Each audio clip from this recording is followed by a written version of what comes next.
Hey dreamers, welcome to Dan Jones' Sleep Stories. It's time to wrap yourself up in a safe, cozy blanket of dreams as you close your eyes and relax asleep into slumberland while listening to this calming tale where you sleep fast, sleep well, and sleep all night. If you like this bedtime story or have thoughts for future sleep stories, please leave a comment and subscribe to the channel. You can also support the channel on Patreon, where you'll find audio voice-only versions of my sleep stories.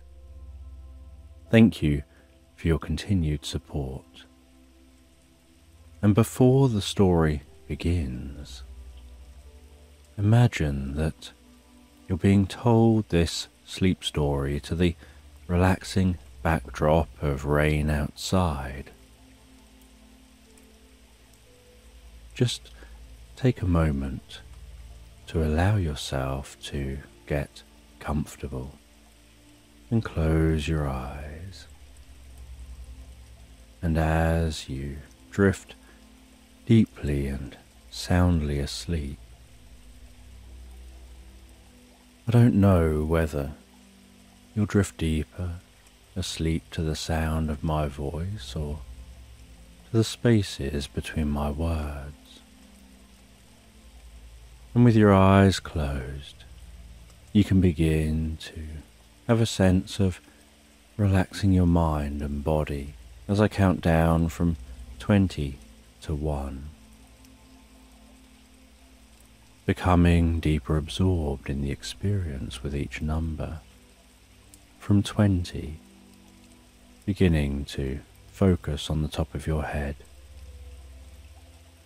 noticing what your head is resting on, how it's supported gently in place, the comfort in and around your head as it rests there. 19.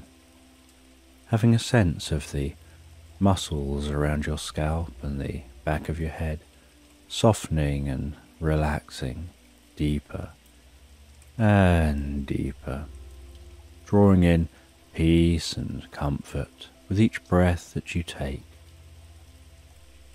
before moving your awareness around your face. 18. Focusing on what it's like for that relaxation to spread around your face, your ears and your cheeks. Having the muscles in these areas soften and relax. 17. Relaxing the muscles around your eyes and across your forehead, while the muscles around the side of your head and over the top of your head begin to relax deeper and deeper. 16. Noticing how you can pay attention to fading tension, or perhaps find that tension dissolves without paying it any attention at all. 15. And you can continue to allow that relaxation to spread down around your mouth, relaxing your lips and your jaw, relaxing the muscles around the side of your neck, around to the back of your neck and around your throat. 14. And as your jaw relaxes and hangs slightly loose, limp and comfortable, that relaxation can continue to move down to your shoulders and your upper back. 13. And I don't know whether that relaxation happens fastest around your shoulders, or in the upper back, or perhaps down the tops or the front of your shoulders. As that relaxation progresses around your back and your chest, softening and relaxing those muscles fully, deeply and comfortably. 12. And as those muscles soften and relax while you rest there, that relaxation can begin to spread down the arms to the hands, all the way down to the fingertips. 11. And I don't know which arm will relax fully fastest, whether it'll be the left arm or the right arm, or whether the arms will relax at the same rate and speed as each other. 10. And as that relaxation continues through those arms, it can flow down through your stomach, your sides and lower back, all the way down to your bottom, before extending deeply down through your legs to the tips of your toes. 9. And as your body becomes deeper and deeper relaxed, while you drift into the most pleasant sleep, so your mind begins to relax as a wave of healing light gently passes down through your body. 8.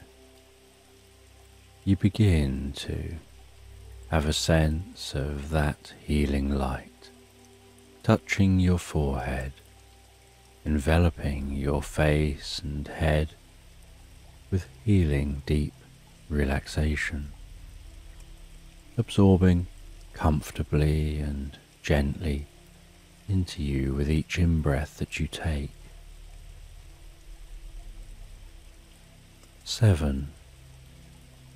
Filling you with peace and calm, spreading that healing, restorative, recuperative light down through your body, calming your mind. 6.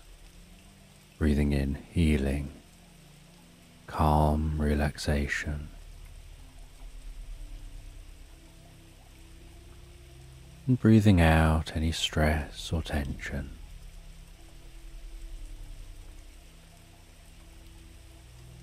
5.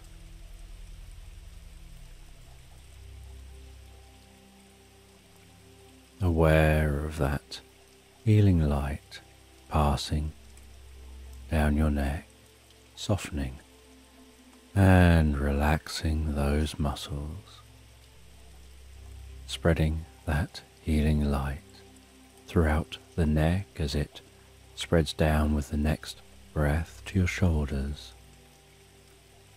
around the back of your neck and down into your arms. 4. Gradually continuing that flow of healing light all the way to the tips of the fingers.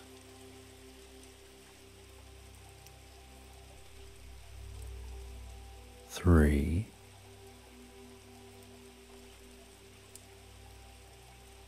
And with another in-breath, the healing light can spread down through the body, softening and relaxing muscles, healing deep within the body, filling the body with pleasure and deep relaxation. 2. As the light journeys down around your stomach, your lower back and sides, into your buttocks and all the way down to the soles of your feet, perhaps noticing your whole mind and body filling with a deep sense of peace and calm.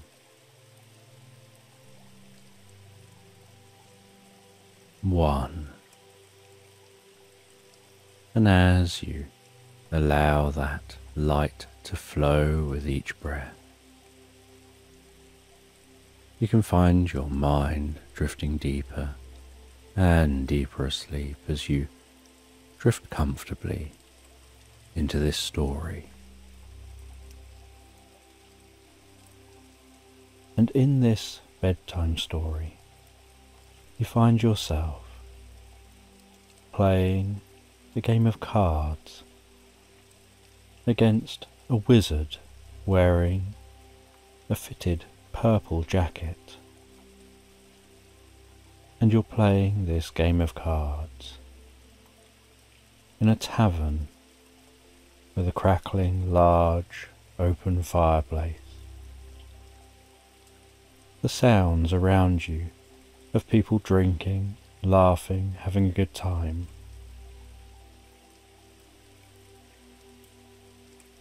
And yet you're all absorbed in this game against this wizard. And as you continue playing this game of cards against the wizard in the purple jacket, you feel you're approaching being likely to win. But just before the game can end, a fairy flies in the window from outside, flying in through a tiny crack opening in that window, and comes straight over to you and the wizard.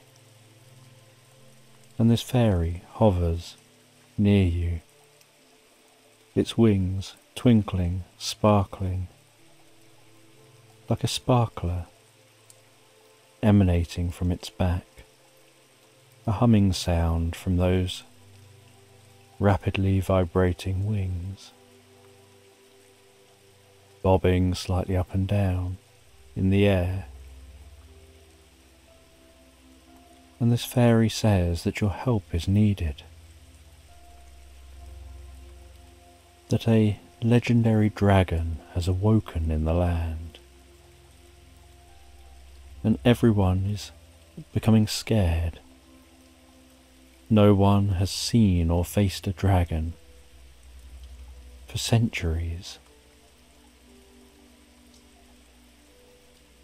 And so the wizard looks up and smiles and says you'll have to finish this game some other time. They hand you their purple jacket and tell you this'll give you some magical protection and abilities. Just look after it so you can return it when you come back to finish your card game. You thank them, and you follow the fairy, who now heads to the door with you from the tavern.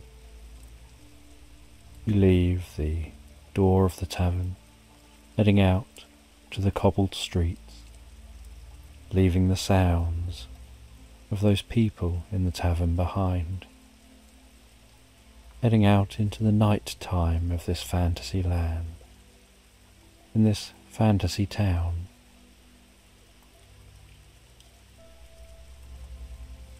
Being aware of the slightly cool air and the way you can breathe that air in and out and feel it passing through your nostrils. And the fairy is still rapidly talking to you, telling you where you need to go, the directions you must take. And she hands you a map, which starts off small as she's handing it to you and becomes larger when you take it. and then she flies off, leaving you alone with that map. And you see that on the map is a route plotted already, heading from this town, following the main road out of town, which heads around and along the edge of a river, through countryside, past the fields, into the woodland. And you know it's important that you make good stride on your journey. And so you set off straight away, walking away from the town, seeing the lights of that town behind you,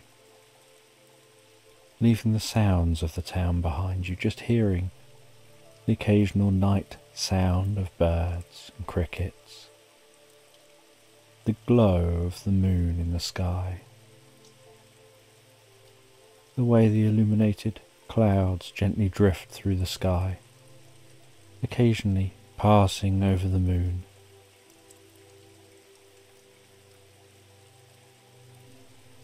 The silence which seems to set into the world around you, just the sounds of your footsteps as you move from cobbles to a stony, more gravelly path. And then from there, the further you get from the town, you find you're walking on a path made of more compacted mud. And you continue along this path through the countryside. And with night time continuing on, the moon continuing, passing across the sky, you can smell the scent of lavender fields, the scent of other flowers as you go.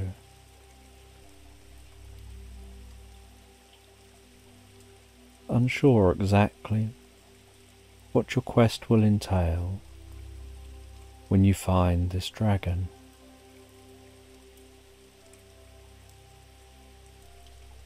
But you obviously are trusted to just know what to do. And so you continue on, reaching the edge of the wood and passing into the wood where the darkness deepens. The occasional silvery shard of light breaking through the canopy overhead, dancing before you in the gentle breeze. An increase in silence and stillness, with just that faint rustling of the leaves.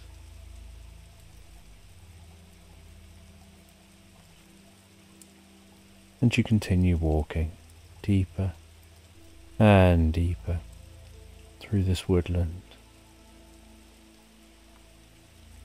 And when you feel that you've walked for quite some time, and there's probably only 4 or 5 hours before the morning, you settle down briefly to have a rest.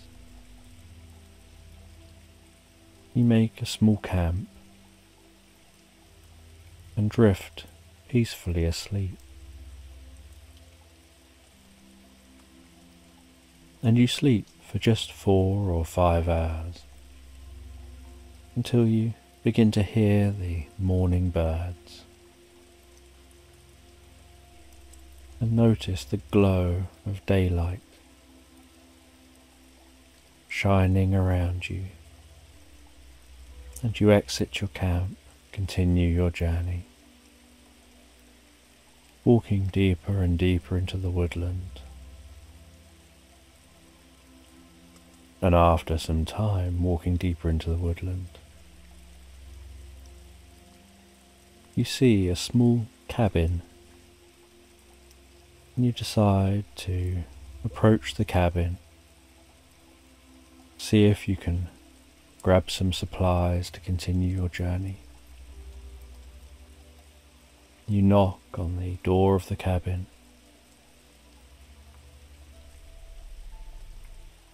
and a fox-like creature answers the door. They invite you in. They ask you if you'd like to take a seat. And you sit down and they offer you a drink. They ask you if you'd like any food. You have something to eat, something to drink. You explain your quest. You explain that you'd quite like to try and have some supplies, if they've got any, that you can take with you. And so they hand you some drink to take with you, some food they prepare to take with you.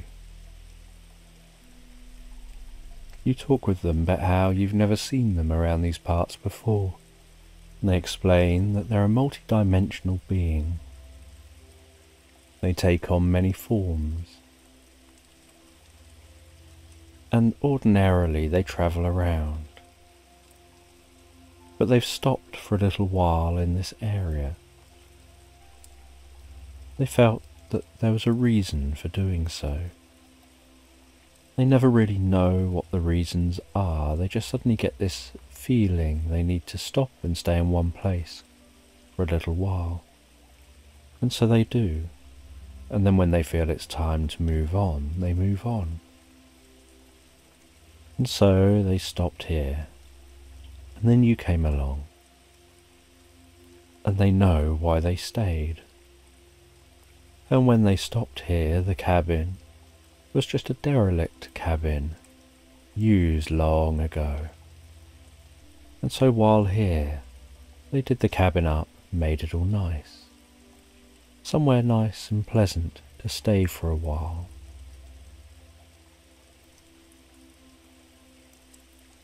And you begin to think about moving on and where you'll go next. You've got your map, and so you look at the map and you can see the journey. And you can see how far you've come, and you see you've got so far to go. And this multi-dimensional being tells you that it can be a long journey there, but they can give you something that can make the journey back much quicker. And then they guide you through to a small room off the main area of the cabin. They dig around in a dusty box. And they take out what looks like a seal. And they break it in half. And they place half down on the floor in this old little room. And they twist it. And then slap it. And then hand you the other half. And they tell you, this is like a portable portal. If you place this down, when you're ready to return, you can put it on the ground, twist it, slap it like I did then, and it will create a connection with this half placed here. Almost like a wormhole between the two spots, and a portal will open, and you can step through the portal and you'll find yourself right back here in an instant. And so you'll only have to journey back from here to your town. And so you place the seal in your bag. You place the supplies you've been given into your bag. You thank them for their kindness and help before leaving the cabin and setting off, continuing your journey. And as you continue your journey, so you walk through the woods before passing out the other side of the woods and finding yourself back into rolling hills and open countryside. You roam over those rolling hills, admiring the sky above, the way the clouds move so gently, birds circling up high. And so you continue walking through this countryside, enjoying the sense of the world around you, occasionally getting the map out, double checking you're still on track, following what's barely a path now over the rolling hills, heading far, far away from where you started. As the next night sets in, and you're still out in open countryside,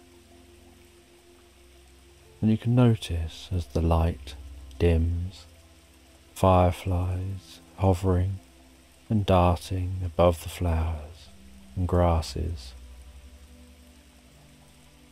You set up a camp and a small campfire, and listening to the gently crackling campfire and admiring the stars overhead, the way they twinkle and blanket the sky like a million diamonds just hanging above you. You lie back watching the sky, feeling the cool breeze, and begin to drift and float so peacefully, so relaxed asleep. And as you drift peacefully asleep,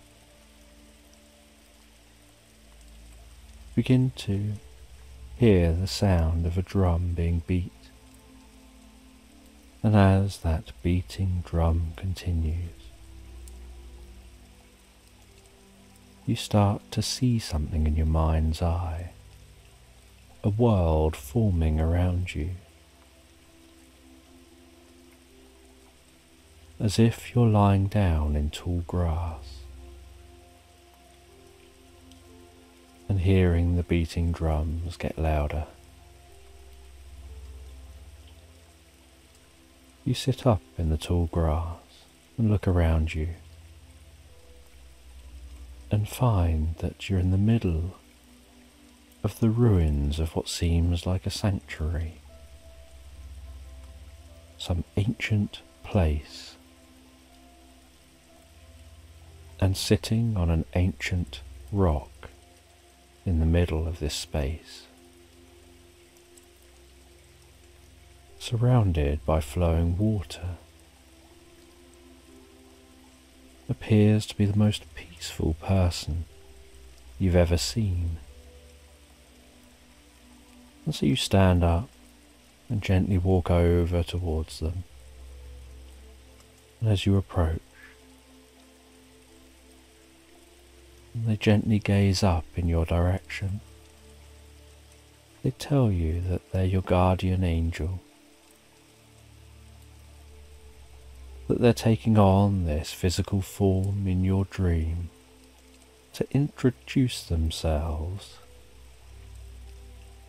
to make you aware you've got a guardian angel who watches over you. And they tell you that you're unsure of exactly what the mission is you're on. You're unsure whether it's safe or dangerous, just that you seem to have been chosen, and you have magic with that purple jacket. But the only real magic you'll need is the magic of peace and calm. That they're there to let you know your journey will be safe. And when you reach your destination and you encounter the dragon, you'll know what to do, and all will be well.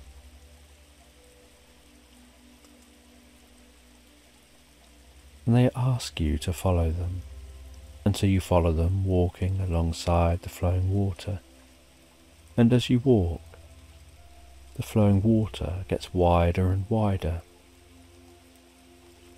until you arrive at a lake where the water is so wide it's gone still, and you can see the sky reflected in the water so perfectly.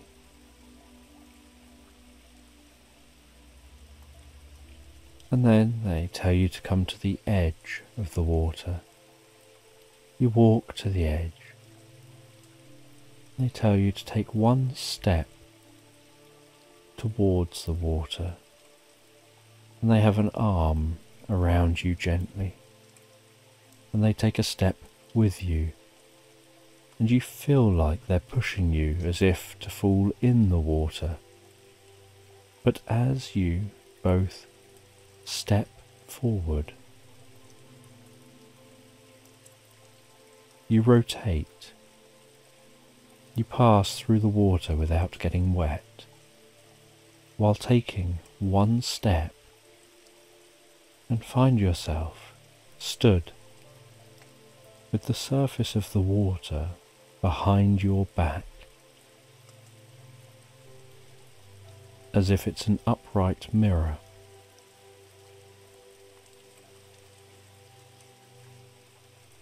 And you find yourself in a room surrounded by mirrors. And technically you're inside the lake, but you're not wet and you're not in water. And the surface of the lake is behind you.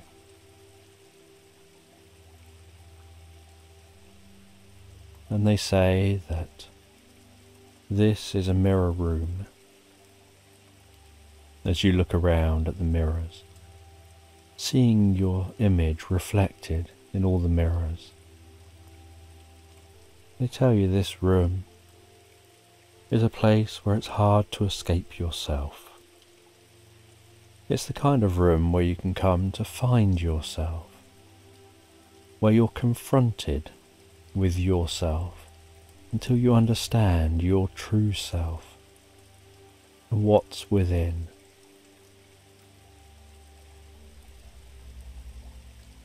And they walk you around this mirror room, and you notice each mirror is very slightly deformed from each other mirror. Some mirrors slightly more concave, some mirrors slightly more convex, some mirrors warped in slightly different patterns. Each mirror presenting a slightly different version of you back to you. And yet you know it's you in each reflection. And they walk you around this mirror room. They tell you, on some level, you're going to learn what all of this means. And after a while of walking round, suddenly you get a feeling like things make sense on some level. And with that feeling, they walk you back to where you started. And with a little bit of a push, they guide you back through the mirror. And you pass through the mirror, seemingly swinging round, and stepping on the bank, with the water behind you on the ground, just as it should be, and you dry, standing on the bank, with the guardian angel. And they tell you, You need to be aware of what you learned in that mirror room. It'll help you on your journey. And with that, they guide you off, and you head off away from them, finding that as you walk away and the drums begin to play, so you begin to drift deeper and deeper asleep. And after a while of sleeping, you awaken to the morning, to the sounds of the morning, the warmth of the morning in this meadow, and you continue your journey, filled with a sense of peace and hope and curiosity about what you'll discover and what this dragon's like. And you continue walking with just yourself for company, enjoying your own company.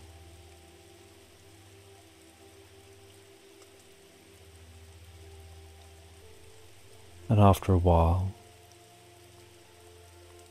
the landscape begins to change again. The gently undulating hills now give way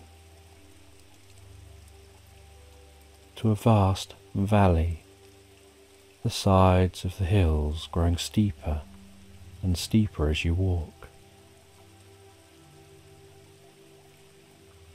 And so you continue into this valley, the sounds taking on a slightly echoey sound. And you walk through the valley, looking at the map from time to time to see where you are and how far you've got to go. And you can see on the map where this valley is. And having a map helps you relax, because it means you always know where you are in relation to other areas and how far you've got to go.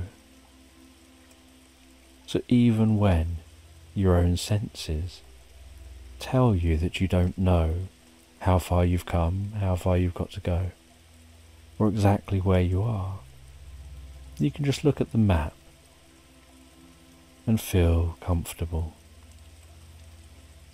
And so you walk through this valley, and you can see that the point you have to reach is just beyond the valley. And you pass through that valley, heading out the other side, following a gentle stream that started in the hills of the valley and headed down at this point towards the centre of the valley, and then veered off away from the valley. And so you follow that stream, the trickling sound of the water, and you can see in the distance what looks like some kind of an ancient building. And as you eventually approach that ancient building,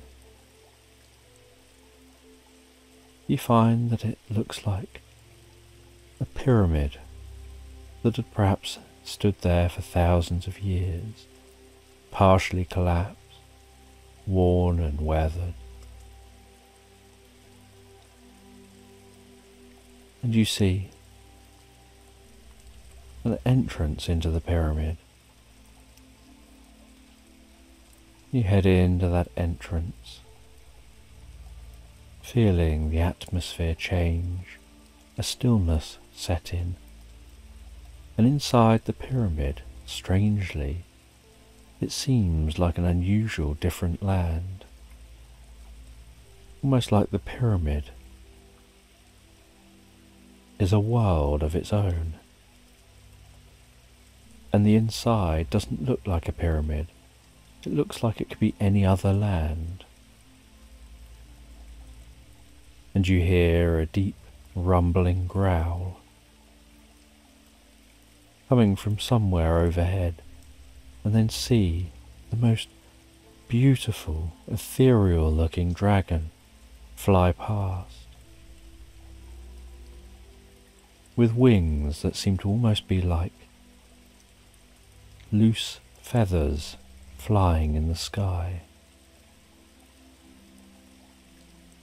And shimmering is coming from those feathers, with iridescent hues coating the dragon seeming to change colour as it flies, as the light catches the surface of the dragon. And the dragon, spying you, heads down, and with a massive thud and a rumble of the ground, it lands in front of you, and with a deep, growling voice, it asks who you are, what you're doing here, and where they came from. The last they remember, they were drifting asleep, and now they're awake again. And you explain you don't know where they came from, but people are scared at their return. People haven't encountered dragons for hundreds and hundreds of years. And they explain there's nothing to be scared of, but they're also trapped in this pyramid. They're trapped in this land, and they can't fit through the doorway you took to get in here, so they can't escape. And you don't know exactly what your role was. You ask if they know anything about their history, where they're supposed to be, and they explain that they come from a land of dragons, but they were trapped here in this land, and they became a thing of worship. And then they were put to sleep, the idea being that once it was figured out how to return them, they would be awoken, so that they could be sent back to their own land. They're now awoken, and no one is here to return them to their own time, to their own place. And you say you're wearing a wizard's jacket, and perhaps you can perform some kind of magic, and you learn a bit more about them. And you're curious, because if they were supposed to sleep until they could be returned, perhaps the fact that no one's here to return them is because you have arrived here, and maybe you can return them.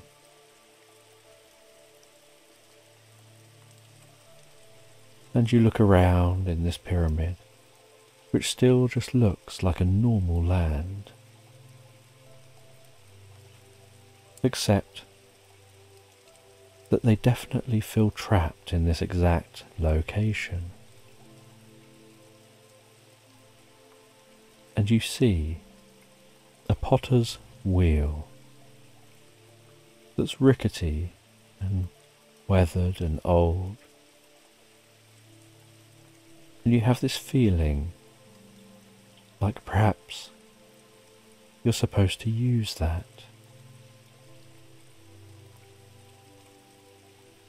You see some crystals on the ground, and you cast a magic spell over those crystals, and they begin to glow and pulsate with purple light. You notice there are spaces for them in the potter's wheel if you can just fix the wheel up. And so you fix that wheel up. And you begin to turn the potter's wheel. And the crystals begin to turn, imbued with your magic. And a glow begins to emanate and pulse and become stronger. And as it emanates, pulses and becomes stronger, so it seems to be filling this space, the purple light expanding, growing. The crystals almost singing a lullaby as they spin. And as they spin faster and faster, so you can feel the magic growing and spreading from within you. You start to make sense on a more conscious level of your time in that mirror room, how there were multiple versions of you and you knew each one was you. And with this, you notice that this purple light seems to have some form of ability to show up the inside of the pyramid.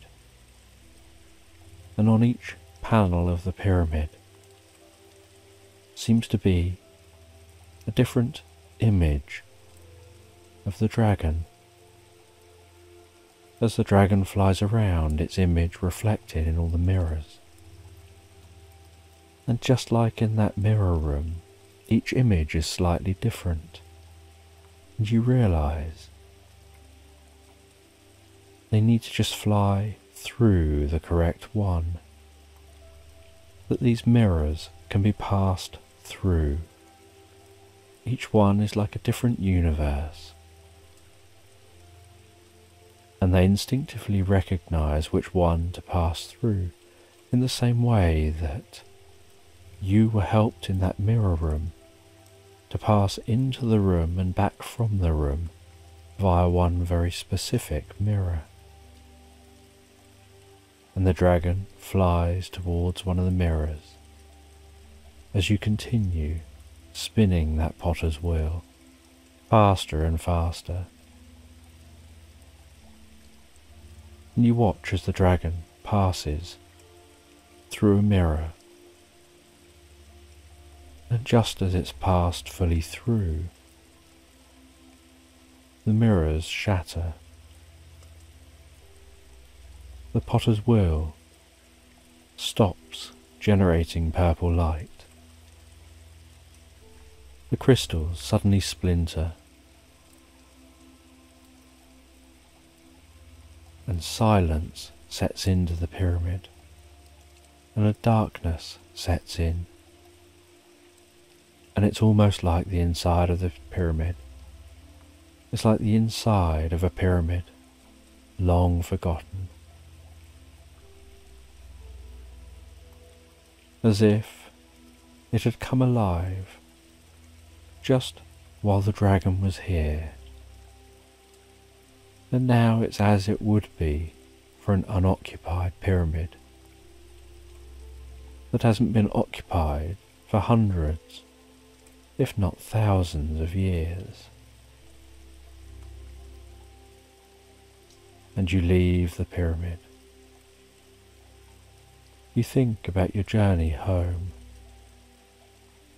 You take out that seal from your bag, place it on the floor, twist it, slap it, and an electric blue portal opens up before you, like an orb in space.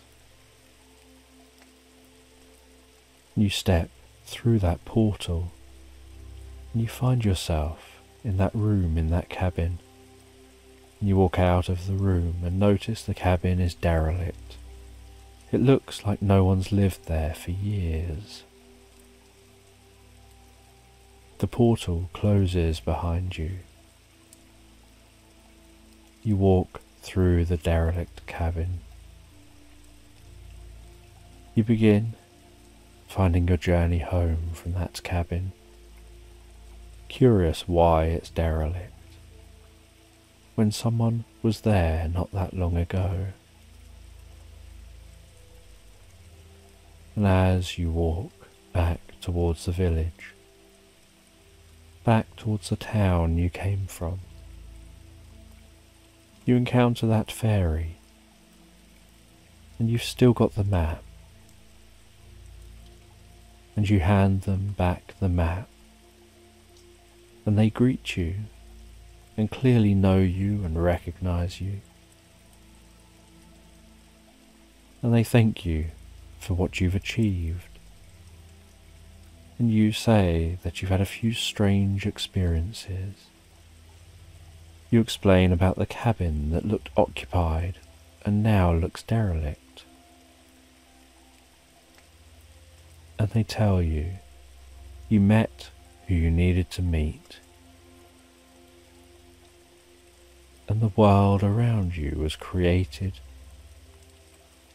for you as you needed to see it, for you to understand what you needed to do, and for you to understand how to make it there and back again. And for now, you can let go of the experience. You freed the dragon, sent it back to its own land.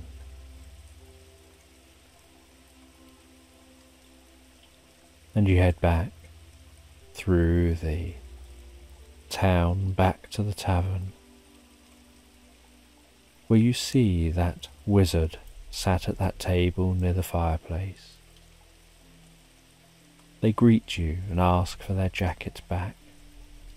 You return their jacket.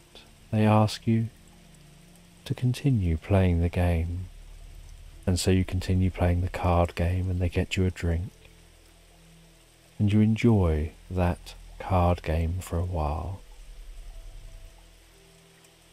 Sometimes you winning, sometimes they win. And then at the end of the night, when it's very, very late, they bid you good night. You head back home, and you look forward to settling down in bed, and you're greeted at home by your cat, who weaves their way around your legs. And they come to bed with you. They relax on the end of the bed as you settle down and drift so peacefully, so comfortably asleep into slumberland, thinking about the journey you've just been on and what it could all mean, drifting and floating so peacefully, so relaxed asleep.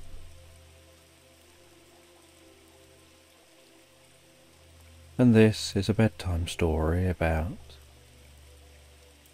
a queen who lives in a palace high up in a mountain. And she often feels that she leads quite an isolated existence. Being the queen, she's often expected to just remain in that palace. People will come occasionally and visit. She'll hold functions and balls,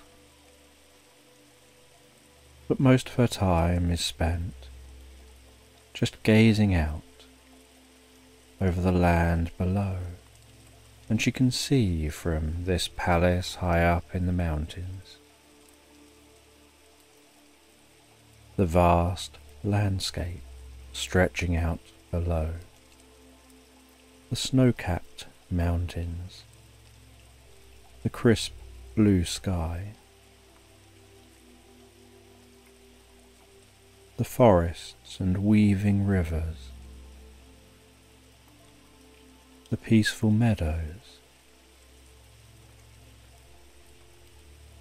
and all she can do is look out and dream about being able to go and explore, about having the freedom to lead a life.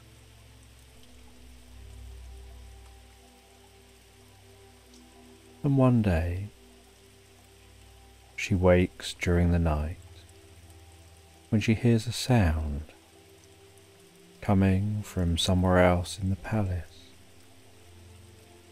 She leaves her bedroom,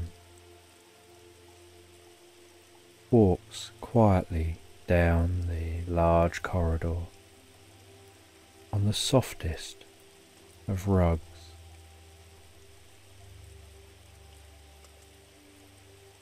Almost feeling like the eyes in the paintings are following her, but at the same time feeling a deep sense of comfort and connection to her history as she walks. She continues down that corridor and can still hear that noise.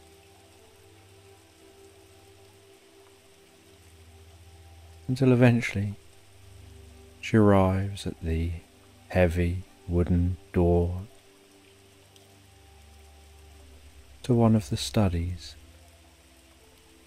She carefully and slowly inches open that door, and inside the study she sees a fairy flying around, flying from ornament to ornament. She can hear its wings with their high-pitched buzz, just a blur behind the fairy's back. She asks who this fairy is and what they're doing in her palace. And the fairy says that they've been observing the Queen for many years, that the Queen's parents had tasked them with that role, to look after her, keep an eye on her, and so that is what they've been doing. But over recent years, they've felt that the Queen was seeking something, was often lost in thought, and they had no way of being able to find out what was going on for the Queen without revealing themselves.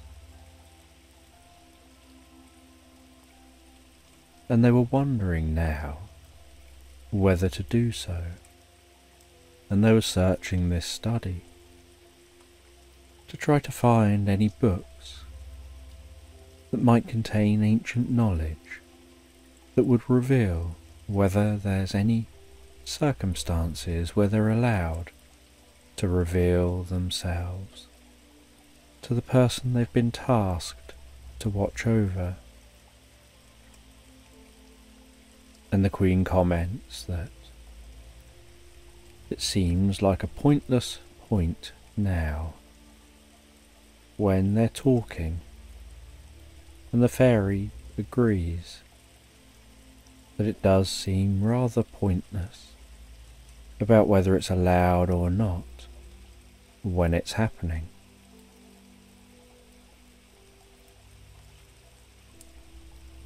And so the Queen heads deeper into the study. She lights the fire in the fireplace, pours herself a drink. It's just the early hours of the morning. The sun hasn't even risen yet. She sits herself down in the most comfortable of armchairs near the fireplace. As the fire begins to crackle to life, gestures for the fairy to stand or sit down somewhere rather than buzzing around. And then talks to the fairy and shares her thoughts and worries, her concerns, the things she feels she's missing out on, the life she would like to have. And the fairy says that she can use magic to help her to be able to go out unrecognized. And she can then explore and find herself, find out who she truly is, and find out what it's like to not be a queen. And the Queen remarks that this is all very well and good, but what about those in the palace? They would obviously miss her and recognize she's missing. And the fairy says that with her magic, she can always take the Queen's place for a time. She can make herself look like the Queen. The Queen can share with her some of the tasks she's supposed to do over the next few days. She already knows the Queen's mannerisms. She's kept a close eye on the Queen. And so the Queen has a gulp of the drink and says, "Let's make it so." And the fairy pulls out a tiny magic wand with fairy dust sprinkling from the end with each movement. And as the fairy dust liberally flies off in all directions, the fairy begins to chant an incantation, doing specific gestures, hand movements, specific patterns.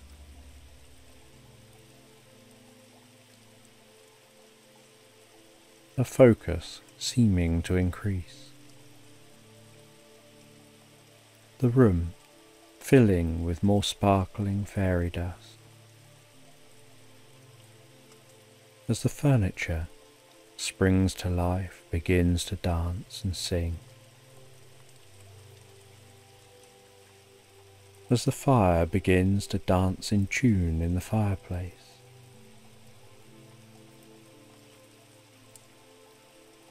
As the fairy continues her incantation.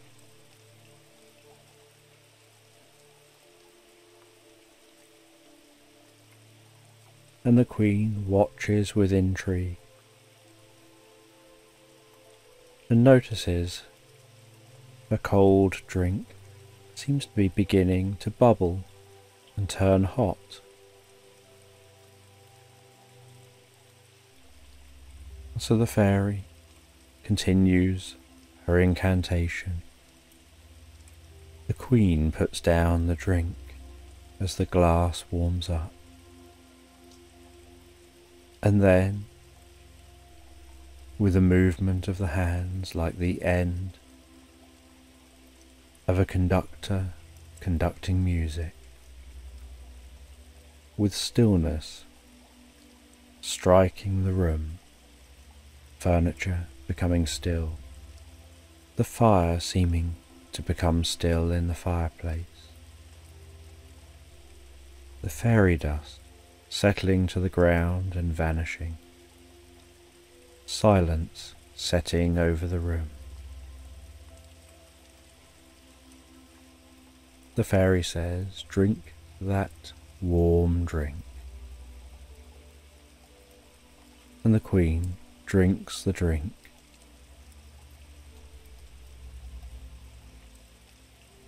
And as she drinks the last drop,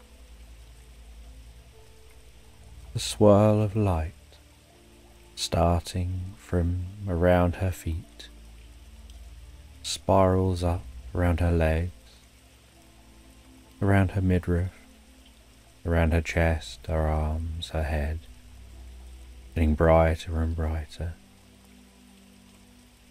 She feels a tingling throughout her whole body. And then, as the light fades, she feels no different. She asks what has changed, and the fairy gestures to the window, and the Queen heads over to the window,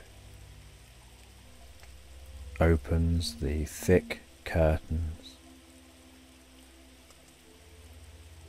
and can see her reflection in the window against the darkness outside. She notices that she has long, blonde hair, freckles on her face, blue eyes, almost the exact opposite of her normal look, of brown hair, brown eyes, and clear skin. She notices the changes to her cheekbones, to the structure of her face. Notices she's wearing a pretty sunflower dress, and she looks very different to how she ordinarily looks. And the fairy says that even your voice has changed. To yourself you sound as you do, but to everyone else you sound very different.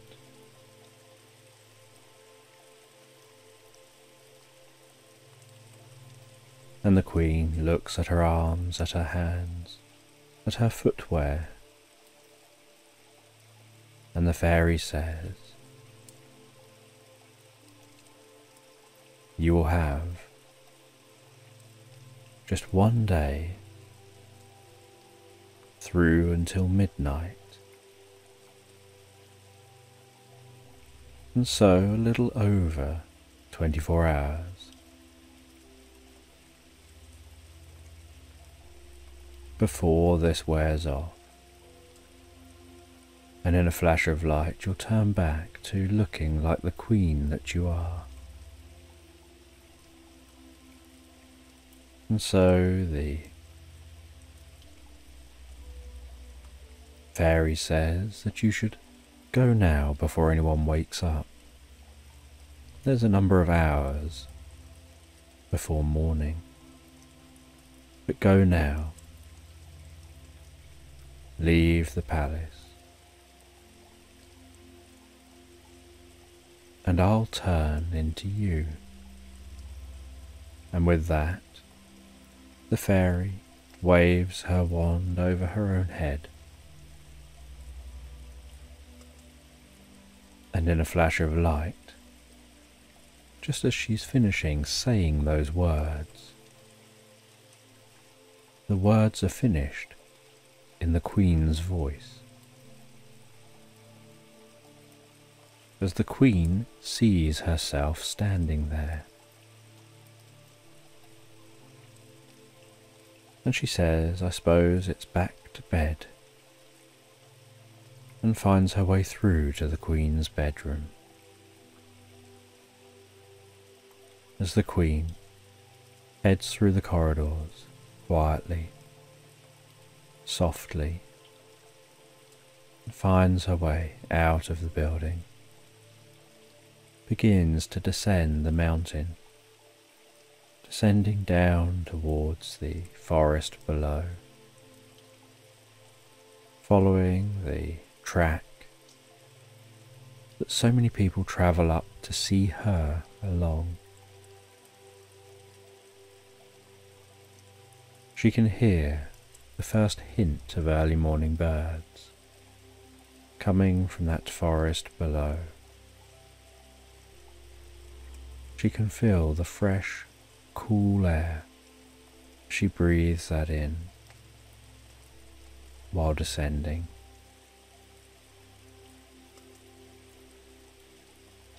And she feels a sense of excitement and curiosity about this experience that she'll have.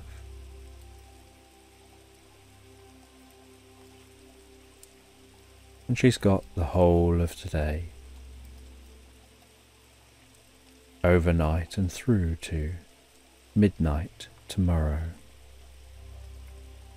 And so she explores that forest, touching the bark of trees, the tender, waxy leaves in her fingertips, softly moving branches out the way as she passes, hearing the sounds of different animals, birds, noticing faintest hints of the light edging its way down through the canopy overhead. Occasional beams of light tickling the undergrowth as the wind blows a gentle breeze through the tops of the trees. Curious if she'll see anyone and what she'll discover and explore.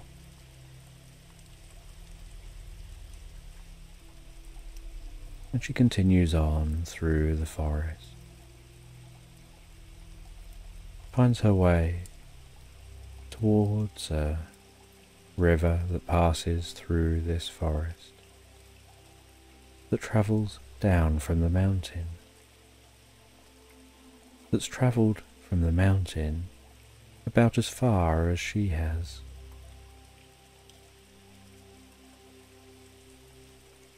And while following that river, smelling the fresh coolness of the air alongside the water, the gentle sound of that water as it bubbles along beside her, finding it easier to pass through the forest along the bank of the river than pushing through the trees, and knowing that as long as she can find this river, she can definitely, easily find her way back up to the mountain. And while continuing, she hears a noise and quietly walks towards that noise, where she sees some children playing in the edge of the water, their trousers rolled up, splashing barefoot in the water, laughing so carefree. And she stops for a moment to observe before quietly approaching and engaging in conversation with them, asking them where they live, what this place is like, what they enjoy doing,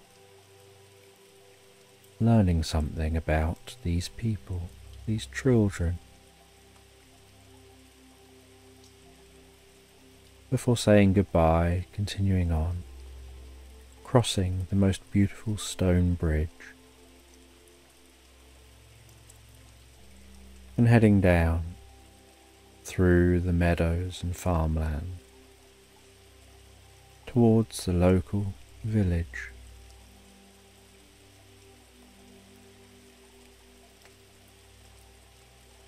And as the morning continues and the walking continues, she sees a farmer walking along with a horse that's ploughing a field. She says good morning to the farmer, engages with the farmer and learns about their role as a farmer. They talk about having to wake up early, having to work long hours, the pleasure they get and the achievement they get from the role they take. And she continues on, hearing the sound of the church bell ringing for the morning, heading into the village, heading towards the church, admiring the simple stained glass windows and the basic stone structure of that church.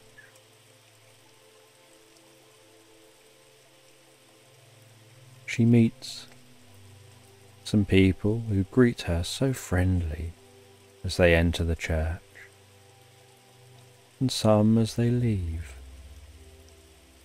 Some are carrying flowers in baskets, others carrying fruit and veg. She talks to a number of the people, each one sharing how they enjoy the life they lead, the things they choose to do, feeling a sense of purpose, engaging with the community,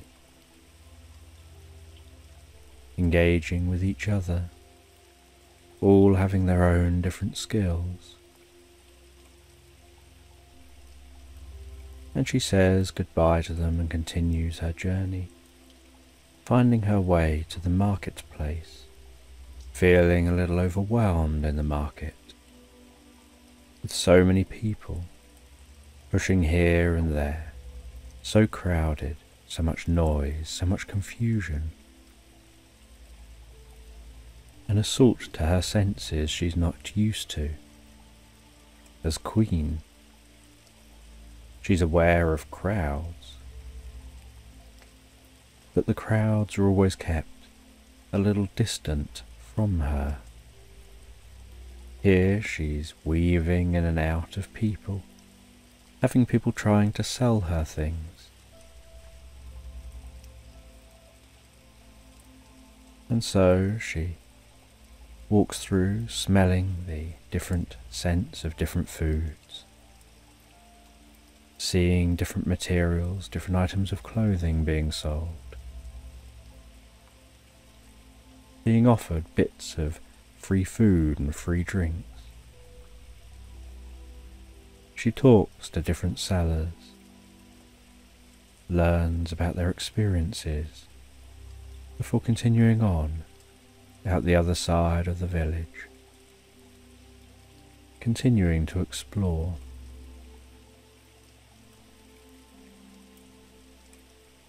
Enjoying the peace out the other side of the village, heading through meadows, following the river past a mill, its wheel turning as the water flows past, following along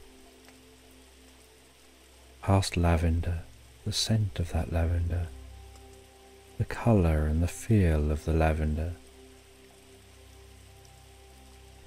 enjoying that touch of the lavender,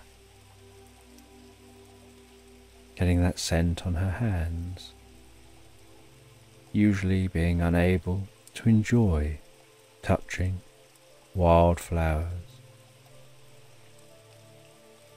because what she gets is normally picked and delivered. And up in the mountains, flowers don't really grow like this. And she continues through the meadows until she sees in the middle of the meadow, some way away, a small cabin with a wisp of smoke rising from the chimney. She heads over to that cabin, knocks gently on the cabin door,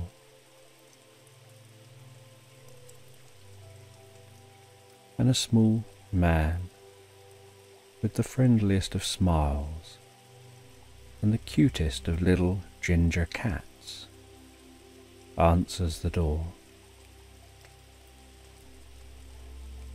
She asks if she can come in for a cup of tea, explains she's exploring and just getting to meet the people around here and to learn from them. And they invite her in. She sits by the fire, the cat jumps up on her lap. She begins stroking that cat and it begins to gently purr and snuggle down onto her lap even more.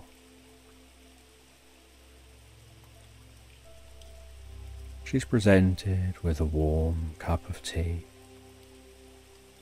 which she drinks while talking to this friendly, small old man, who explains what it's like to live around here, to have a community to engage with, to feel a sense of worth. And they talk about their time in this land, the history of the land as they know it. She listens with intrigue, absorbed in the stories being told, to the point she finishes her drink. And it's beginning to get dark outside. She says that she should leave because it's getting late, and she says goodbye to the cat before heading back towards the town. And back in the town, she hears a lively tavern, and she's never been inside a tavern, so she heads to that tavern, heads inside, asks if they've got a room for the night,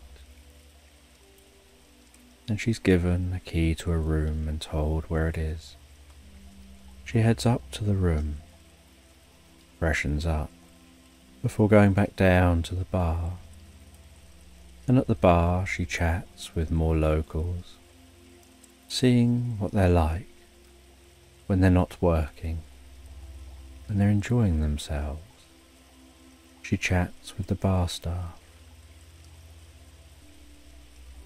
She engages in drinking with them, in playing bar games, feeling a part of this community, before finding herself getting more and more tired, and so heading to bed, and waking the next day knowing she has to make her way back to the palace before midnight. And so she takes some more time to explore this village. She starts to ask people about the Queen, about what people thought of the Queen. And they explain that she pretty much seems to let them lead their own lives. She's a very good Queen, but they never really see her. She doesn't interfere with their lives. And some of them say they feel sorry for her, that she probably is lonely up there all by herself. The Queen of this land, yet not really a part of this land.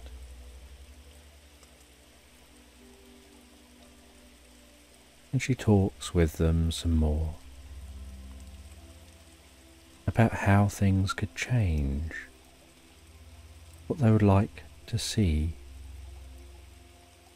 before developing some ideas. As the day continues on towards evening,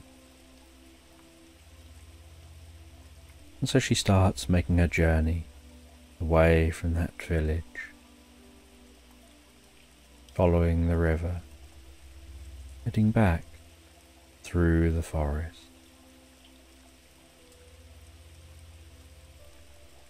Finding her way all the way back to the palace high up in the mountain. And when she arrives back at the palace, she knows that she doesn't want to be seen not looking as the Queen. So she waits for a while, sitting in the garden, and it's dark, and the moon's out, and the stars are twinkling overhead, and as her eyes adjust to the dark, she can see the faint sign of the aurora, like curtains waving gently in a breeze.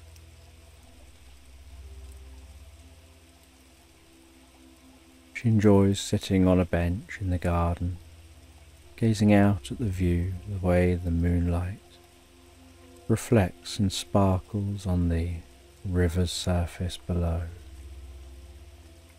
She reflects on her journey, on her experience.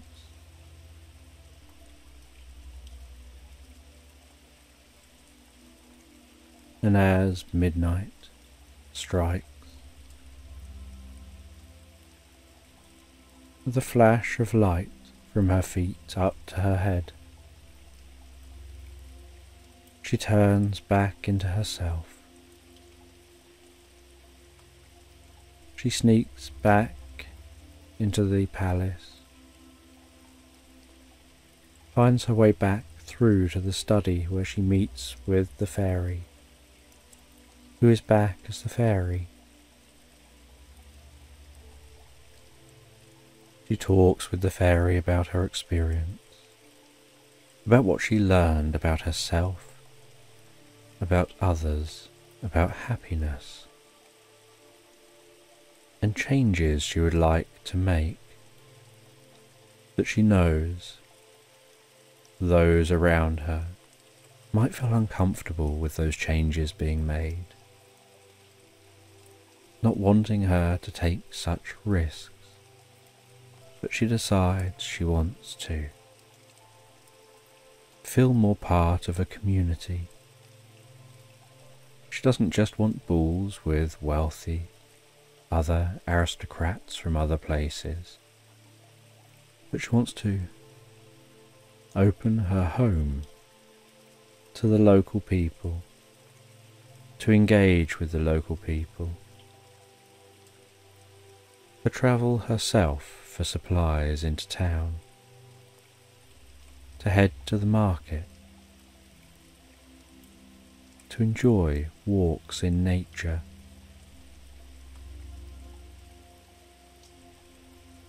to feel like she belongs. And she explores all this and explains it all with the fairy.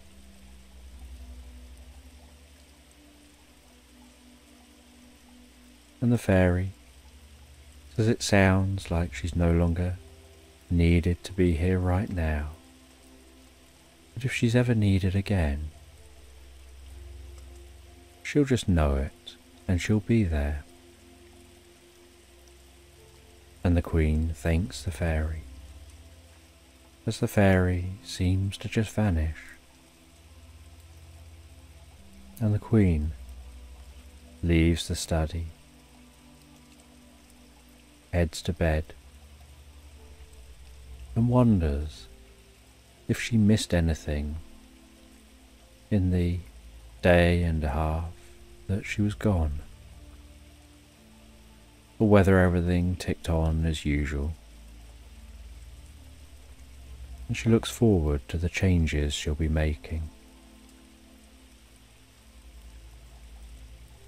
as she relaxes back in bed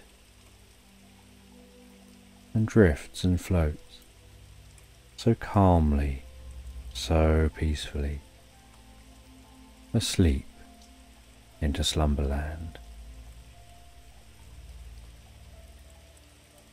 I'm just going to tell this story about a woman who is resting at home one day, and she notices out of the window while it's raining, as she's listening to the gentle pitter-patter of the raindrops on the window,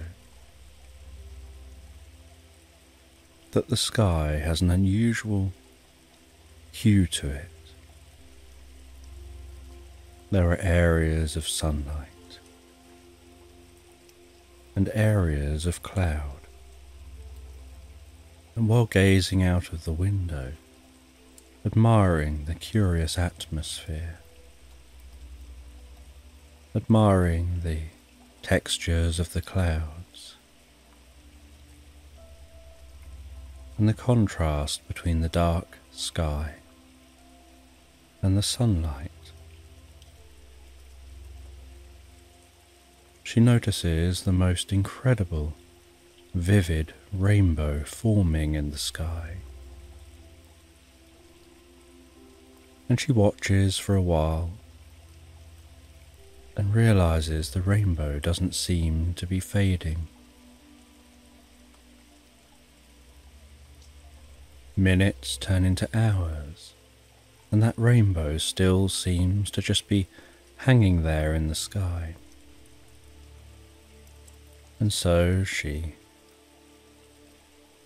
gets wrapped up and dressed up, ready to go out in the rain. She heads out into the rain, raising the hood on her raincoat. The sound of that rain reverberating around her ears as it strikes the coat and the hood of the coat. The sensation of each raindrop hitting the coat.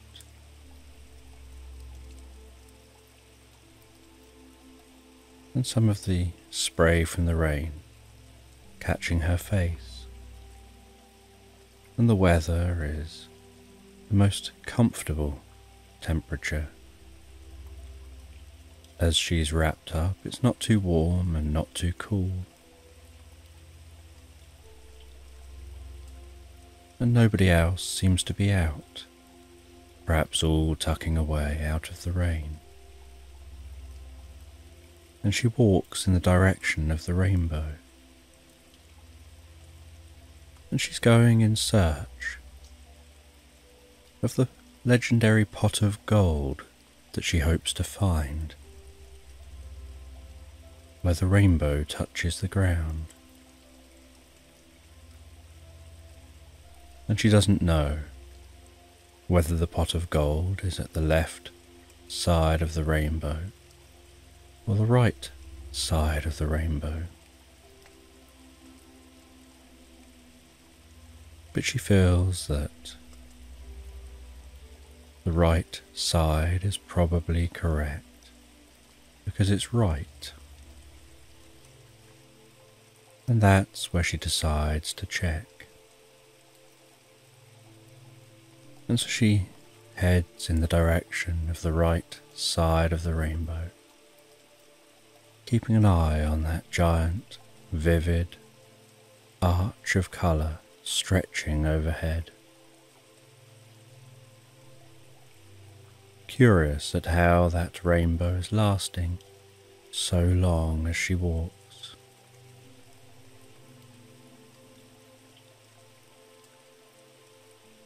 And as the rain continues, and the sun shines through the rain, casting that ethereal rainbow in the sky, she continues journeying towards where the right side of the rainbow touches the ground. And she heads through a town, heads out into countryside, and she can see that rainbow still way off in the distance. She continues following that rainbow, curious how it's staying where it is, heading deeper and deeper into countryside, noticing how the countryside seems to strangely be shifting and changing as she walks, as if reality is shifting and changing.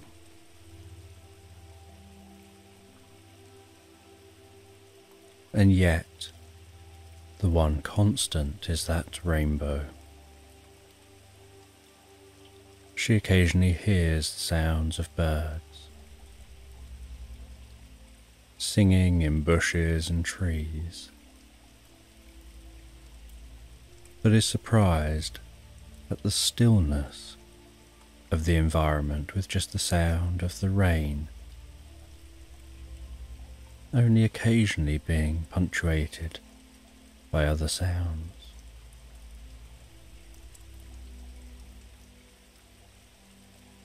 She reaches the grounds of an ancient monastery that seems so still, and the stonework of this ancient monastery casts the most incredible contrast to the nature, the greens of the grasses and the trees around. She cuts through that monastery, curious what it was like in the past long before it became ruins. She heads out the other side of the monastery, continuing to head towards that rainbow, which has now hung in the sky for many hours. It's almost as if time is caught in a loop, not proceeding forward, but still playing, like just a loop of rain in a moment.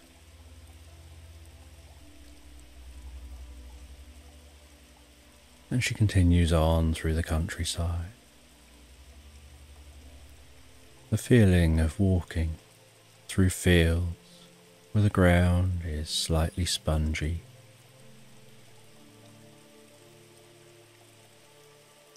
the smell of the air in the countryside, cleaned by the rain,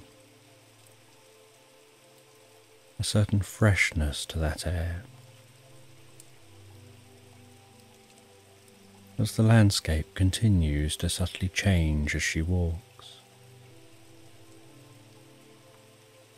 in a way that's barely noticeable and just retrospectively she realizes how different the landscape is becoming. She finds herself walking into long grass, taller than she is, with wide shards of grass, almost rattling in the breeze. As she walks through that grass, keeping an eye on the sky, on that rainbow as she walks.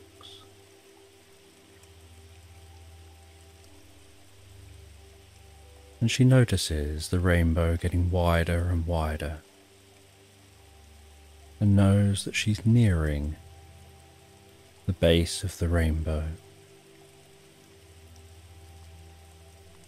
And she hopes that she'll find the gold that she seeks.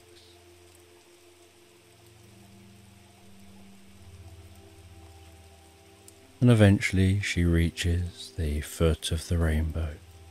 She can see it arching high overhead. Its colours so vivid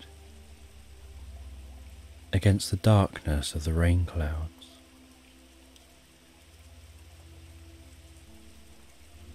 But at the foot of the rainbow, instead of finding gold,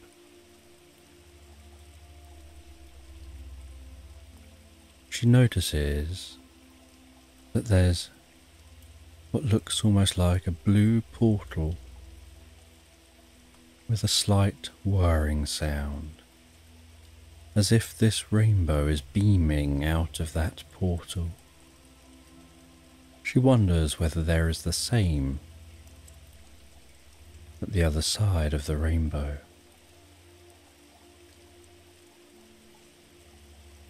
And this portal takes on the shape of an orb, and she pokes a stick into the portal, takes that stick out and decides to walk through the portal. And as she walks through the portal, so she comes out in a continuation of that long grass. But the environment is incredibly warm. A very different environment to the one she just came from. It seems much drier, and as she looks behind her, she can see the portal, but not the rainbow. And as she looks behind her, she notices the entire environment is very different.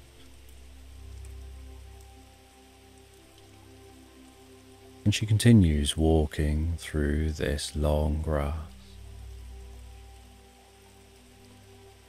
curious where she is. And as she walks through this long grass, so she starts to hear the faint, distant sound of flowing water. And she heads towards that sound of flowing water. And as she nears the sound, so it becomes louder and louder, and she can begin to smell the scent of the fresh water flowing.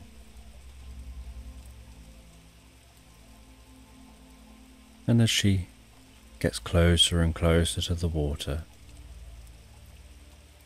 so the grass thins out, and she finds herself on the bank of a wide river. And she carefully follows that wide river, curious where it'll take her. And along the riverbank, she sees a very unusual sight. Something large seems to be in a deck chair, with a parasol above their head. And she gets closer and closer and realizes that it's a manatee, seemingly resting on its back, enjoying the weather, shielding itself from the sun with the parasol. And as she approaches, she slows down and engages in conversation with this manatee. And while talking with the manatee, she can hear the water trickling alongside, the sound of the rustling grass, the sight of the occasional butterfly flitting in and out of that grass.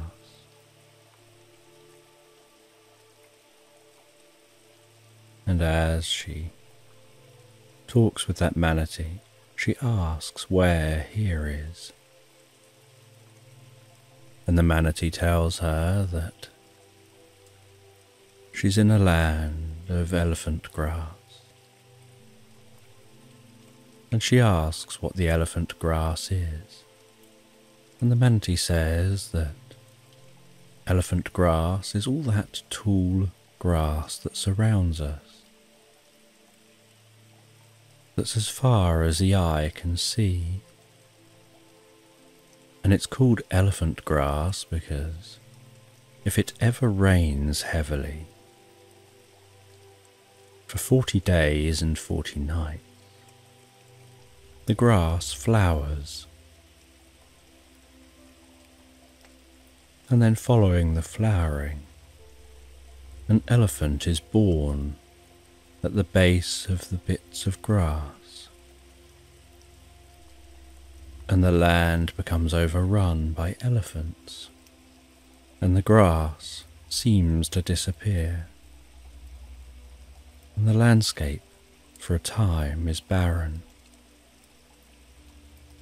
And then the elephants disperse in search of food, travelling off in different directions to different lands, eating the remains of the grass before they go.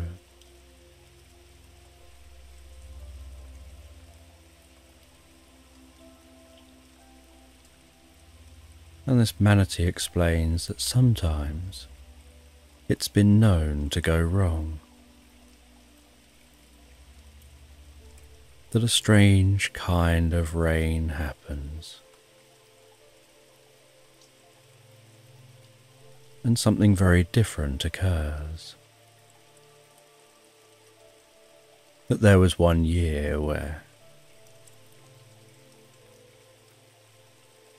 it was raining incredibly heavy, but it was also very windy.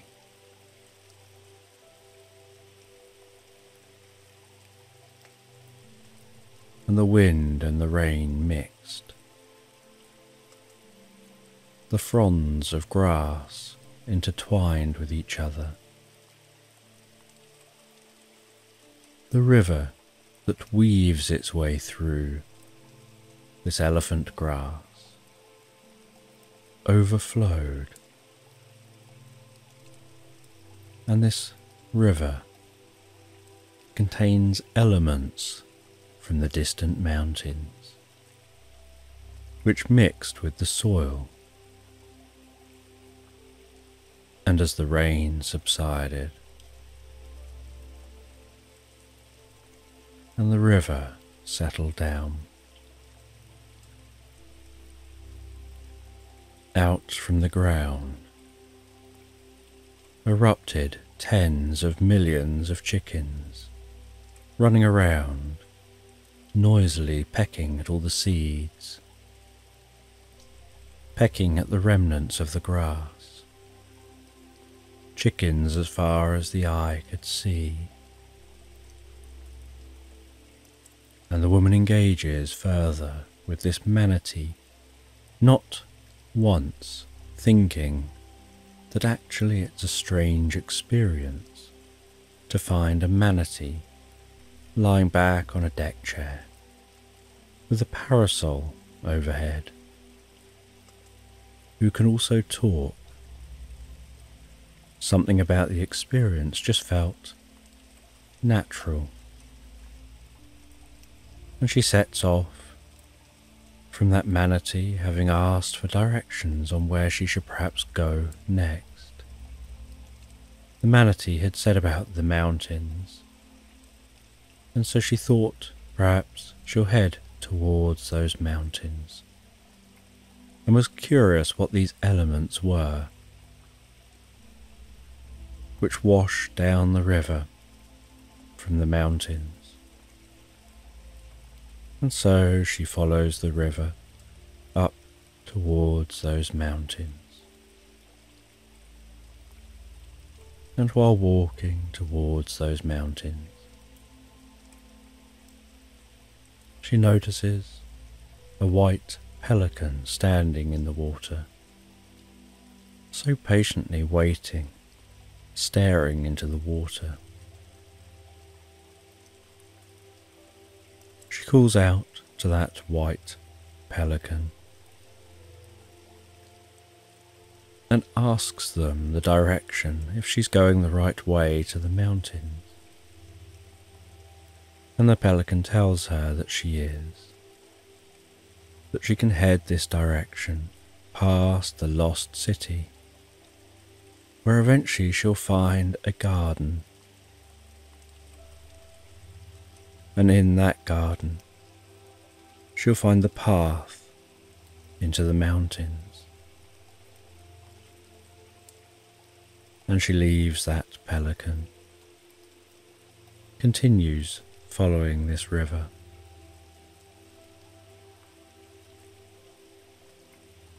Until she thinks she can see the faintest hint of the peaks of the mountains on the horizon, and she continues to walk. And the elephant grass gives way, first to shrubs, and then to small trees, and then to woodland. And she heads into that woodland, and while walking through the woodland, she decides to stop, to take a break, to rest for a little while. And as she rests, so a little fairy seems to fly from the water's edge, curiously investigating her, asking her about who she is, where she's from, where she's going. And she explains, and the fairy says that the journey is going to get very difficult as you begin to ascend the mountain. But hidden within the mountains are multi-dimensional beings called the Hugs. And the Hugs can't be seen, only felt. And they're incredibly friendly. Their aim is to help, to bring hope, to bring comfort. And you'll encounter them, but you may not even realize you've encountered them unless you need them. The fairy said there are little Hugs that are very small,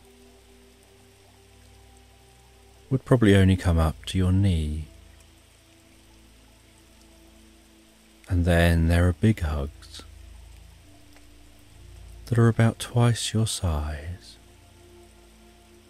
And the fairy explained that you can't see the Hugs, these multi-dimensional beings. But if you could, you'd notice that they're almost like just balls of fur and fluff, with the friendliest of eyes and faces, and the warmest of cuddles. and they communicate through touch. And so they come up and they give you a hug to help motivate,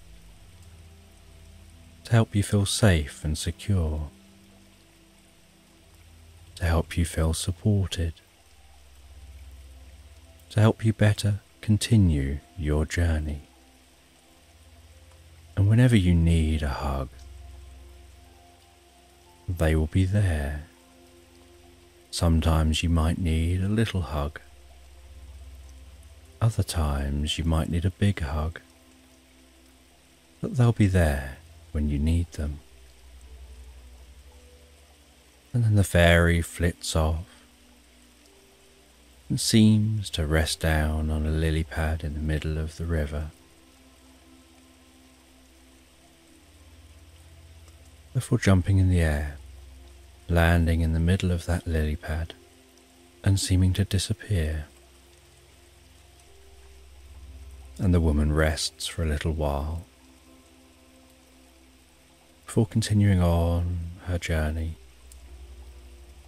and she encounters the lost city, so she knows she's heading in the right direction.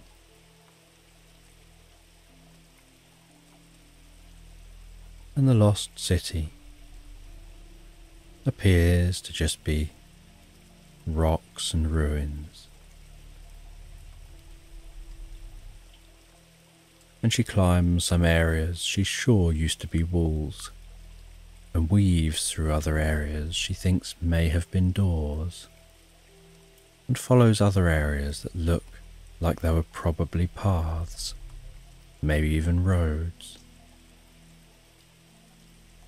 She feels that she can almost hear the sounds of what this metropolis used to be like. The chinking of blacksmiths working with metal, the clopping of horses, the murmur of people selling to each other in markets, enjoying each other's company. The vibrant nature of this place when it once existed, and having a curiosity about how it all came to an end with time. Maybe the people from here just gradually moved on and went their own separate ways, as she now continues on her separate way through this lost city, back into the woodland, hearing the rustling of the leaves overhead as the wind blows a breeze, pushing past branches, feeling the bark of the trunks of trees as she weaves around them.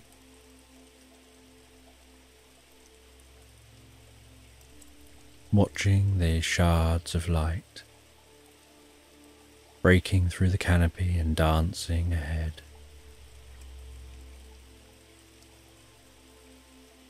In the dust of the woodland, glittering, sparkling, almost twinkling like fairy dust.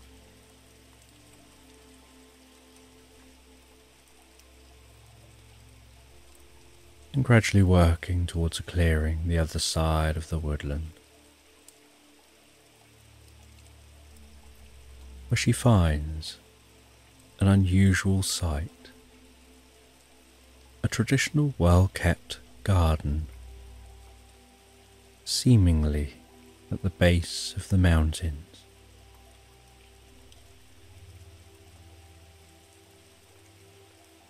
And she walks up to the gate to the garden.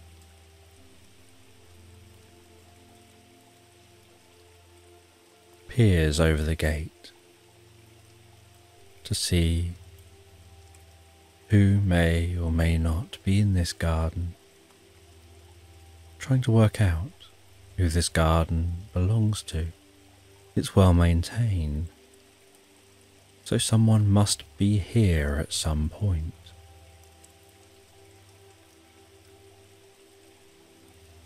And then carefully unbolting the gate, walking through the gate,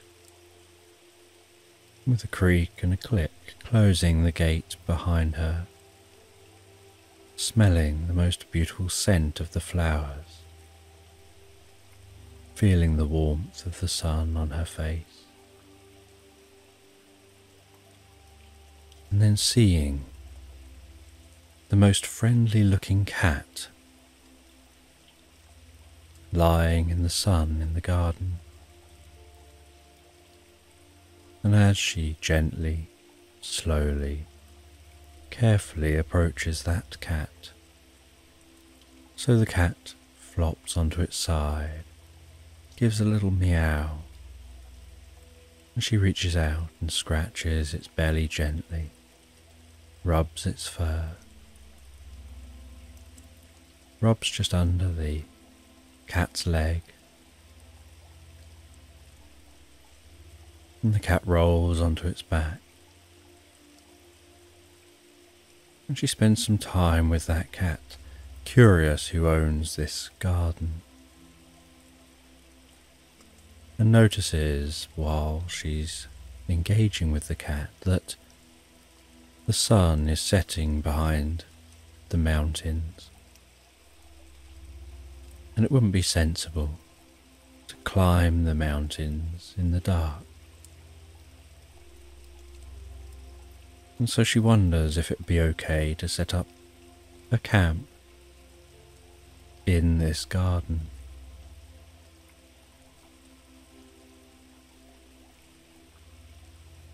And so she makes a makeshift camp in the garden from bits she's acquired on her journey. The cat comes and sits down near her, and as the garden begins to darken, as that sun continues to set,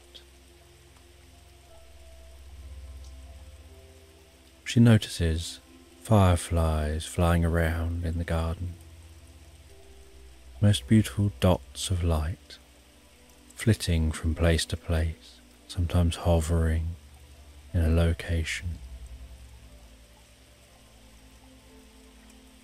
And then she notices in the darkness somebody approaching holding a light, and as they carry that light, its flame gently flickering so calmly and beautifully, she's curious who this is. And they're a short, elven creature with smooth skin, gently pointed ears, the softest hair, and the kindest eyes. And they engage with the woman about how she's found this garden. She's met their cat. She's obviously demonstrated she's kind and friendly. And so in the morning, they'll show her the route up the mountain, because it isn't what she would expect, and says for now settle down and sleep. And then they turn and walk away, and the woman settles down. She watches the night's sky, the stars in the sky, the colours of the sky, and drifts peacefully asleep.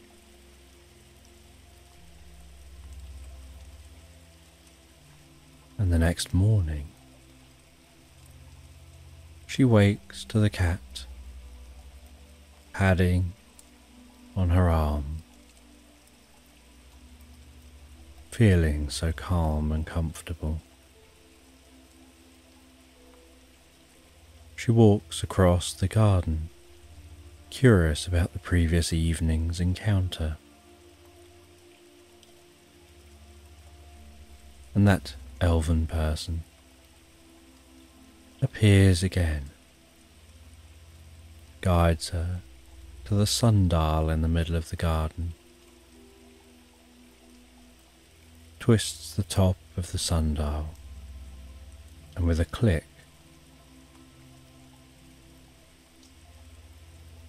they then tilt the sundial, revealing some steps, and they say, descend those steps, and it'll take you to the path to ascend this mountain.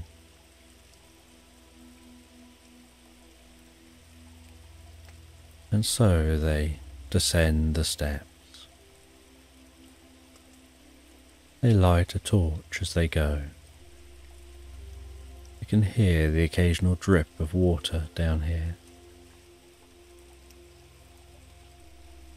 And they walk along a tunnel under this garden, and then find some steps before them.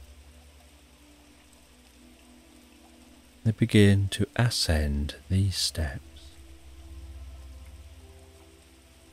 and the steps get wider and wider,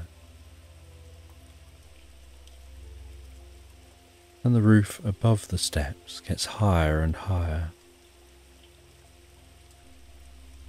until the roof is so high the light from the torch no longer reaches it.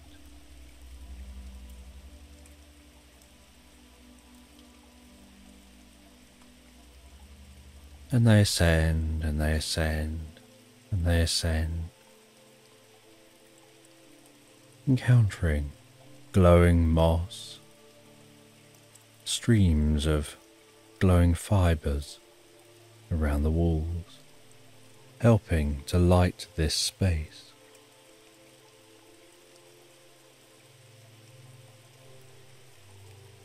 They reach a point where they begin to struggle with the constant ascent, and then feel a sense of being hugged and filled with strength and motivation, kindness and support, and encouragement to keep going.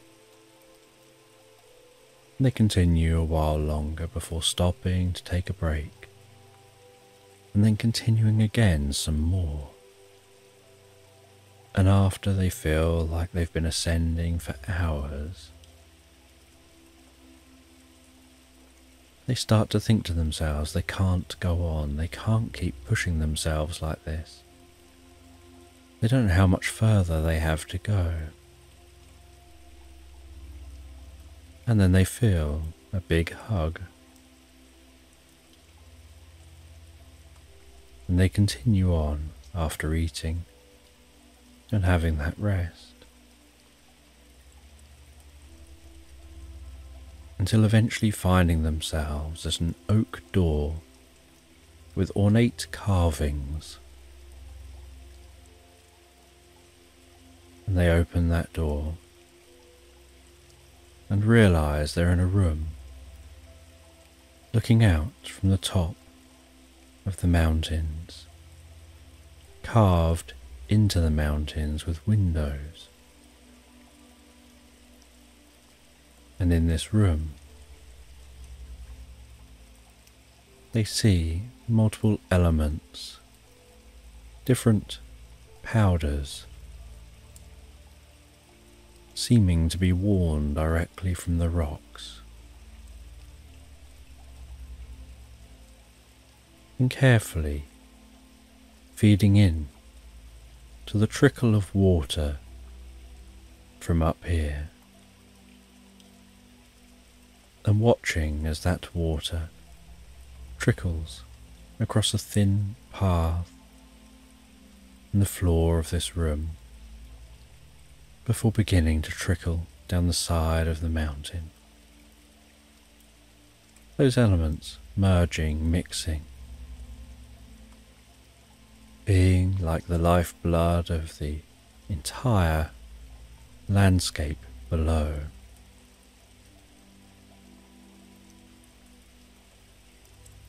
And from here they can hear the blustery wind outside.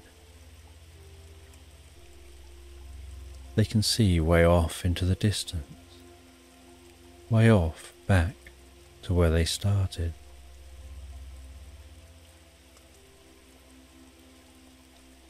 They see the faintest hue of blue of that portal way off in the distance, so vivid and vibrant. From here it just looks like a pinprick of light, and yet it's still visible. And they look around this space, finding this room seems empty, but it seems purposeful. It has windows. It's designed as a room. Elements seem to be just wearing off the walls and carefully flowing and mixing with the water. And then they see from the corner of a room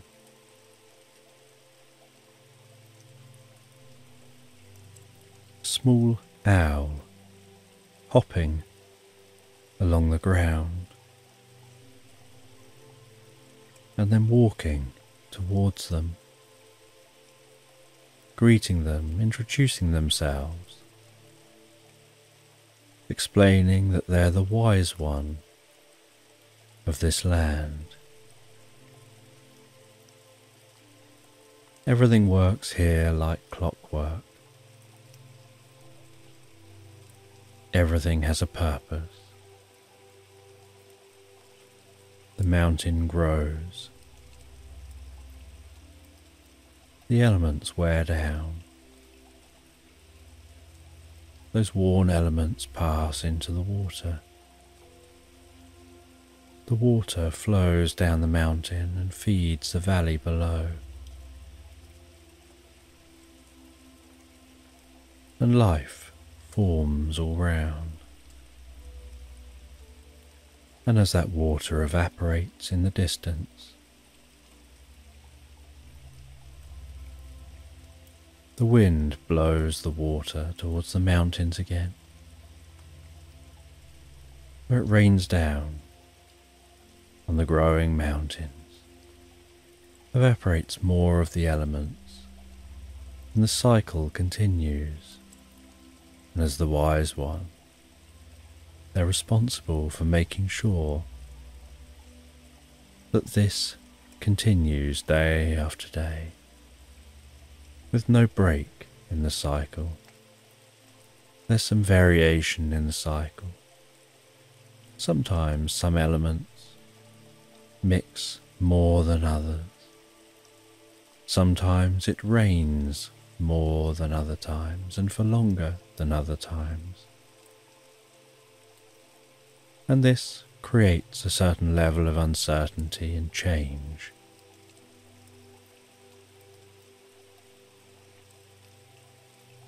And they ask the woman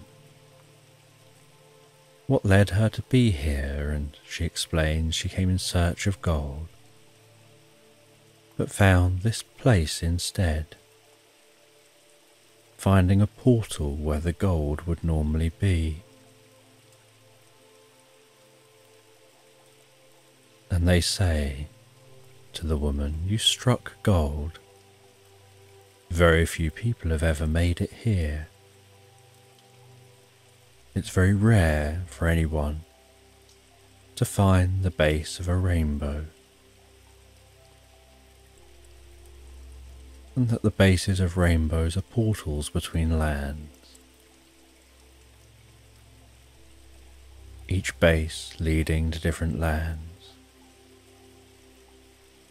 And the portal is different depending on the rainbow and the quality of the rainbow, leading to different lands, different dimensions. And they explain to the woman that she needs to head back and find her way back, that they can share some knowledge with her, make this trip meaningful. But she needs to head back before the rainbow dissolves and the portal fades. And they hand her an enormous kite and what resembles a kind of surfboard mixed with a wing. And they tell her to get back, the quickest way is to kite surf the wind, the updrafts of warm air, following the descending cold air, recognizing patterns in the sky to navigate your way back. They tell her to hold on to the kite, holding on to two separate strings that will allow her to direct the kite left, right, help her to raise up, lower down, and to be on that windsurfing board.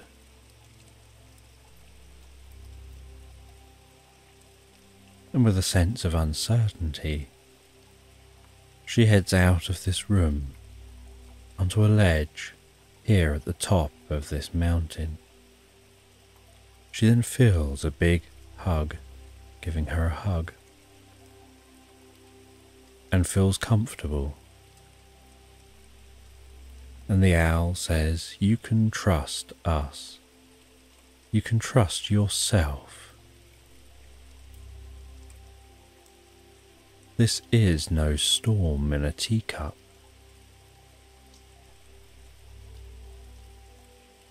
You can ride this back to where you came." And she pulls on the cords, lurching the kite forward, which launches in the air, jumps onto the board, locking one foot on the front, and sets off, waved off by the owl, and begins surfing the wind back to where she came, surfing above the mountain, above the garden, above the woodland, weaving and following that river back in the direction she came from. Sky surfing all the way back, noticing way down there that manatee still choosing to rest on a deck chair under a parasol, and lowering herself down and weaving, landing among the elephant grass, skidding along near to the portal that she's aiming for.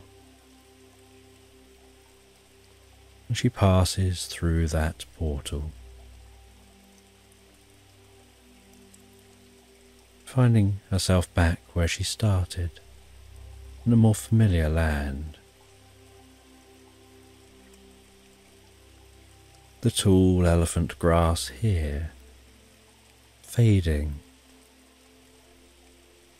as the portal fades, where it had bled out through the portal into the land around. Seeing behind her the rainbow fading, the portals closing, the clouds clearing, the rain stopping. As she found her way back home, and as the sun increased in temperature, now there were no clouds or rain, she took off the raincoat and carried it with her. As she walked back towards her home, and as she arrived home and went to get the key out of her pocket to open the door, she finds a tiny little carved statue of an owl, inscribed on the base, saying something to remember your journey by. She opens the door and goes in to her house. She makes herself a drink and settles down for a while, reflecting on the journey she's had. And as night falls, she heads to bed, still in her mind, running over the experience, curious how the portals form, why others haven't discovered them before, why she's never heard of them before, wondering whether she'll ever get to leave this land and maybe visit other lands in the future, knowing if there's another rainbow, she's definitely going to go searching for the end of the rainbow. And she settles down and begins to drift and float so peacefully, so comfortably asleep into slumberland. And in this bedtime story, you find yourself travelling along an English canal in a narrow boat, and your boat is travelling along very slowly. You're carefully manoeuvring this boat along the canal, enjoying the leisurely journey through the waterways. The sun gently setting in the background, casting the most beautiful glow across the water and the landscape as you gaze out over the flat meadows and fields, pocketed with the occasional patch of woodland. That golden light, bringing a deep sense of peace and calm.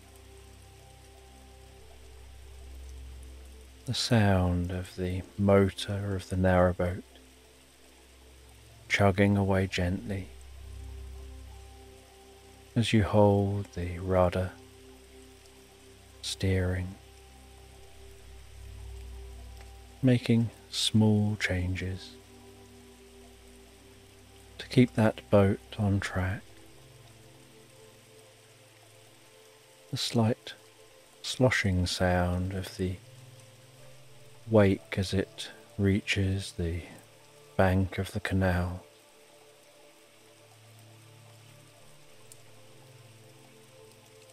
Perhaps noticing the sound of ducks some distance down the canal taking off, sound of their wings flapping as they build up speed and run on the surface of the water,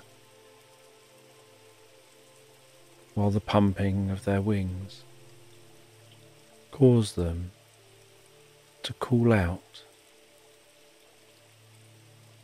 and verbalize their experience.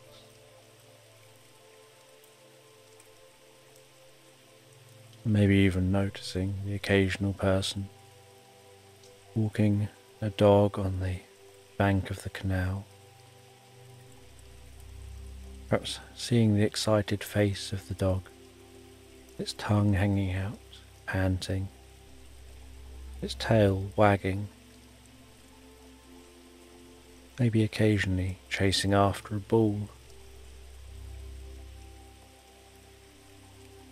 Perhaps seeing a dog that jumps in the canal water, paddles around for a bit before swimming back to the shore,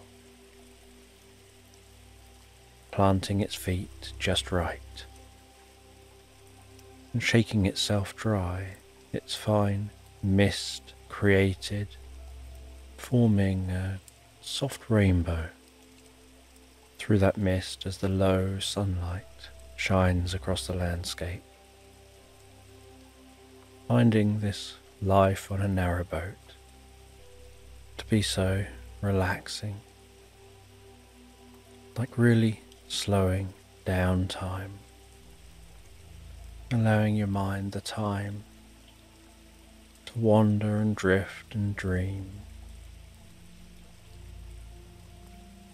That golden light shimmering as it bounces along the water's surface.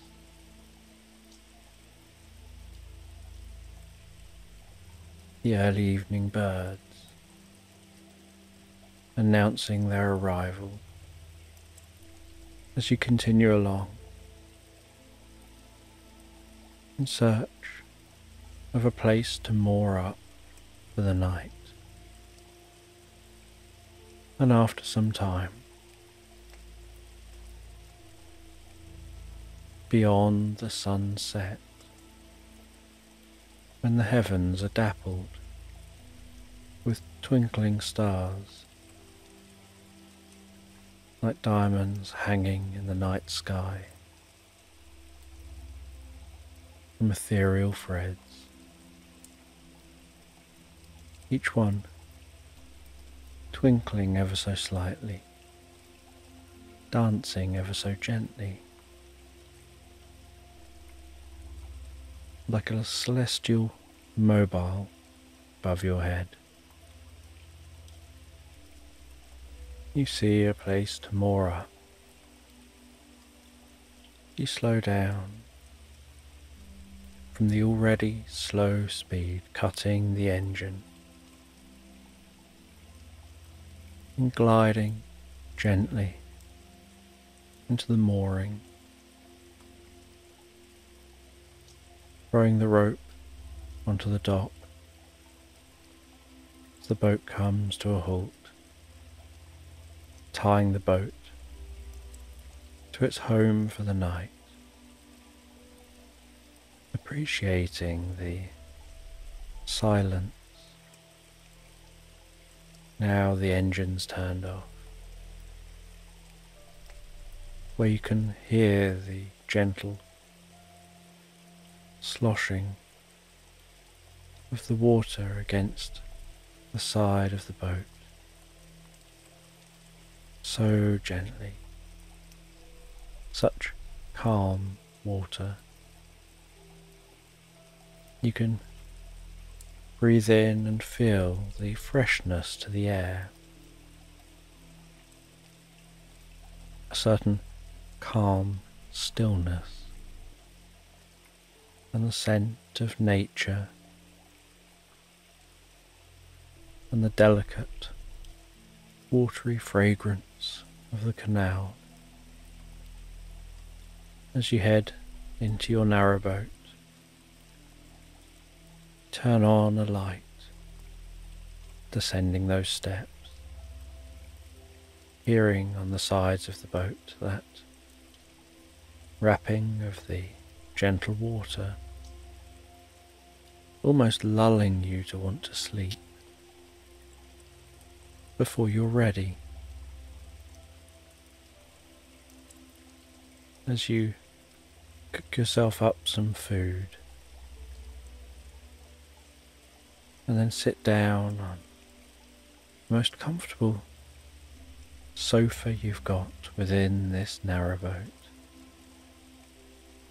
And this narrowboat has a bedroom at one end. And just above the bedroom, at the front of the narrowboat, is a slightly raised roof with a stained glass window. And half that window is above the bedroom itself, but it moves beyond the bedroom, with the other half the window, allowing light into the living area. And you have a kitchen area on one side. You have a bathroom and some storage on the other side.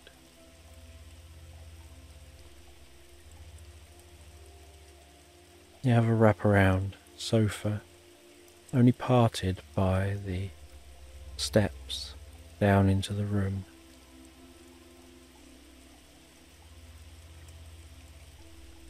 Finding this area so cozy and so snug.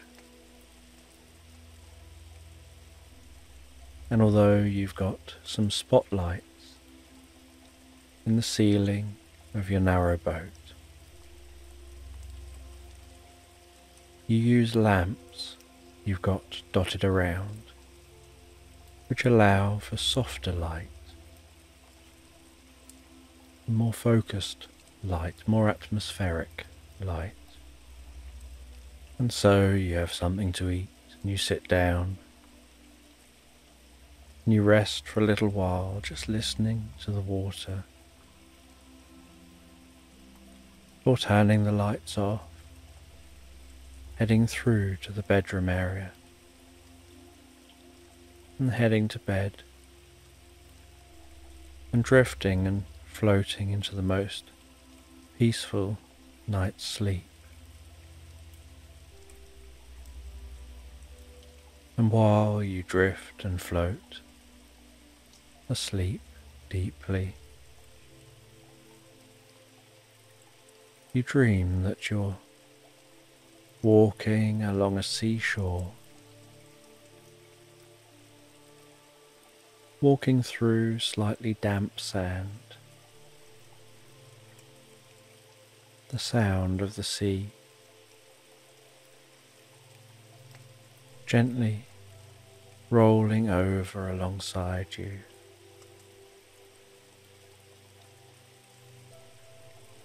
Trying to decide whether it's more like a gentle hiss or a gentle rumble. A bit like white noise of that sea rolling in. And it's a little distance from you, but you can still smell the salty air.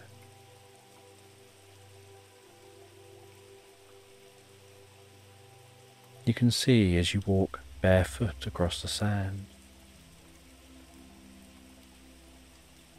the way your feet leave their mark on that sand, the way the sand changes colour with each footstep. And you find a location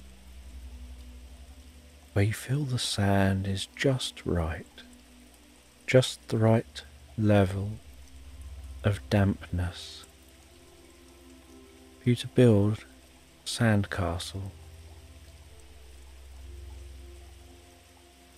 And so you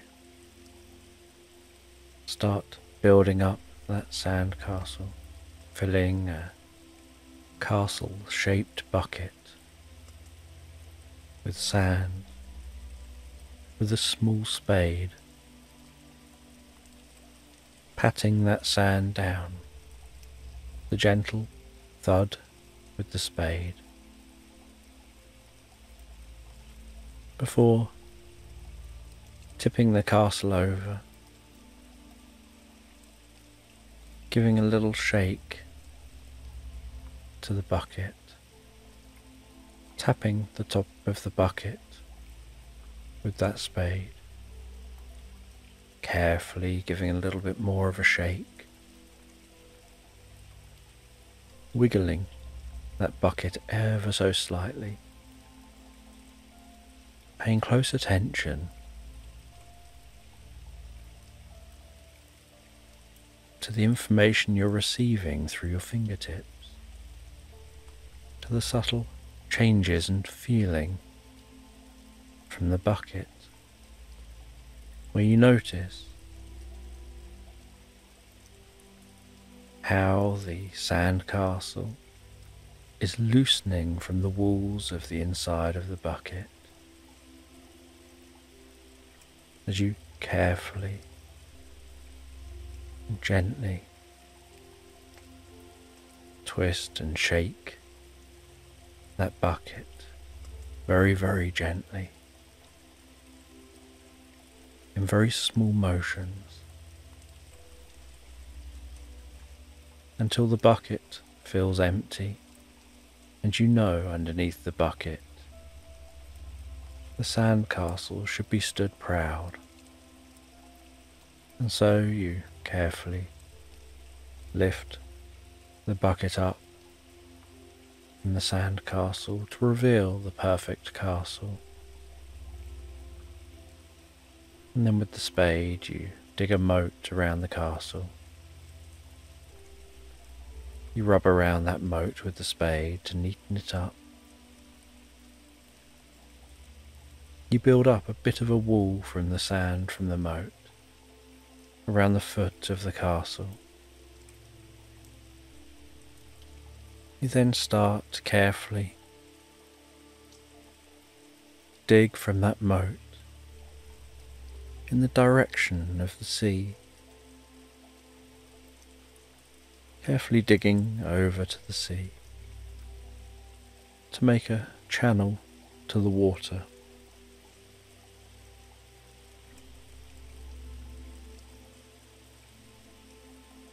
And you dig that channel close enough that as some of the waves gently roll in and slide along the surface of the sand, they start to flow into your channel, and you watch as that water rolls gently down that channel and starts to fill up the moat.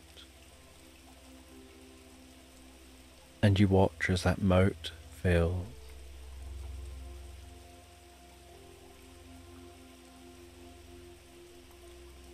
And then, to make this last a while longer, once the moat is filled,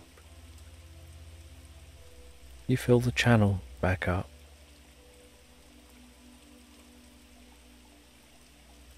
And you dig a secondary moat, an empty moat, a little bit closer to the sea,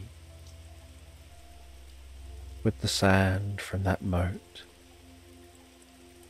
piled up behind the moat, between the moat and the castle, so that as the tide slowly comes in, the castle will have an opportunity to last a little bit longer before being washed away as just something in a moment.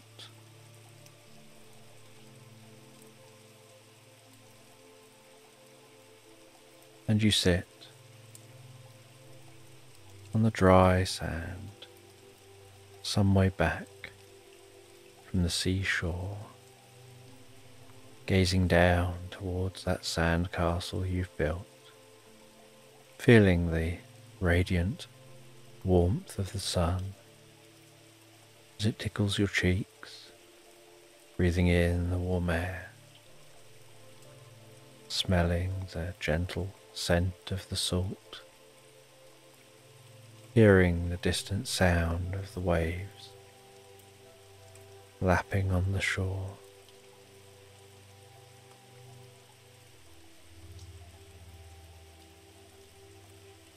Enjoying this dream, the peacefulness of the dream, the simplicity of the dream, like having a still mind, just focusing on one enjoyable task, on being in the moment while doing that one enjoyable task.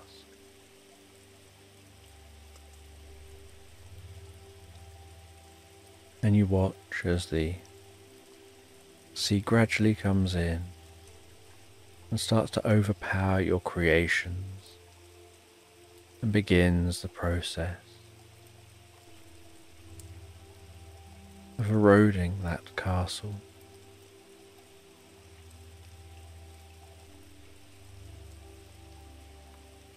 Of wearing down the physical structure, leaving behind just the memories. And while the castle wears down to just a smooth mound of sand, and gradually that smooth mound of sand softens and becomes flatter and flatter. You close your eyes on this beach, enjoying being in the moment, enjoying drifting and floating deeper, more peacefully asleep.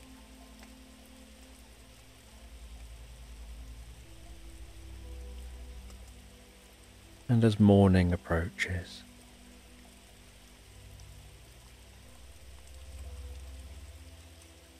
you're awoken by the soft light filtering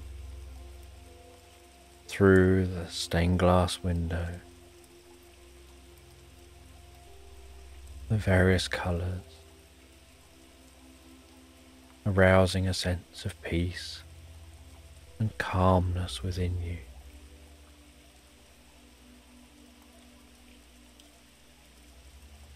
And you wake up feeling so refreshed and revitalized,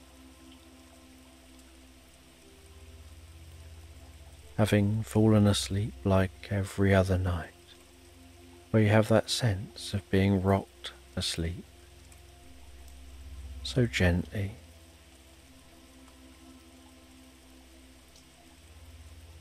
And you have yourself some breakfast before continuing your journey, unmooring, continuing to travel along the canal.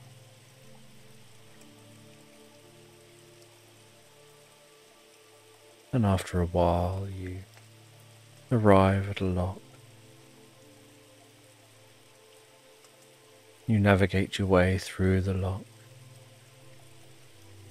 heading into the lock, closing it behind you, changing the water level, waiting patiently for that to occur before continuing on your journey and then closing the lock behind you again.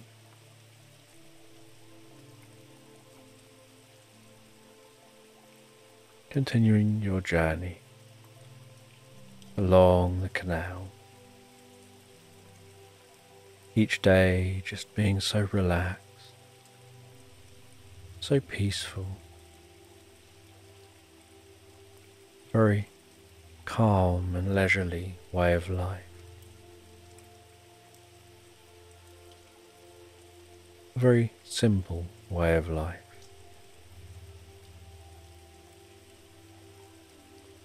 And eventually, as the next evening begins to knock on your shoulders, and the curtains of night begin to draw. You see a mooring by a traditional British pub. You moor up by that pub. You head into the pub. There are some locals in here and great atmosphere. Wooden beams. And the outside is wooden beams and painted white and a thatched roof.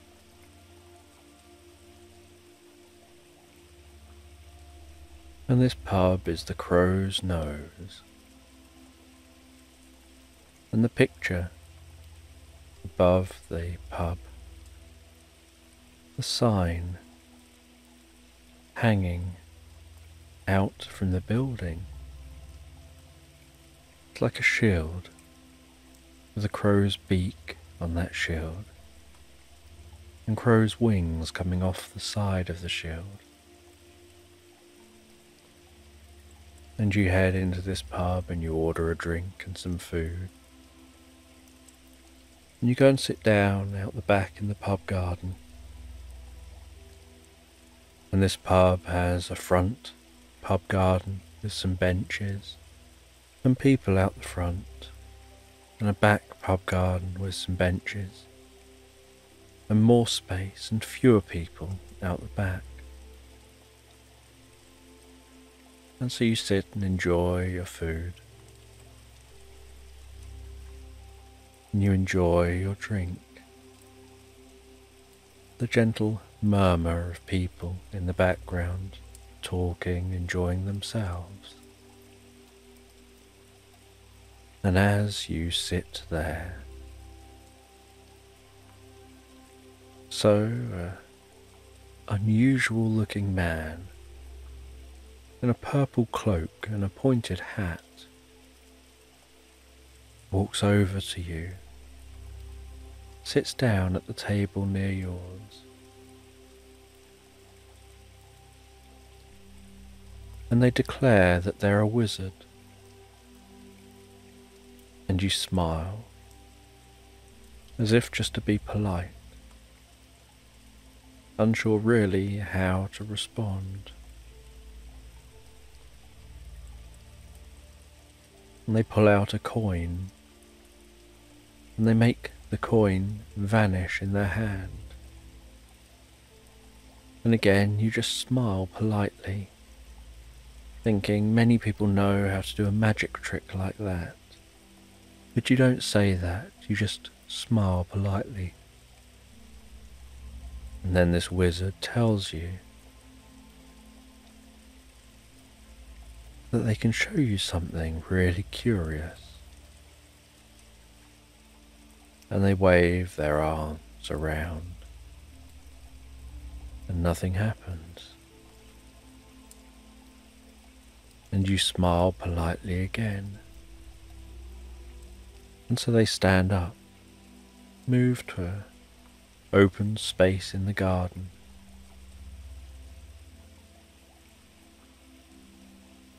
They flex their arms and their fingers as if to psych themselves up.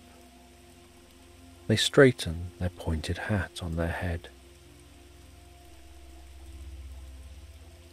You watch with curiosity, little intrigue, unsure what they're trying to do.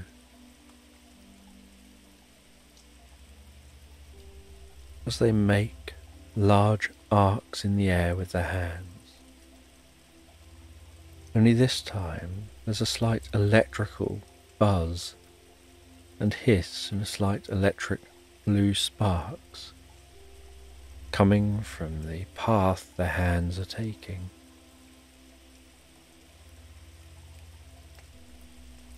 Then they move their hands faster and faster, before pulling their hands in opposite directions, as if to pull open some curtains. And as they do, the space between the sparkling ring opens out to show a different environment. And this gets more than just a polite smile. This gets you to stand up in shock out of your chair and walk over to them, looking more at the gap that goes somewhere else than at them. And they gesture to the gap. They say, I told you I was a wizard and I'll show you something interesting. And they take their hat off. They walk through this portal they seem to have created. They gesture back for you to join them. You look around and see there's no one else in the garden. No one else to defer your decision making to. And so you shrug your shoulders. You follow behind them and walk through this portal. You find yourself in a clearing, surrounded by woodland. And it appears like the Mad Hatter's tea party is taking place from Alice in Wonderland. And you watch on with curiosity as these characters have afternoon tea in this strange clearing in this woodland. And the wizard, not even acknowledging the tea party, walks to a tree, opens a door in the tree, and gestures and tells you to come on. And so you follow them, looking back at the tea party. You find yourself entering the tree, discovering you're heading down a spiral staircase, and the wizard is counting themselves down the spirals, down the steps, 20, 19, 18, 17, 16, 15, 14, 13, 12, 11, 10, 9, 8, 7, 6, 5, 4, 3, 2, 1. You hear them stepping off the bottom step as you, a few steps behind them, follow on. You hear them opening a large metal door. They walk through the door and you arrive at the door and walk through following them. And find yourself in a large dungeon under the tree. And you walk through this dungeon, each footstep echoing off the walls. And you head all the way to the far side of the dungeon, where the wizard taps on a few specific points that you would never remember. And with this, the back wall of the dungeon falls away to reveal what looks like the inside of a stone building with a staircase rising up. And you follow this wizard up this staircase, and after quite a climb, you notice hanging down at this point is a pendulum of a clock, and you continue to ascend. And near the top, you can hear the loud ticking of the clock, and eventually you arrive at a room at the top and find that you're surrounded by the inside of clock faces, looking at the reverse image of each of those clock faces and the hands on the faces, surrounded by the mechanisms, all the cogs of the clocks, all attached to the pendulum to keep time. And the wizard tells you that they're actually an advanced being, but advanced technology often appears like magic to significantly less advanced civilizations, and everything you're seeing is a representation to make this make sense to your mind, to what your neurology can understand. And that this clock tower and its faces and its cogs and its keeping time is just a physical manifestation of a quantum realm where you can travel through time and here this location is between time. It's a point out of time where in every direction time runs in different ways and different spatial locations, and beneath each clock face is a door, and they gesture for you to walk towards one of the doors.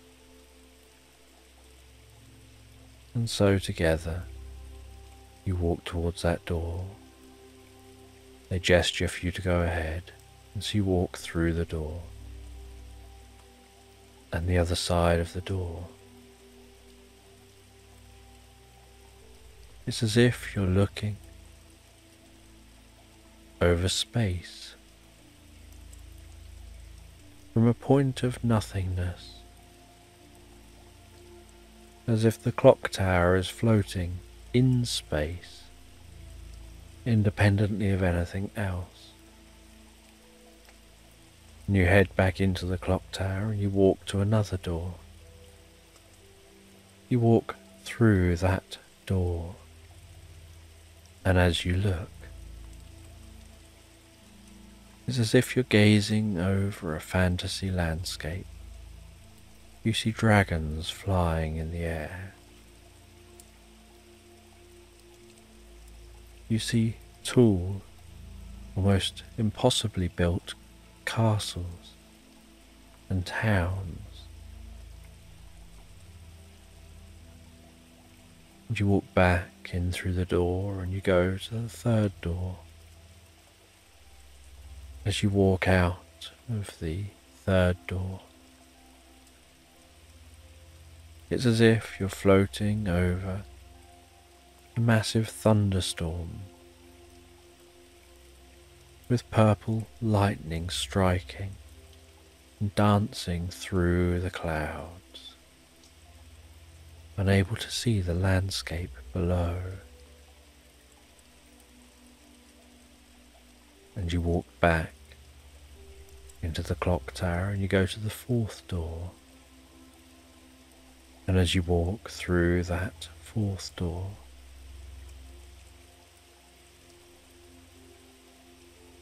you seem to be on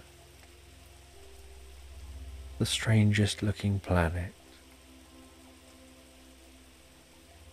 with pink clouds, golden landscape, and strange sounds of animals. And you head back into the clock tower. You go back to that first door. You walk back through the first door. Only what you see this time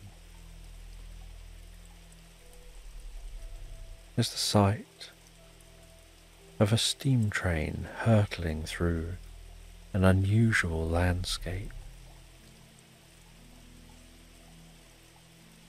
And the wizard says that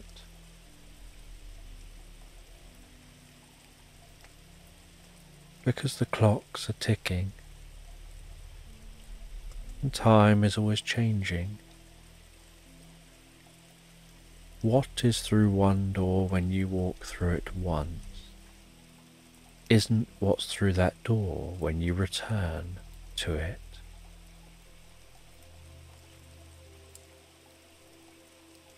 It's forever changing.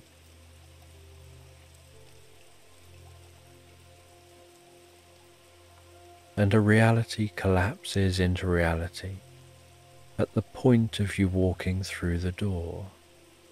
But once you leave that reality, it's as if that reality now passes.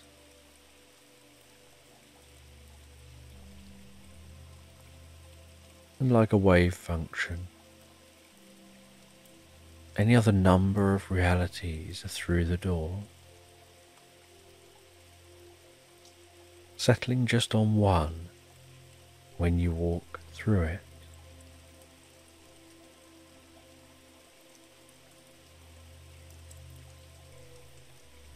And then in the centre of this clock tower,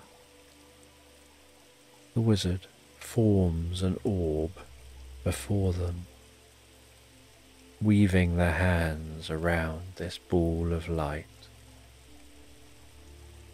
They then seem to almost pull that ball of light wider and larger with their hands. And once this ball of light is the size of them, they tap it with one finger, and instantly you feel a deep sense of peace and tranquility.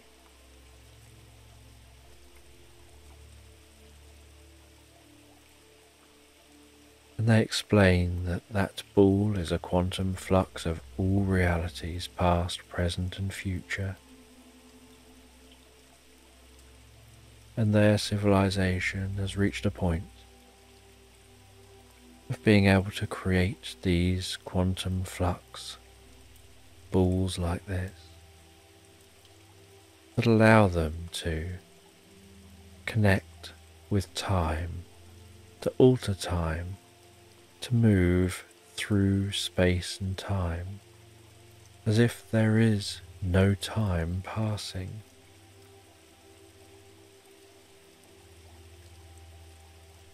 And after they show you this experience,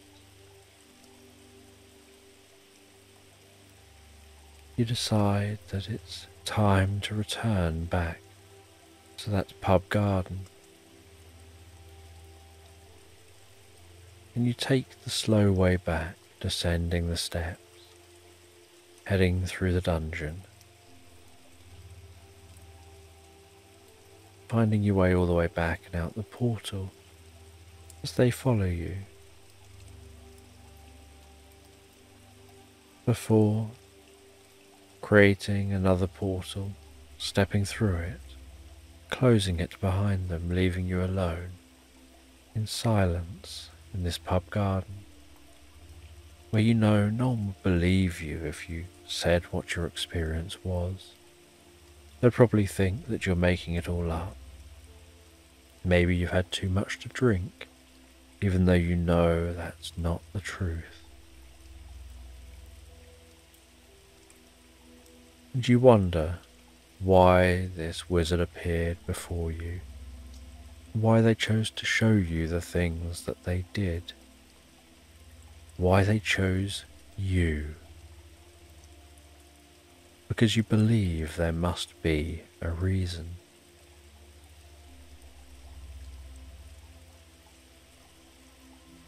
And so finding your mind going around and around that idea that there must be a reason, that must have been a real experience. You finish up in the pub as it's getting late. You leave the pub and head back to your narrowboat. You settle down once again on your narrowboat and drift and float so comfortably, so peacefully asleep into slumberland, exploring your experiences in your dreams, trying to work out what it all means as you drift deeper and more relaxed, asleep. And in this bedtime story, you go in search of some crystals to carry out an ancient ritual that helps to create a deep, meaningful connection with the world around you. And so you set off one day. You find yourself walking through a meadow, and as you amble along in that meadow, the gentle sound of each footstep that you take through the tall grass,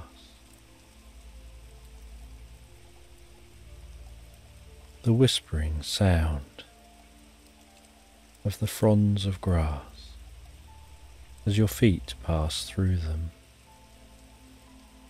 slight rustling as the wind blows a breeze, the way the grass seems to undulate and move in unison, almost like waves through the meadow. And the gentle scent of spring flowers, and the sight of bees and butterflies going about their daily business from plant to plant.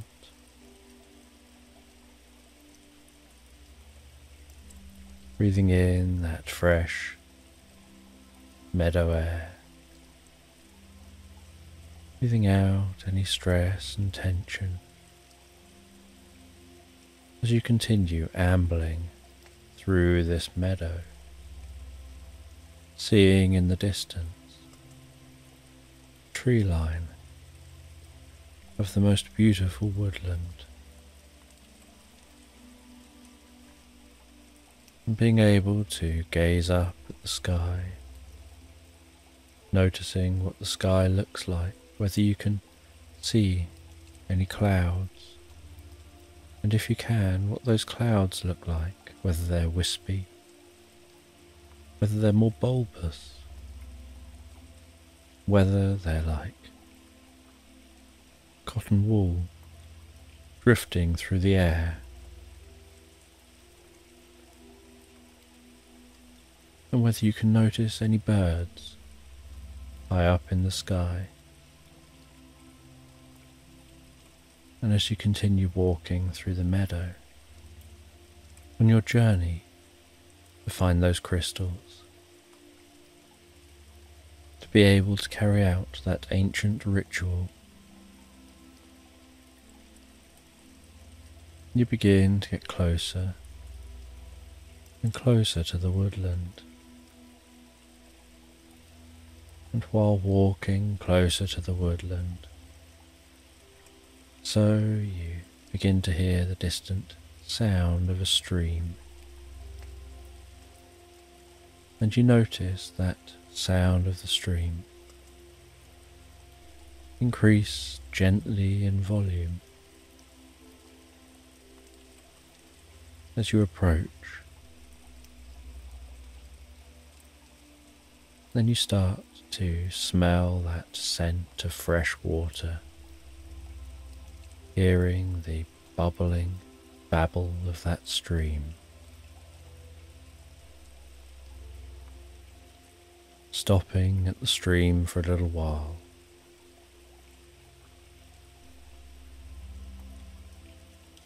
splashing some of that cool, fresh water onto your face.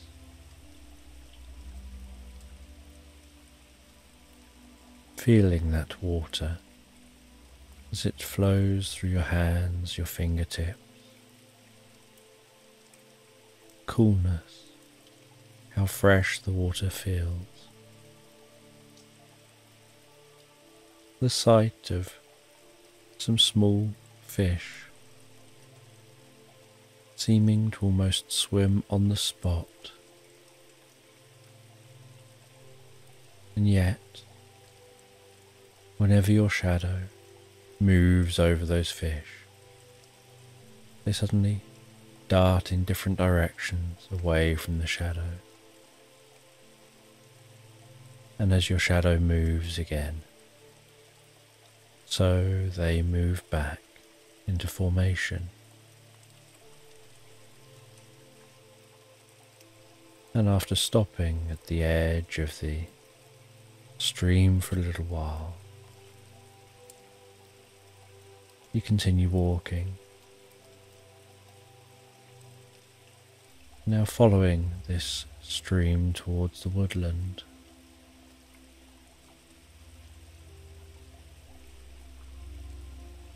Still admiring the beauty of the nature around you,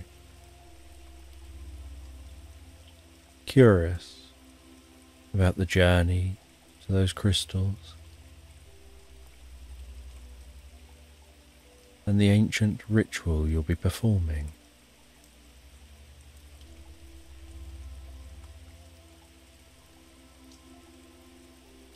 And after what feels like no time at all, yet in reality has been most of the day, you arrive at the tree line to the woodland, and the sun is beginning to gently set over the horizon, tucking itself up in bed for the night.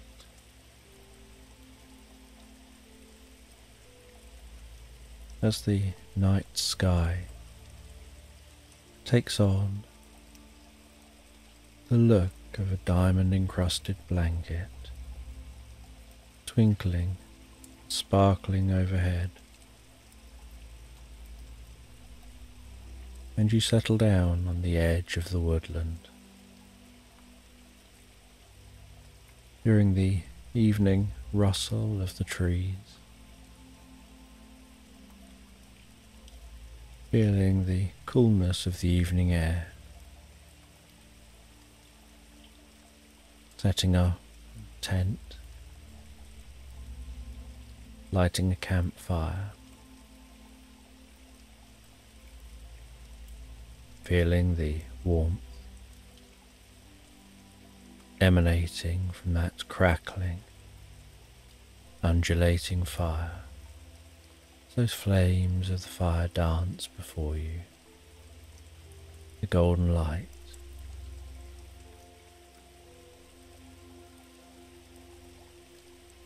caressing the meadow at the base of the fire.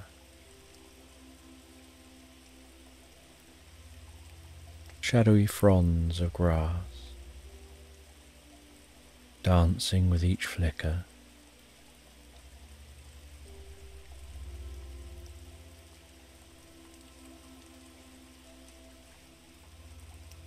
feeling the warmth of that fire on your cheeks, making yourself something to eat and drink, hearing the nighttime sounds of crickets and cicadas, the occasional sound of distant birds and other animals, bringing a deep sense of comfort and tranquility to your mind and body. And as the night continues on, so the fire burns down as the moon rises up into view, casting its silvery light across the landscape, giving the landscape an ethereal quality.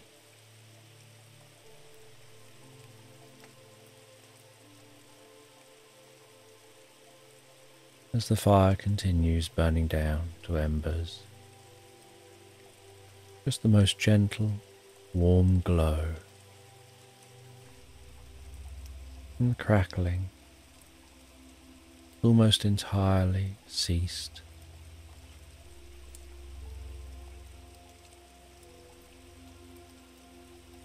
And with that, you decide to settle down for the night in the tent and drift and float peacefully asleep. And while you drift and float peacefully asleep, you drift into the most pleasant reverie, lying there so comfortably in that tent, initially aware of the sound of the sides of the tent moving gently in the breeze.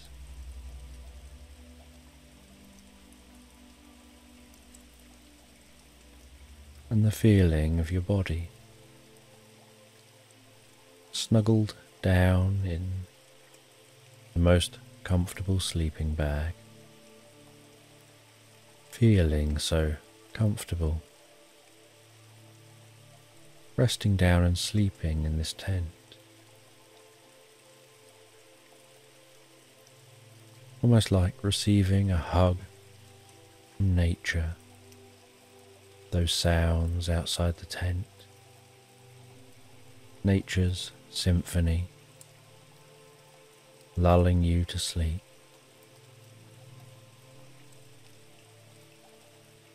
Your calming and slowing breathing,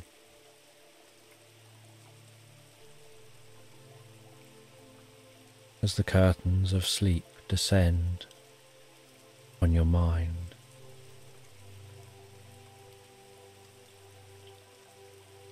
The occasional flicker and flash, a little bit like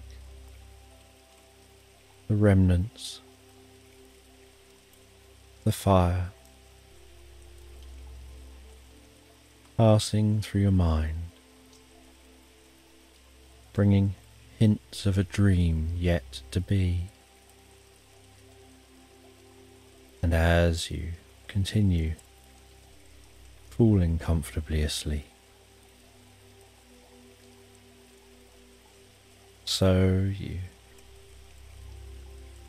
have a slight momentary falling feeling,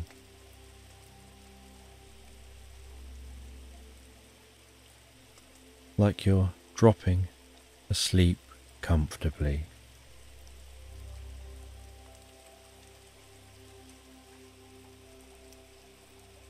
And then you begin to dream. And you dream about walking down a country path towards a quaint railway station. The gravelly, stony path underfoot, crunching with each step. the path blowing up some dust with each small breath of wind.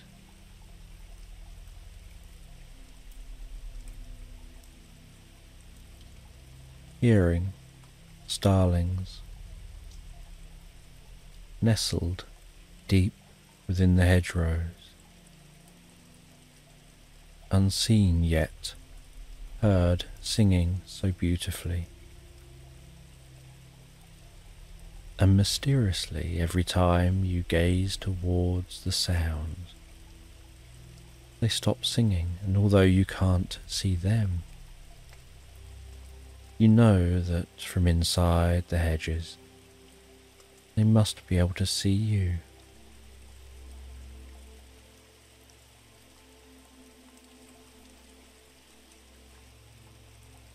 As you run your hand along the hedge, feeling the twigs of the hedge, the leaves, how cool they are despite the warm sun overhead.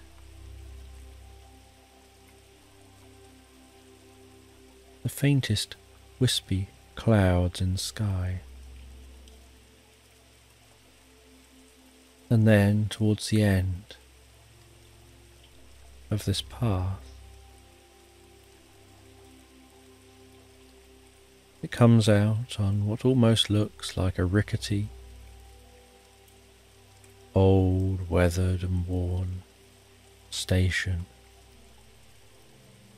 that seems like it stood still in time for decades. And you head up onto the station, and you can smell the wood of the station. As the only person stood on the platform, the silence while waiting for the train, gazing up the track and down the track. Then you see the train approaching. That faint, low clickety-clack, clickety-clack, clickety-clack of the train on the track, way off in the distance.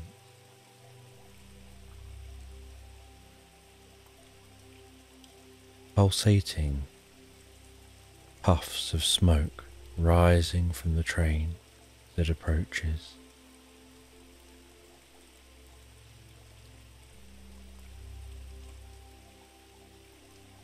The sound of the engine of the train becoming audible.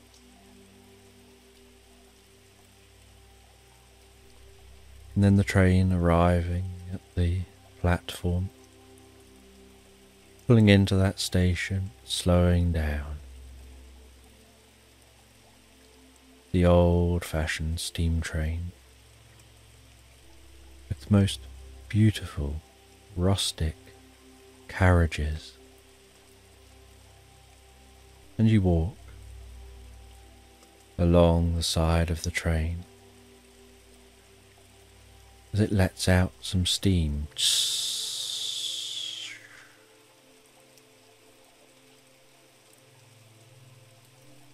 And then you hear a slight clicking coming from the train as it idles. You walk to one of the carriages.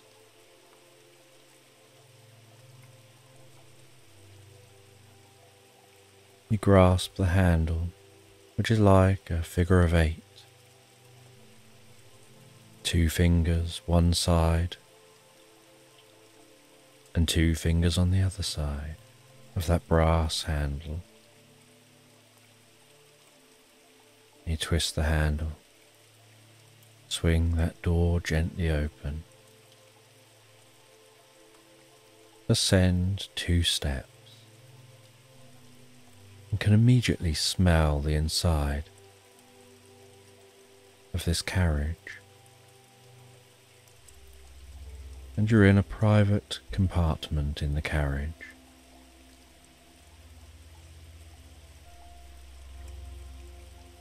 You close the door behind you with a clunk clunk as it closes. You pull down the window in the door so that it lets some air flow in as the train moves. And you sit down on the old train seats.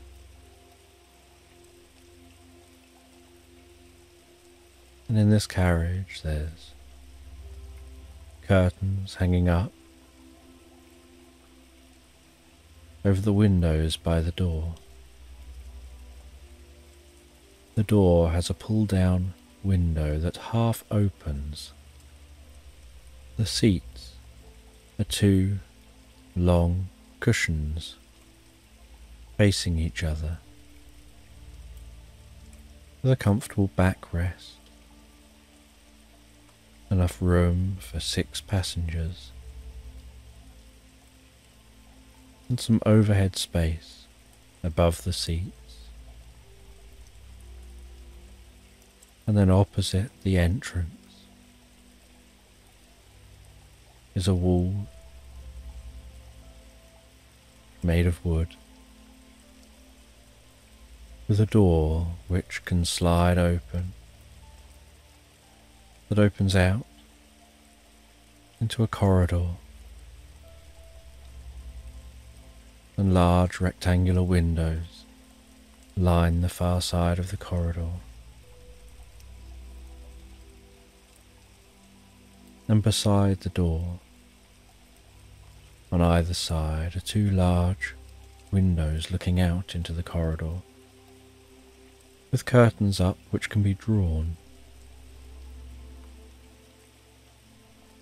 And the chairs have a slight dusty, musty scent to them that seems almost nostalgic and pleasant. As the train pulls out of the station, it jolts slightly as it gets going. The shunting begins slowly at first, and gradually as it leaves the station, that shunting speeds up. As it increases in speed through the countryside, and the air blows so comfortably and pleasantly through the window, breathing in that fresh nature air as the train follows that track away from the station, through meadows,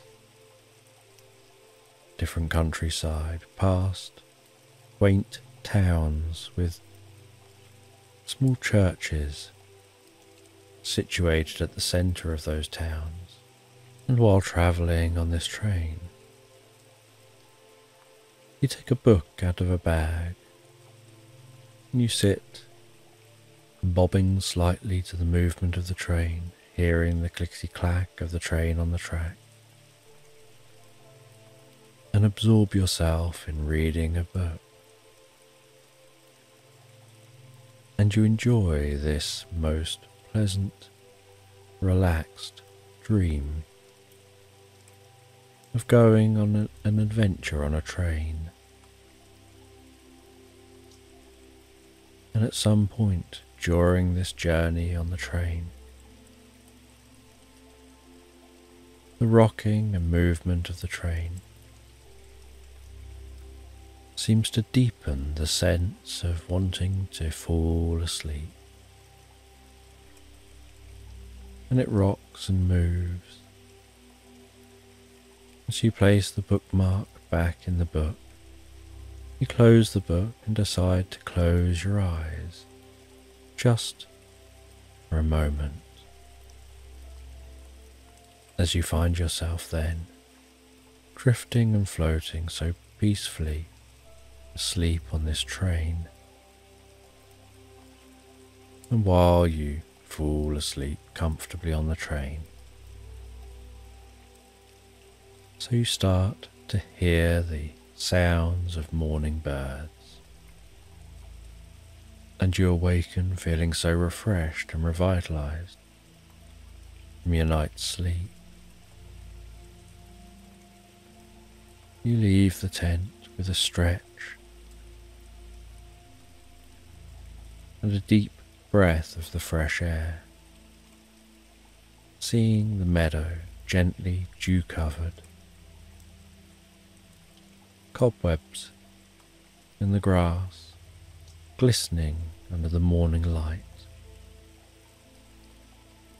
faint mist undulating through the landscape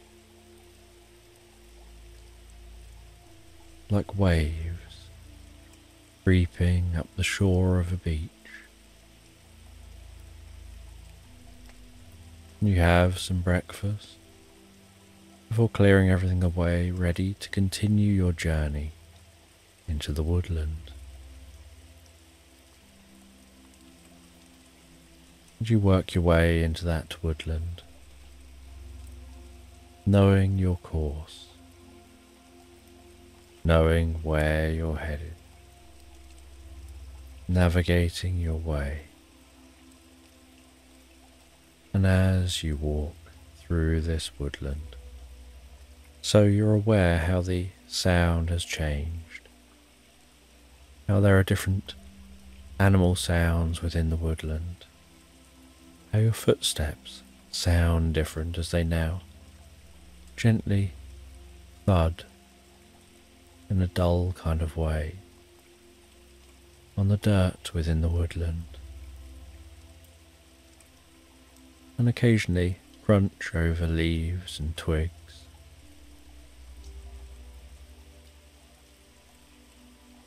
And the rustling of the leaves from the canopy overhead, seeming to be coming from all around you. And as you continue walking through this woodland, occasionally brushing past trees, feeling the sensation of the bark under your fingertips, the smell of the woodland, the mossy smell, the scent of sap on some of the trees, and the smell of the leaves.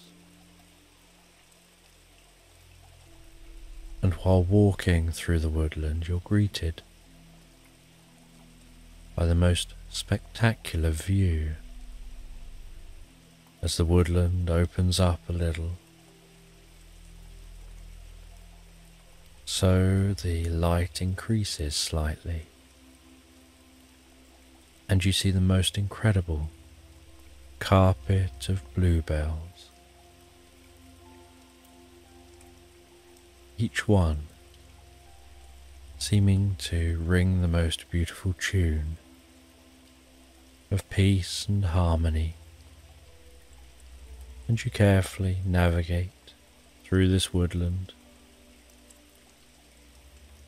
being careful to avoid stepping on the bluebells and sticking to paths mapped out by deer and other animals who've trodden this landscape thousands of times before. You pass through the bluebell woodland, and then the woodland begins to become more dense again.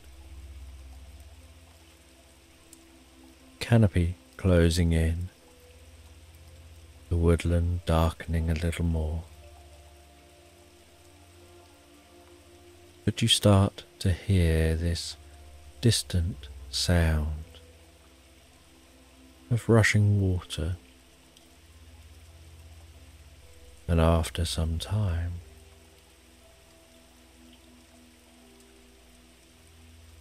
you exit the woodland at a slight clearing, and at the far side of this slight clearing is a cliff. Flowing down the face of the cliff is the most beautiful waterfall.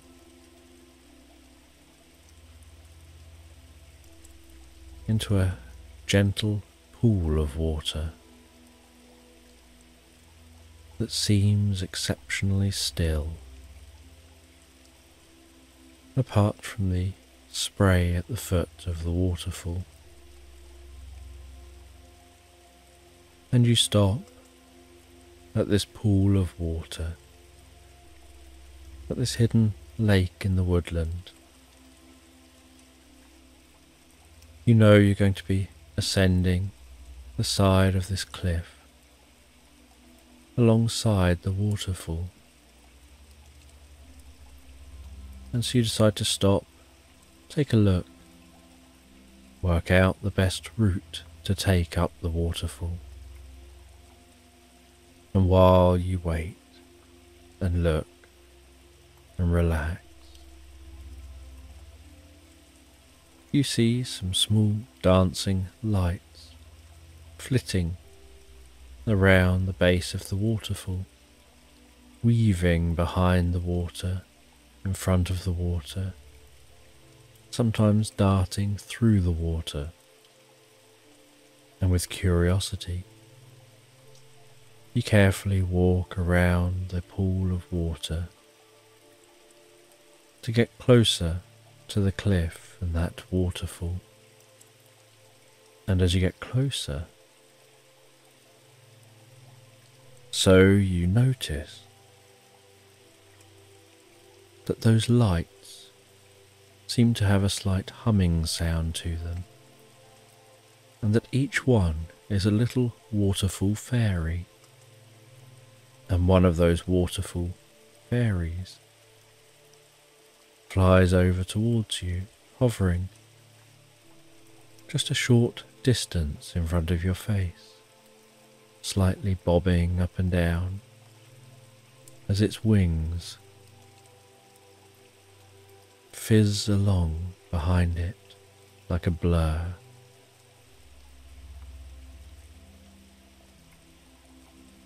And the fairy begins to talk to you and seems so happy and pleasant, so friendly,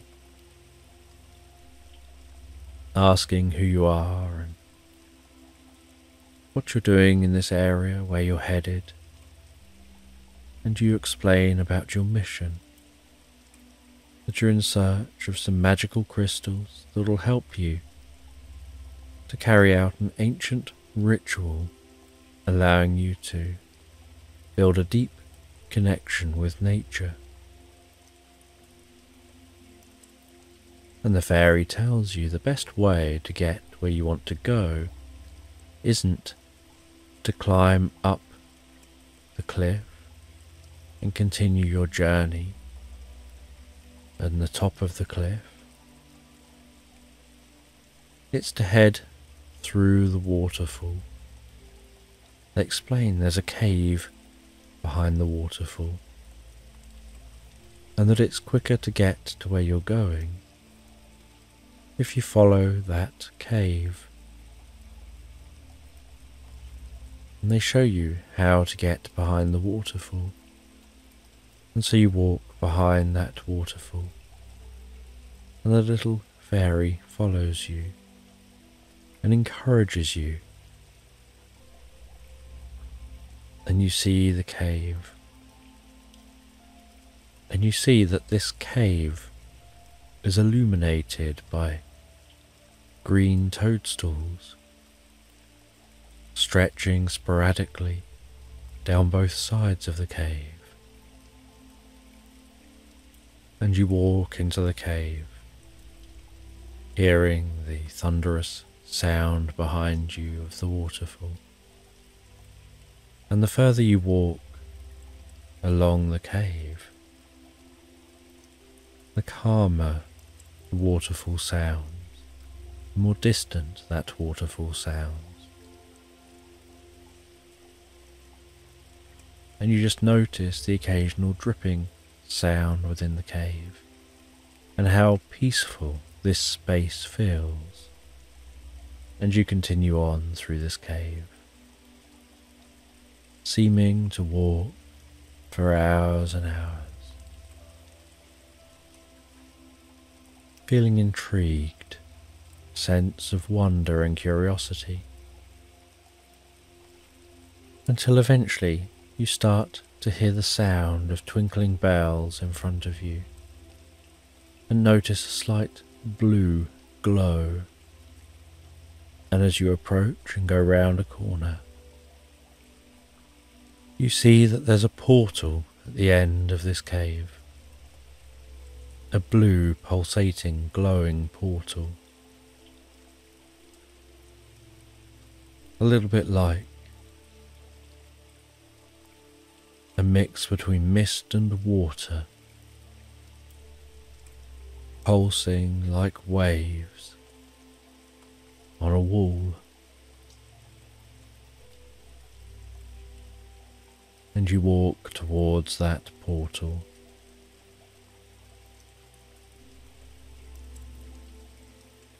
and decide to walk through the portal.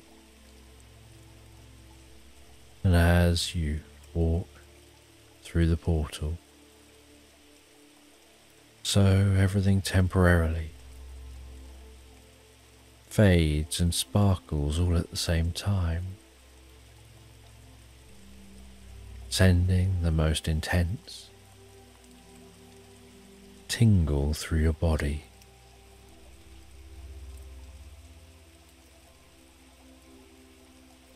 Like when you get that excitement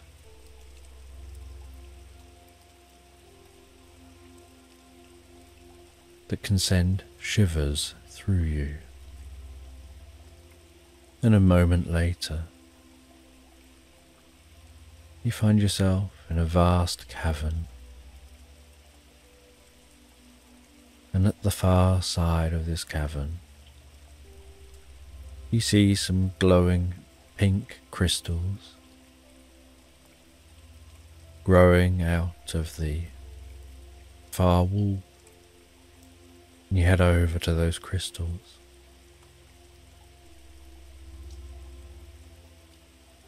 and you see that some of the pink crystals have already snapped off and are lying on the ground.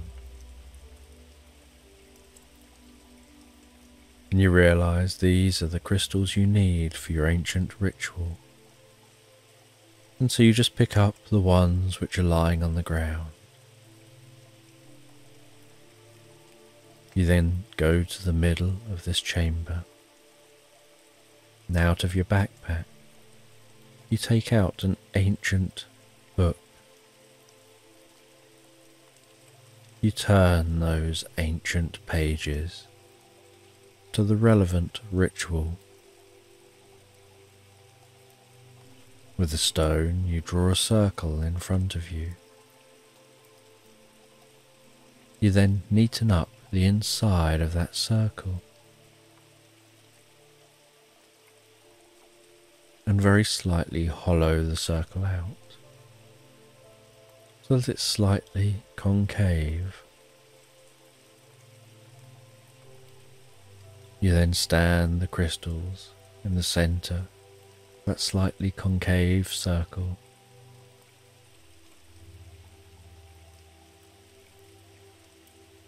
You take some water you have in a bottle, which was gathered at the pool before you entered the secret cave. You pour a little bit of that water into the concave circle, and the dirt in the centre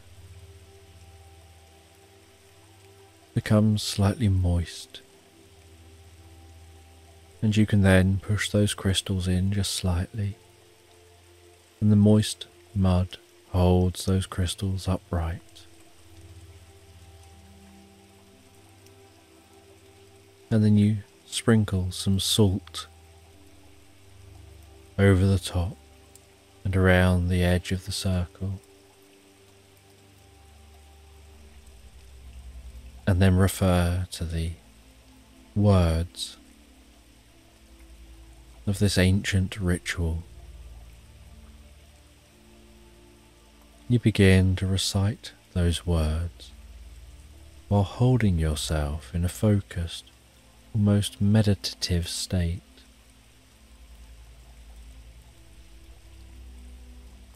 And as you recite those words, so the crystals seem to glow even more and seem to pulse very slightly. And then it's almost like pink lightning seems to dance between the crystals. As those crystals pulse and light up, almost as if light is pulsing from the base of the crystals towards the top of the crystals. And then an orb begins to form around those crystals, broadening out to encompass that concave circle. And then as you continue with the ritual, so the pulsing pink light broadens out to encompass you, bringing a sense of warmth and pleasure through your body, a sense of serenity and peace. And then you begin to discover a feeling of connection, a feeling of oneness. And as you reach the end of the ritual, so the light seems to turn to a vapor, like being enveloped suddenly in a gas, a little bit like when you have a bubble with a cloud of gas within it. And when the bubble bursts, the gas just slowly dissipates. And as the gas begins to dissipate, so you find yourself breathing it in. And the more you breathe in this magical gas, the deeper the connection you find that you have with the world around you. And it's just an instinctive feeling. And as the gas dissipates, you find yourself just sitting there, quietly, in a quiet chamber. You know something within you has shifted. You now feel a deep connection with nature, and yet your experience hasn't yet shifted. And so you clear everything away, place those crystals back down where you found them. You have this deep sense that something has shifted, and yet you don't know quite what. And as you begin to walk back through that portal, and then back along that tunnel,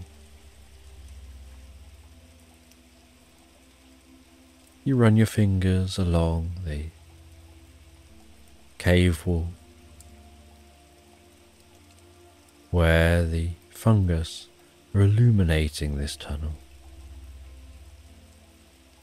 And although you can barely see it with your naked eyes, touching the cave wall, you feel that connection with mycelial network feeling the experience of the life of the fungus which spreads throughout this entire environment. Everything it's in contact with. And as you exit the cave, back to the waterfall, you find you have a deeper connection with those waterfall fairies. And the same fairy flies over again, tells you she can recognize you found what you were looking for, and says that to fully utilize this skill, head to the stone just over a little way around the side of this pool of water. Sit on that stone, cross your legs, close your eyes, and meditate for a little while, expanding your consciousness out to connect with the consciousness of all living things. And so you walk around the pool, you rest down on that stone, close your eyes, and relax deeper and deeper. And as you relax deeper and more profound, so you feel your consciousness spreading out from your body, connecting with the grass, with the waterfall, with the fairies, with the bees and the butterflies, with the birds, with the squirrels, with the rabbit, with the deer, with all living things, and then holding on to that connection, you slowly open your eyes and stand from the stone, still feeling and holding the connection, still feeling like a part of you is in that state you were just getting into.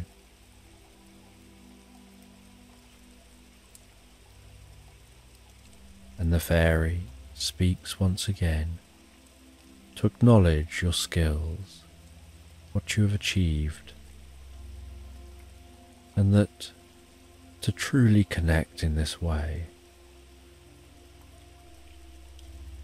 sometimes it's easy to get overwhelmed with life experiences.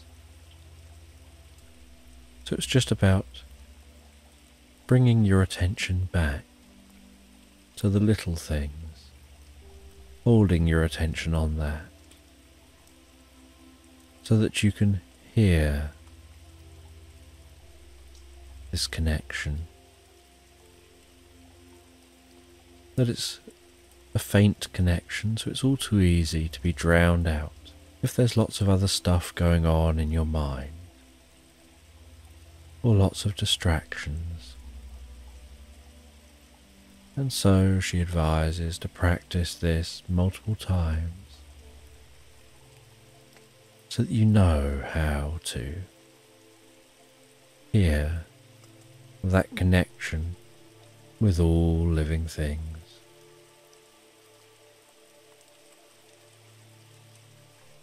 And as you hold on to this and navigate your way back through nature, back to home, you see how long you can hold on to this state for.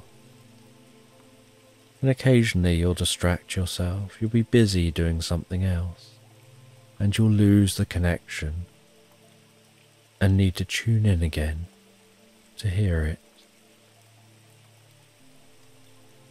But you find it so deep and profound and comforting, and you head all the way home, where you sit down for a little while and reflect on your journey, on what you've learned, before heading to bed, relaxing down and drifting and floating so peacefully so comfortably asleep into slumberland. And while you begin your journey asleep, I'm going to tell a story based on my own experiences. Now, as an autistic individual, I have a deep love for nature and for animals, and for the fine detail of the world around us.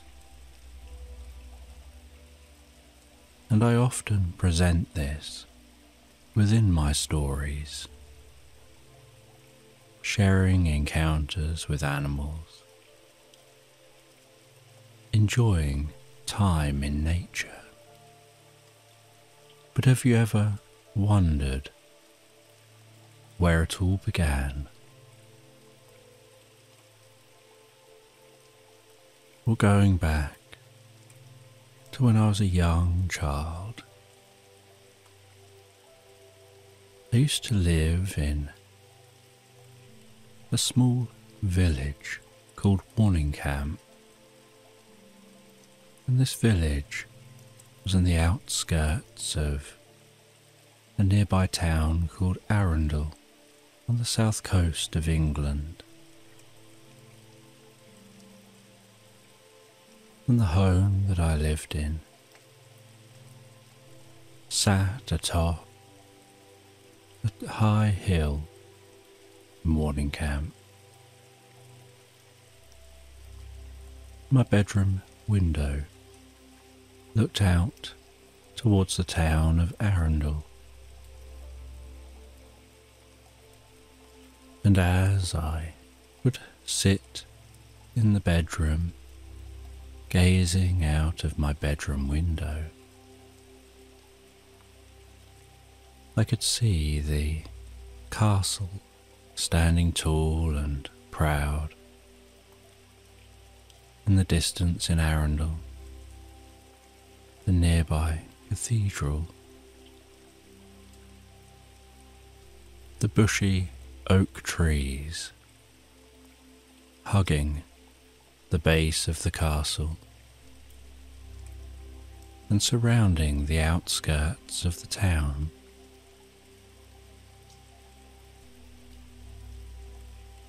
And then, as you gaze from the castle down across the trees,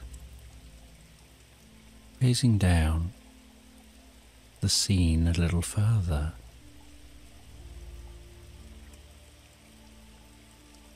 there's a river, Arun, glistening in the light as the water moves on its journey from source to sea.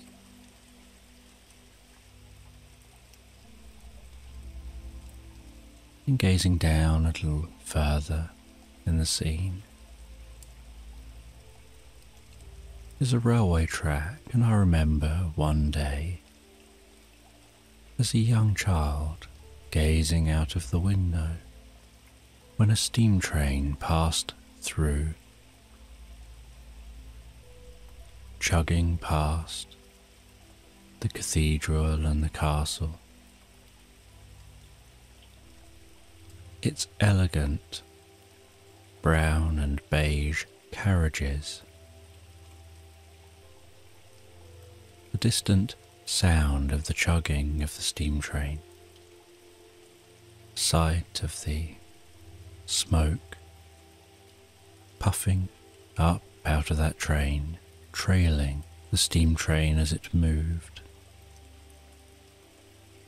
the whistle of the steam train as it approached Arundel train station, acknowledging that it was just passing through and wasn't going to stop. And as you scan down the scene,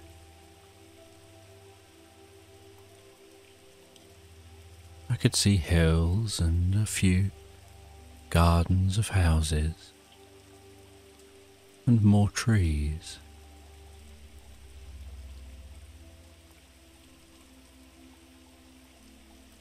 And this, to me, was the most beautiful place to live, the most serene place, a place that even today I think of as home.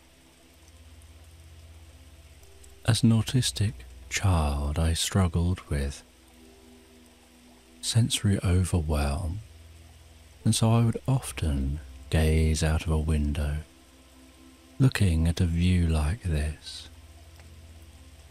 Sometimes there would be birds of prey flying high, circling above the fields.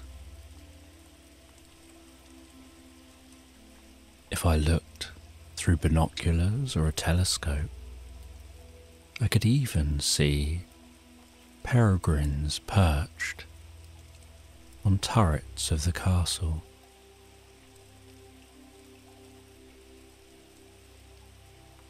And there was very little light around here, and so at night I would have the most incredible experiences of gazing through my telescope at the planets and at the moon. And one of the most awe-inspiring experiences that anybody can have, and that every parent should share with their child, is that first time you set up a telescope and you point that telescope at Jupiter or Saturn, and in the pitch dark you put your eye to the eyepiece, the gentle silence of nature around you. And through the eyepiece, all you can see is that planet and the moons. And if you're looking at Saturn, its rings. And it is the most wonderful, awe-inspiring moment that sends a fuzzy feeling down through your body. That intense feeling of wonder. And I remember the first time I did this, looking through a telescope, gazing at Jupiter and its moons, and my entire field of vision was full of the planet and the moons.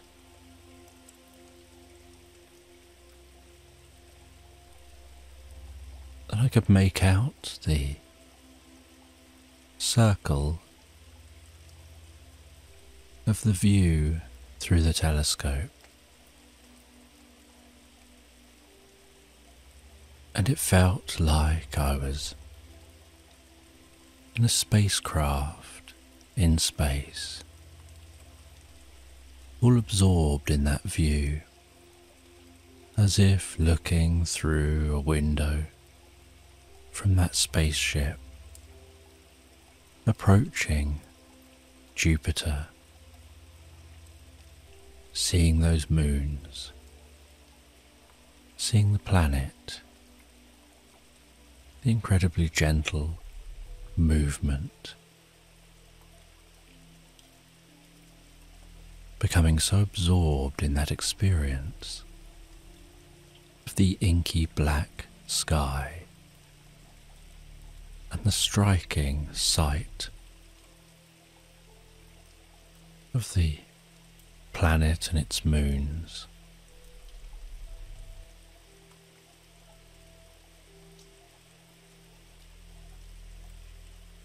That it absorbed me so much I felt I could be floating in space on that ship,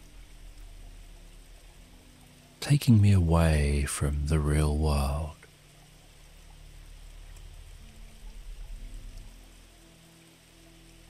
And the stresses of the real world. And as a young child, that is such a profound experience,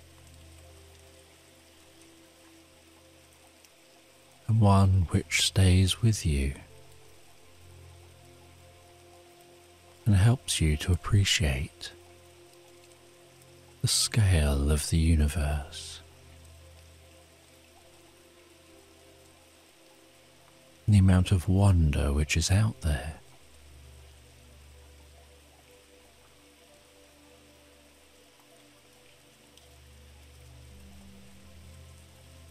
And living in Warning Camp, when it would snow,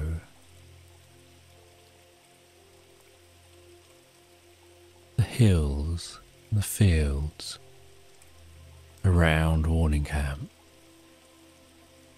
would become deep with snow.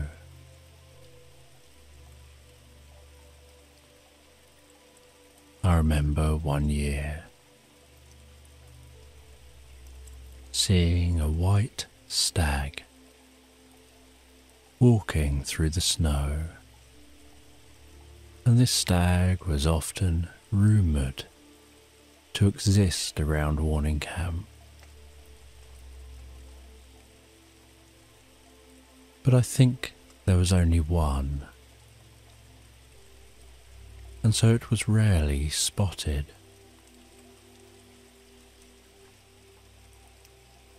And in that snow, my brothers and I would head outside. We would walk down to the end of our garden. We would climb the fence at the end of our garden into the fields, and the fields were on steep slopes, and we would drag sledges up to the top of the slopes.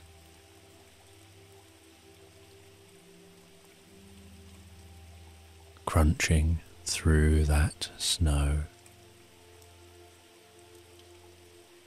And we would sledge down the hill. The crackling, sliding of the sledge on the snow, skidding the sledge at the bottom to stop, before scrambling back up that hill to repeat the process again. And there's something deeply curious about when snow falls on a landscape like this. Often the snow would mean that cars couldn't travel on the road, and the village was so small. There was only the one road, and the snow would dull the sound, which would help to bring a deep sense of peace to my ears. I would just enjoy sitting outside, wrapped up warm, wearing mittens and a coat that does right up the front, higher than your chin, with a hood that pulls over, with a faux fur trim.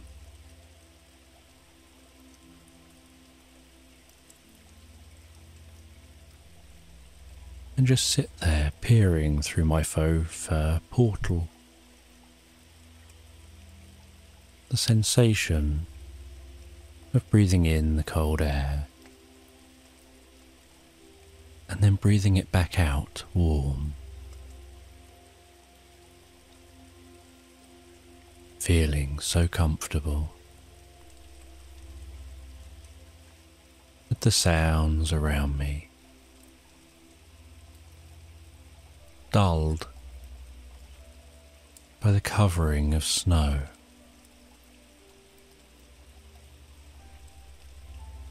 And I'd often go walking through the snow.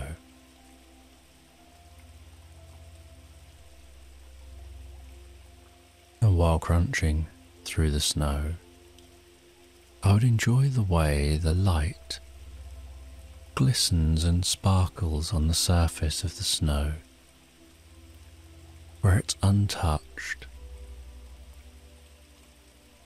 almost like the surface of the snow has been dusted with the dust of diamonds,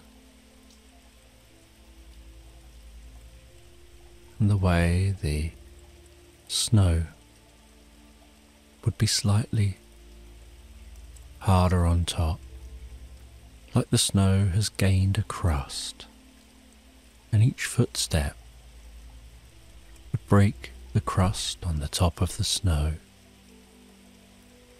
or crunching through that snow, often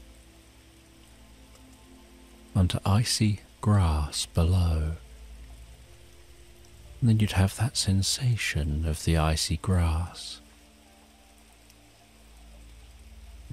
all frosted,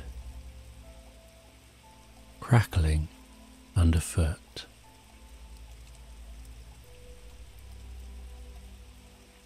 Sometimes stopping to roll snowballs, to build a person out of snow, rolling it up, making that snowball larger and larger, adding a snowball on top, creating a face, using my hands to rub down the sides, and add some shape with some additional snow patted onto the sides.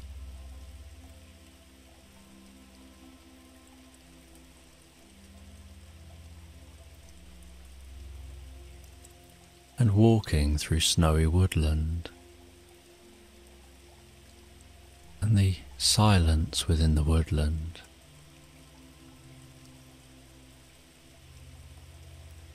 and that snow falling from the branches as you pushed past, sometimes getting just a little bit of snow down the back of your neck, which melts quickly as it warms on your skin.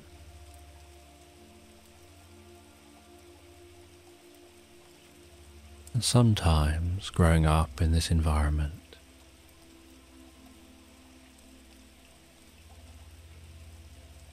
when I'd really be struggling with sensory overload, where everything just seemed too chaotic, there was too much going on at home. As a young child, I would walk into the woods. I'd climb a tree, and I would attach myself to the tree with a belt system that I had. And while attached to the tree, I'd close my eyes,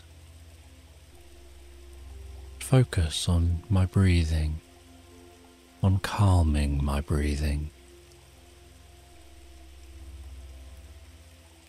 on deepening my breathing,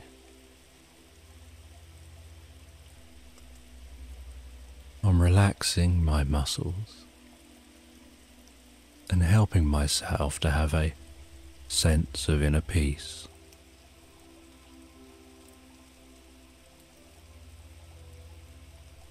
And while resting there in the tree,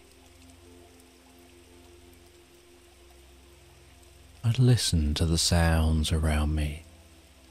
I would hear the rustling of the leaves above me below me and around me from the other trees as the wind gently blows a breeze. I would feel the sensation of the bark against my back and underneath me, the coolness of the branches, the scent of the trees, the feeling of the bark under my fingertips. And with my eyes closed, I would listen out for one specific bird.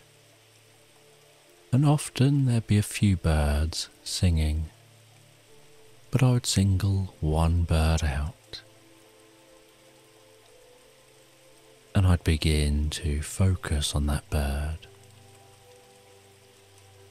I'd focus on where in space I think that bird is.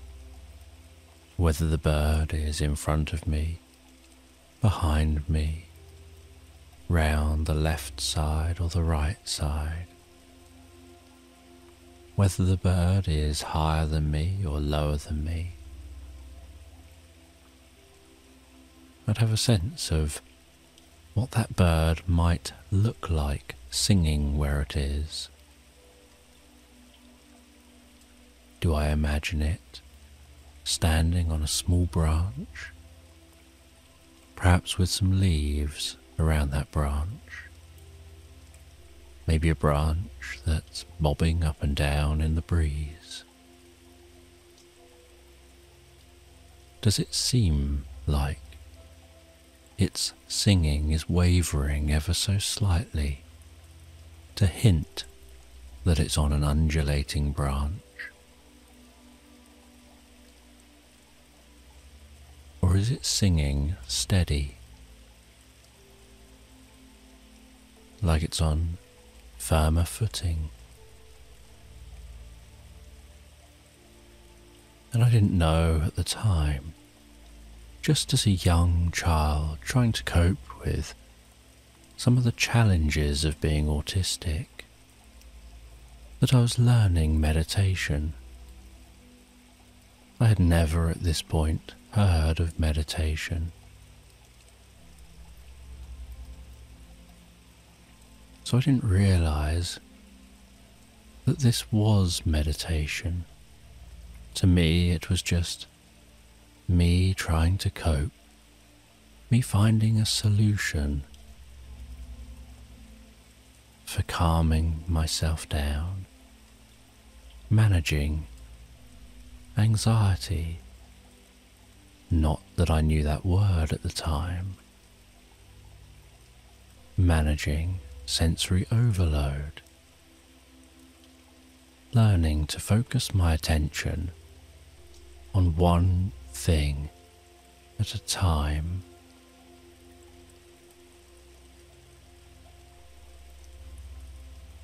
So that I'm not focusing on anything else. So that I can relax.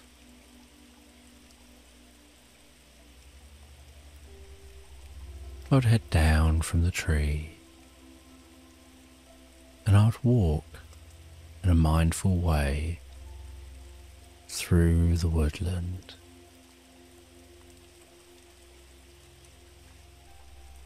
Through an assortment of trees. From oak trees to pine trees.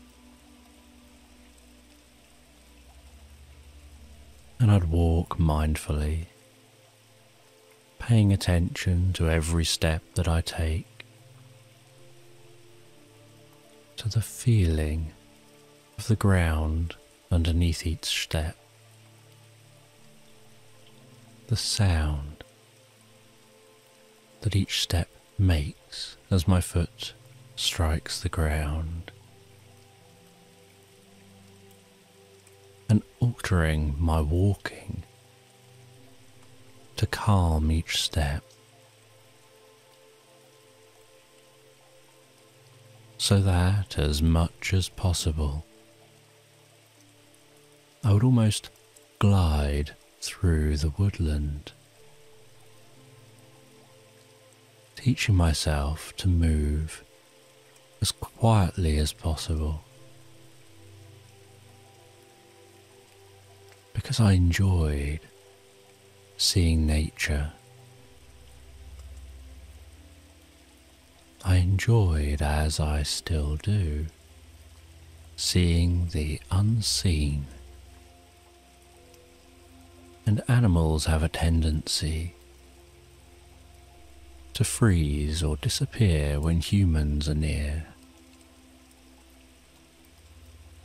And so I wouldn't want to disturb them. I would walk slowly, almost silently, in a rhythmic, floating way.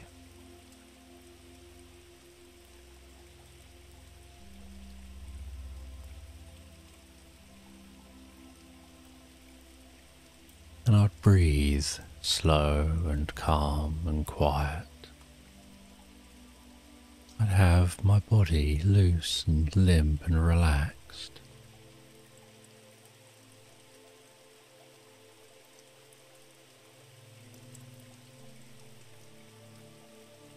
The sound of the rustling leaves of the woodland would be much louder than any noise that I'm making while walking through the woodland.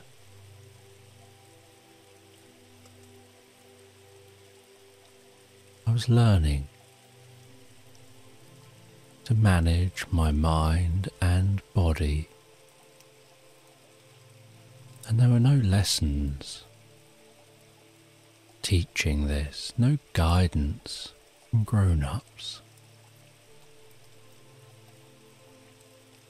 I was just going out and doing what helped me feel better, and making my own learning and discoveries. And I would stop, because my vision seemed to be able to pick out things that people don't see. An owl way off in the distance, through the trees. Just a slight glimpse of a pattern of an owl. An eye. A slight side of a head. Crisscrossed with branches and leaves, undulating gently in the breeze. I recognize that tiny glimpse, the partial sight of an owl, and know to stop and observe. And I feel like the owl is looking back at me, and so I hold my position and my breath for a moment as I calm myself down.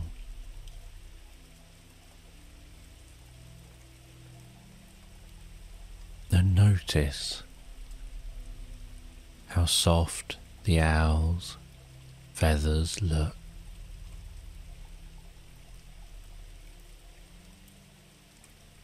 How focused that owl looks. Being still in the woodland.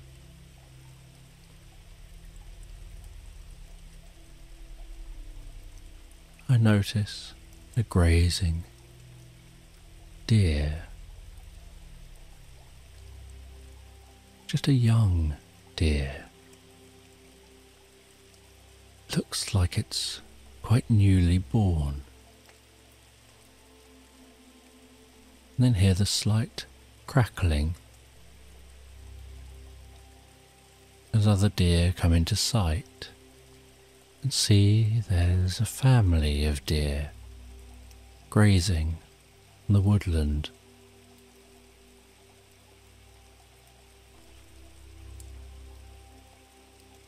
Completely unaware of my presence, unfazed by me being there, because I just blend into the background. A skill over the years I feel I've developed, that ability to be just in the background, blending in, placing importance on something other than myself.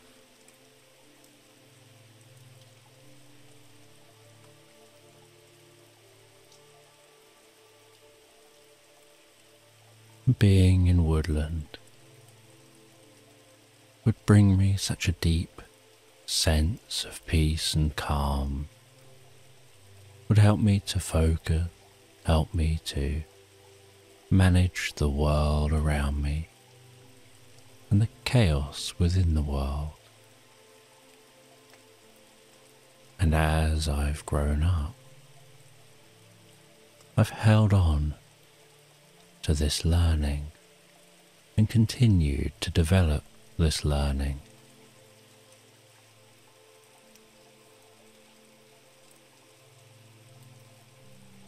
And in morning camp, when you walk through an area of the woods,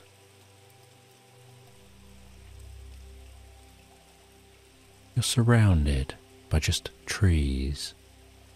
You can't really see anything but the trees. You're surrounded by the rustling sound of the trees as the wind blows through the canopy. But then, after a short walk, you reach a gate, and when you pass through that gate, the landscape opens up into a large valley with hills either side. There's woodland and fields atop the hills, some woodland up the side of some of the hills, and trees dotted up the hills. The view is of the grass blowing in the breeze. You can see the wave of the breeze as it moves and undulates that grass. There are often cows grazing in the valley. There's often a multitude of different birds, including birds of prey flying and circling high overhead.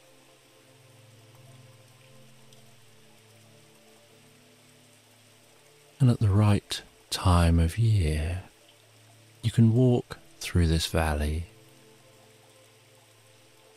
and ascend to some more woodland at the top of the valley. And as a child, I used to gallop on the most beautiful white horse called Snowy. We used to enter the woodland, ride through that woodland, come out in the valley, and then gallop through the valley, following a route to the top.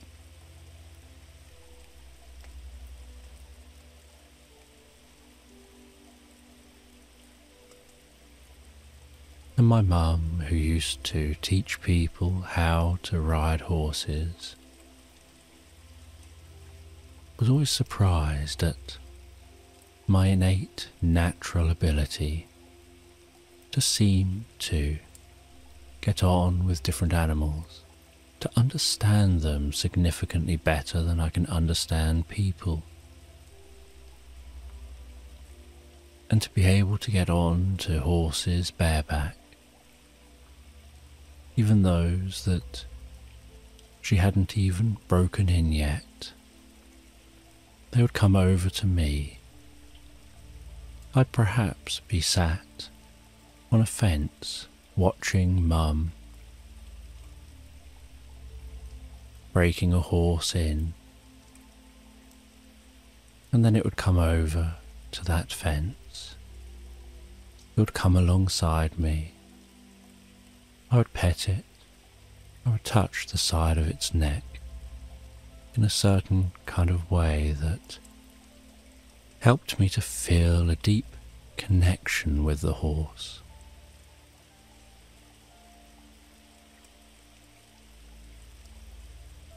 And then the horse would seem to acknowledge to me that it was comfortable with me climbing on its back. It would move into the position for me to climb on its back. I would gently climb onto the horse's back, give it the most careful and firm nudge in the sides.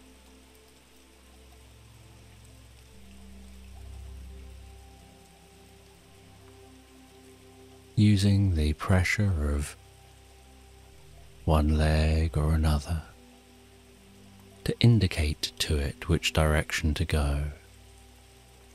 It would move away from the side. It would walk around the field. Give it a little more nudge, it would trot. A little bit more and it would canter. Change the pressure on the horse, and it would slow and take me back to that fence and pull up at the fence where I would dismount, thank the horse for being so kind, allowing me to ride on its back, before it would continue on, with Mum's training breaking it in.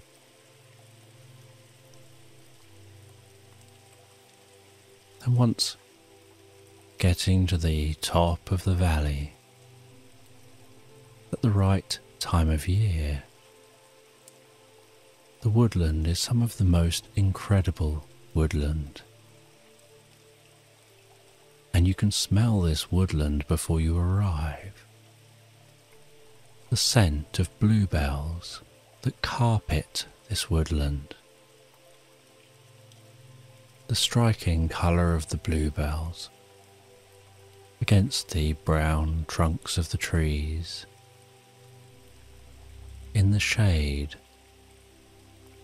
of the canopy arching overhead.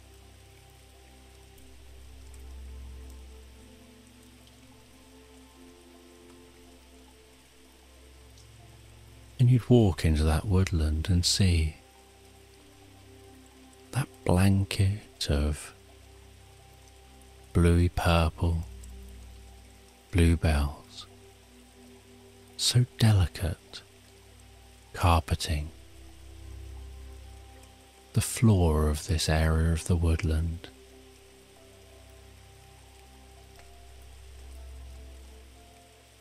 The sight of deer among the bluebells, of squirrels, the occasional butterfly and bees, and birds in the trees, and the sounds of the songbirds echoing through this area of woodland, and that waft from those bluebells, that scent, relaxing you, calming you. And I would take a camping chair with me. I'd set up that camping chair in the middle of these bluebell woods. I'd rest back on that chair, close my eyes, and allow myself to be drawn away and absorbed in the experience of this moment, feeling myself relaxing deeper and deeper with the sound of the rustling leaves overhead. At other times I would take photographs of the bluebells that only appear for a very short period of time.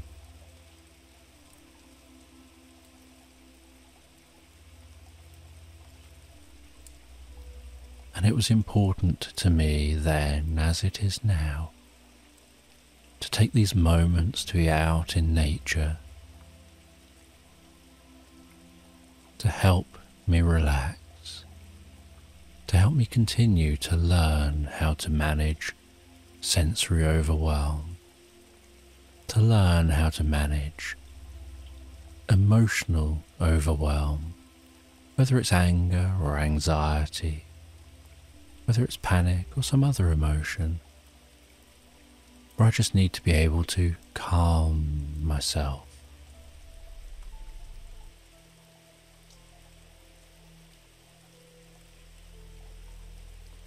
And as a child, I used to build dens in the woods.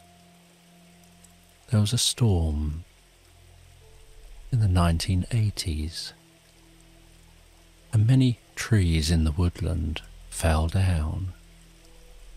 Suddenly, my view of the castle in Arundel transformed. Many of the trees that were on the hills underneath the castle toppled in the storm, and so more of the castle could be seen. Many trees in the woodland toppled,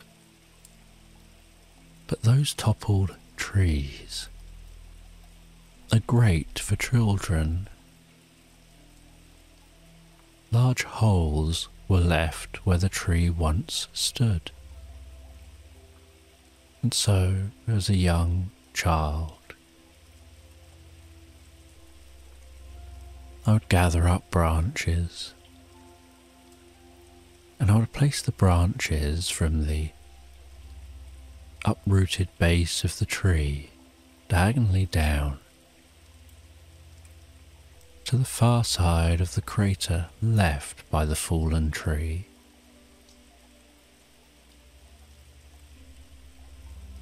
Then cover those branches in leaves and create a roof for a den, and then cover all that in mud and use some branches on the inside into the ground to hold that up a little more securely, and then would dig out the hole a little bit more and begin to shape it some more so that it's no longer just a natural hole, but it has seats.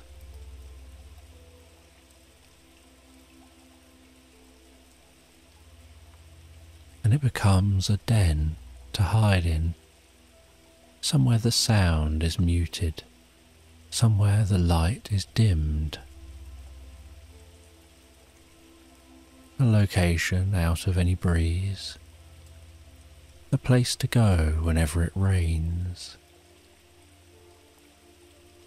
a place I would sometimes go and rest and sleep and daydream.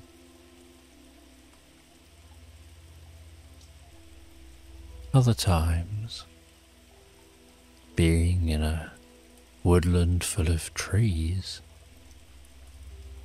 I would build tree houses and different tree camps and link these together with rope bridges among the trees so that you can travel from one tree to the next without having to go down to the ground. then these would be great places to come to find peace and solitude, a deep sense of calm, relaxation.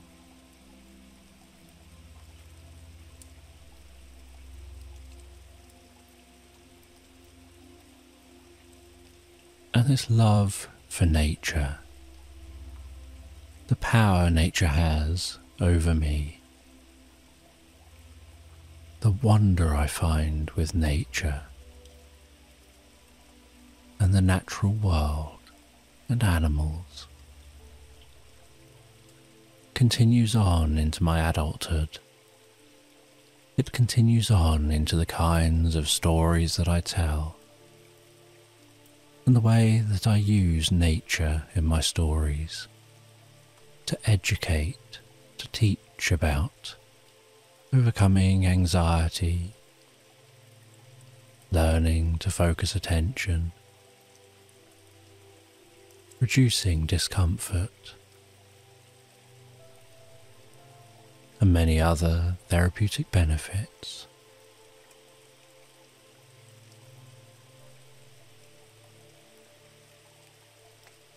Because I believe in the power of nature to heal, and believe in having a connection with the natural world around me to bring a sense of peace and calm. And so I wanted to create a story that shares my story with you.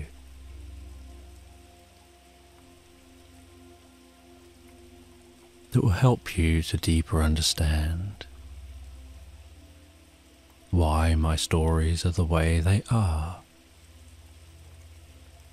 Perhaps better understanding me as a storyteller, creator, and therapist.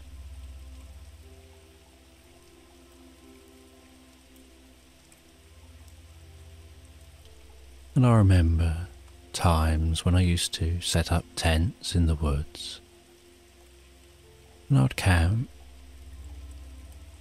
and enjoy resting in the tent, in the doorway to the tent, feeling the warmth of the most comfortable crackling campfire.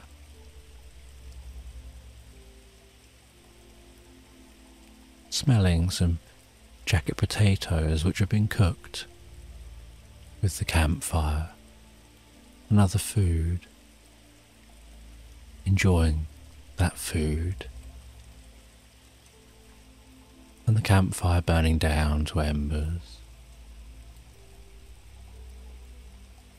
seeing the beauty, the majesty of the night sky overhead,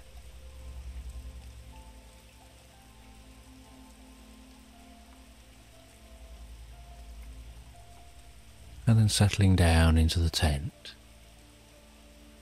and drifting and floating peacefully asleep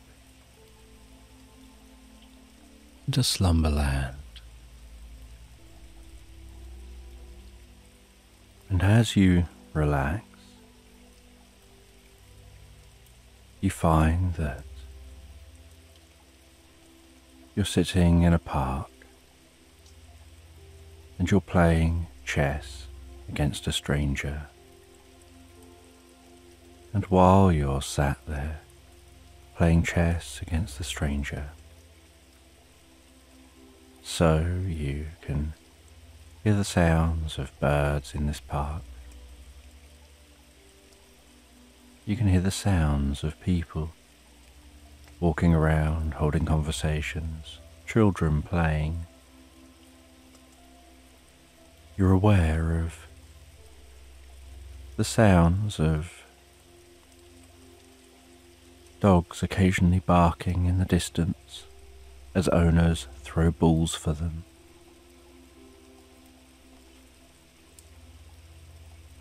And where you're sitting is just in the shade, but you can notice how beautiful the sunlit environment is beyond the shade.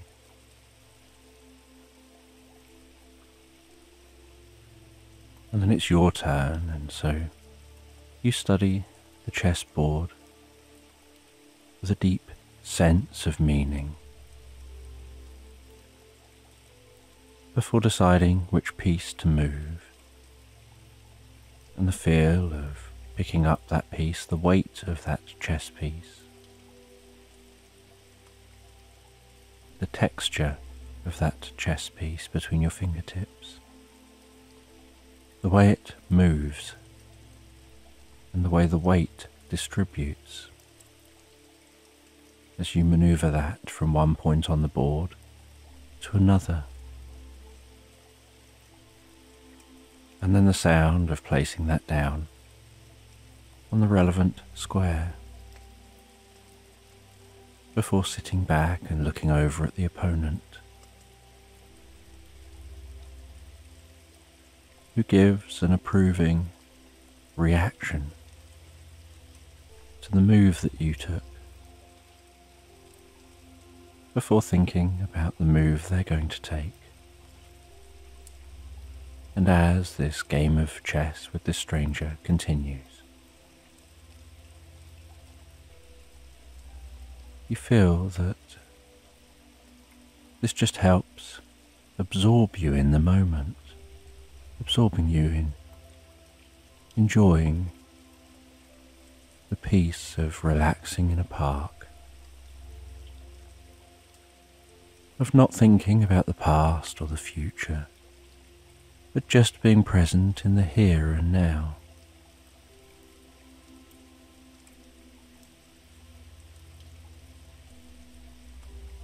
And as time ticks by slowly, you continue playing that game, the world moving past around you, the shadows gradually creeping across the ground as the sun dances across the sky.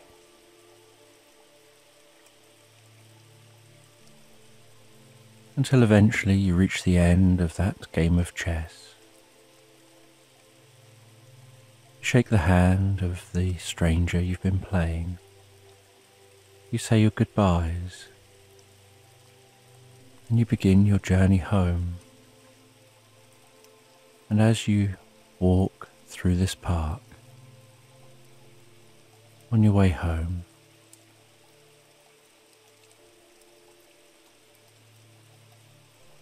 you stop off at a bakery that sells homemade baked goods, and you can smell that bakery as you approach. And the smell is part of the reason you're slowing down and stopping to grab something from that bakery.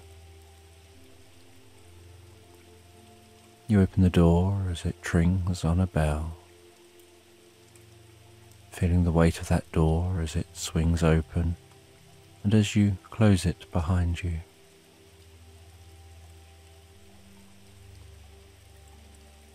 Before then, having a greater sense of the smells around you from the different produce, the sounds of a couple of customers murmuring in the background, and you look at the different baked goods and you decide on something to purchase to take home with you.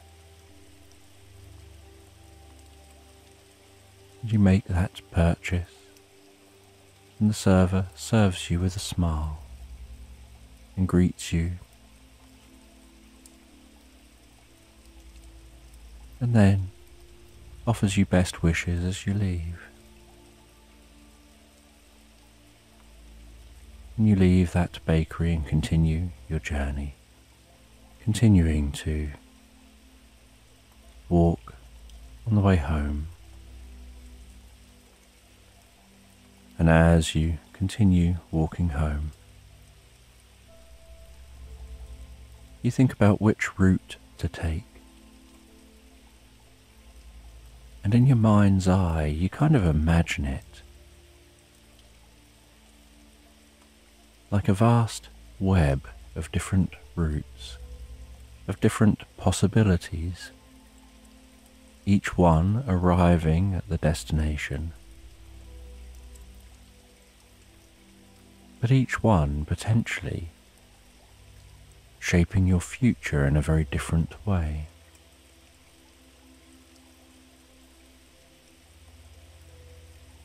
As you walk down the first road, you can have options of what route to take or which roads to turn off of.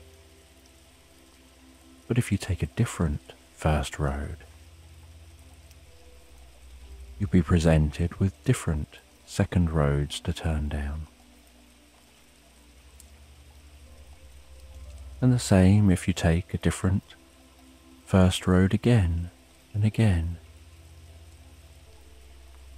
You're aware that at this point in your journey, there are 4 or 5 different routes which you can take. And within each of those routes are possibilities which will take around the same length of time. And this is what gets you thinking. But among these different routes, there are possibilities taking the same time home. So how do you decide which route to take when you can take any of these 4 or 5 routes and follow the fastest possibilities, and you'll arrive home at the same kind of time regardless of the route? And yet each possibility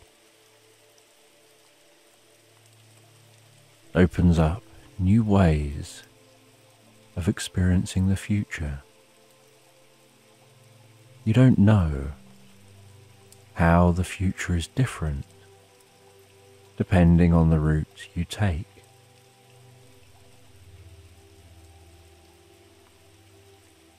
Maybe there's a road that you cross,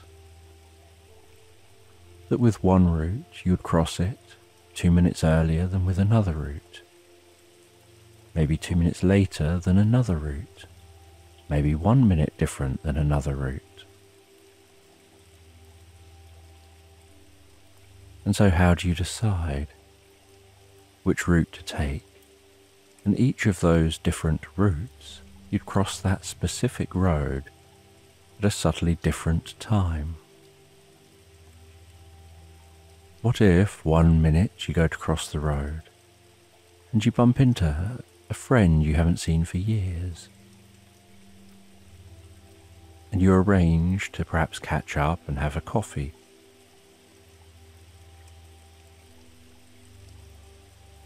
And in doing so, you've made a change to your future. Maybe another route, at another time, you reach that road and cross that road perfectly fine. You don't bump into anyone. And you get home and nothing has changed. Maybe there are 2 or 3 routes where that's the case, where you get home at about the same time. And so any of those routes, if nothing eventful happens on the way, would mean that once you're home, any divergence which could have happened comes back to this focal point where they all have this same spot at this same point of arriving home. But then other times, maybe, you bump into someone and it forms a friendship. You bump into someone and they annoy you in some way. Maybe you happen to find some money on the pavement or a wallet that sends you on a different adventure. Maybe you help someone on the way home. And you're thinking of how there are so many different possibilities. And it could be that one of these possibilities is sitting there waiting for you to discover. And you would never know it if you took a different route. You would never know that on the same day, at the same time, had you taken a slightly different route, even one that would take exactly the same duration of time to get home, you may well have created a different future.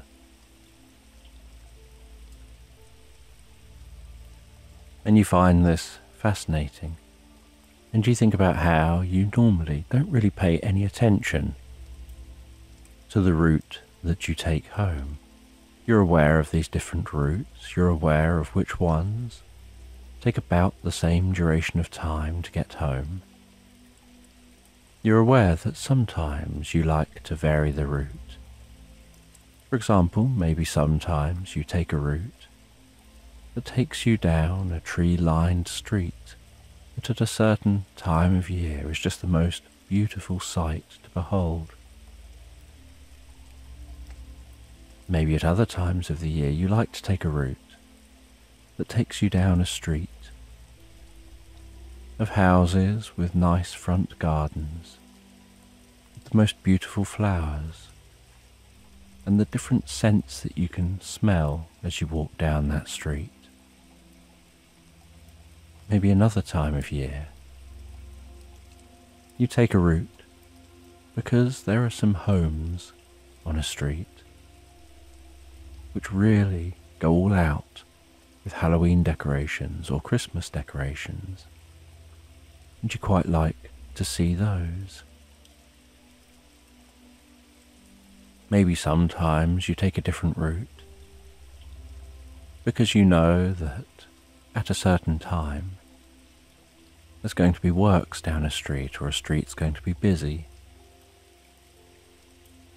Or perhaps there's going to be rubbish collection down certain streets, and you'd rather perhaps walk on a quieter route.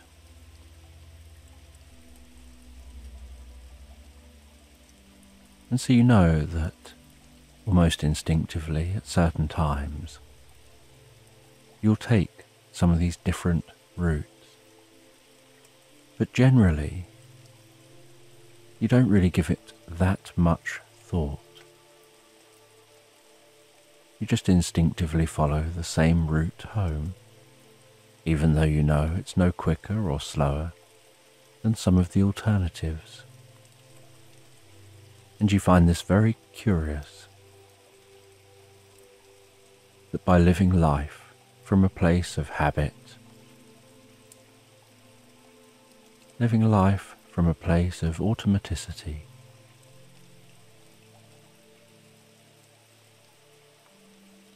you miss out on potential futures. And so today you decide to take a different route.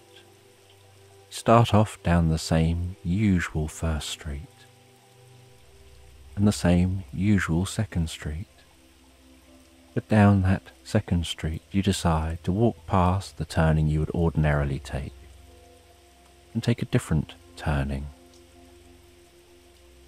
And so you take a few different turnings on your way home. And you find as you're walking that these streets are nice and quiet and peaceful. The only real sound is the sound of the birds and the sound of your footsteps while you walk. And by taking a route that's slightly less travelled than usual for you, you find yourself looking around a lot more, really taking in your environment, absorbing yourself in that environment. Whereas when you just walk the same as you've always walked, you almost become blind to your environment. because it's the same old, same old. Nothing's changing. But taking a different route stimulates your mind so much more. And you just enjoy that walking in silence, walking through the silence, just those footsteps cutting gently through that silence with a dull thud, step after step. And you notice as you continue to walk that down one road is a small park surrounded by a few houses. And really it's no more than a public garden. And you feel that you've never really been this route. And it's been years since you've passed this park, even though you live very close. You don't really have any reason to go here, but as you pass, you decide now's a good time to stop, to open the gate, enter this park. And this park has large oak trees, rustling in the breeze, squirrels running up and around those trunks of the trees, chasing each other and jumping after each other from branch to branch, from tree to tree. And there are large, almost unkept looking bushes, which look like they probably get tended to just a couple of times a year. And so they grow out, and they look unkempt quite quick. And so you head into this park, closing that gate behind you. You begin to follow the mud path around this park, and there are some benches lining the mud path, and the mud seems to have the thinnest layer of gravel on top, just to try to stop it being quite so muddy. And fortunately, it hasn't rained in some time. So as you walk, there's a slight grinding sound of the gravel, mixed with the dull thud of the footsteps on the dry mud. And yet you're walking gently and calmly.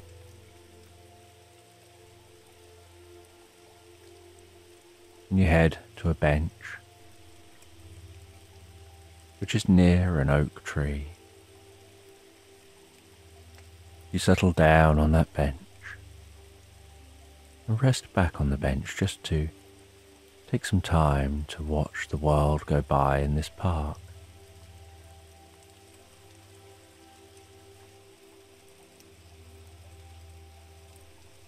And the sun is beginning to set, but it's not too late. It's just early evening. And you listen to the rustling of the leaves around you.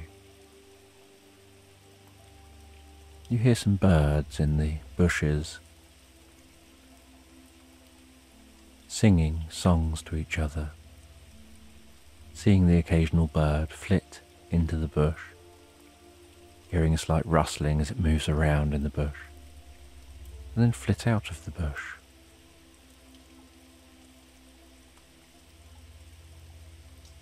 An inquisitive squirrel descends the trunk of a tree, climbing down head first, and scampers along the ground, standing with its front paws curled up in front of its chest, keeping a beady, close eye on you with curiosity, perhaps wondering whether you have any food for it.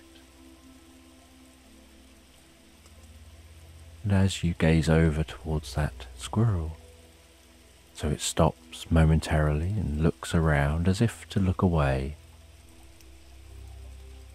And then as you look away yourself, you see out the corner of your eye that it now moves a little closer,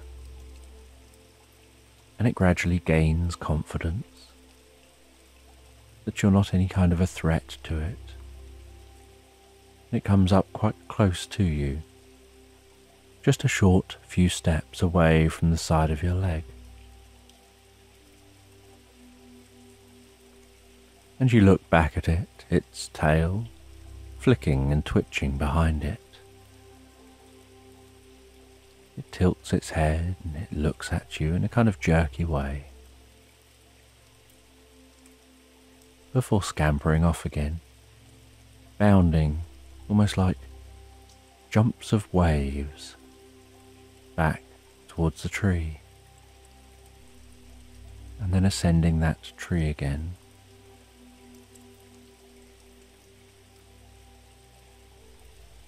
And as you rest here in this park, you close your eyes as you rest back on that bench to focus better on the sound of the rustling leaves, the sensation of the breeze on your cheeks, the feeling of breathing in that air, and just breathing away any stress or tension.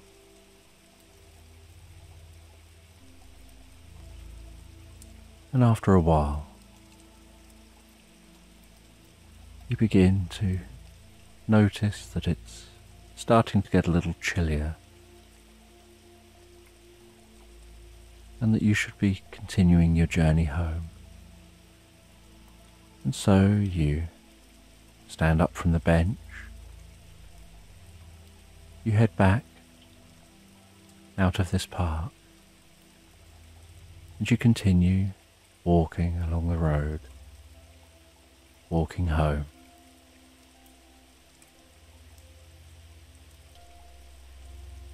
And eventually, on arriving home, you settle down in a chair and you rest for a while in the peace of your home and the comfort of the chair. And you're still thinking about possibilities, about how possibilities play out,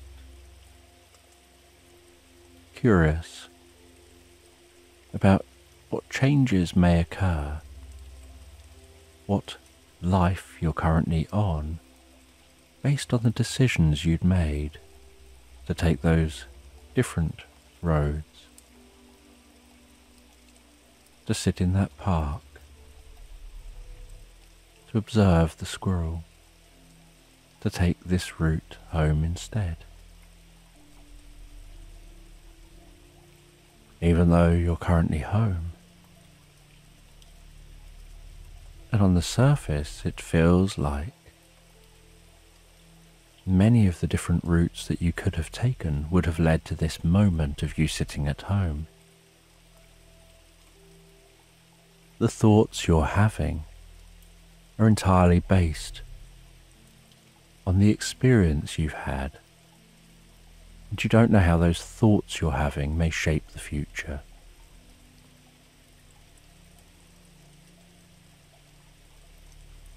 And then, as night falls, you settle down in bed. And as you settle down in bed, and close your eyes and begin to drift asleep, so you begin to dream. You dream about walking through a fantasy land. You dream about being presented with a fork in the road, and about making a decision on which path to take. And then arriving at a crooked-looking house,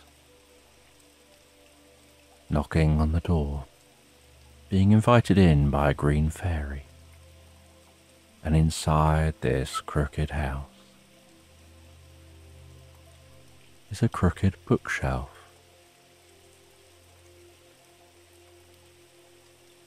And the green fairy notices you notice the crooked bookshelf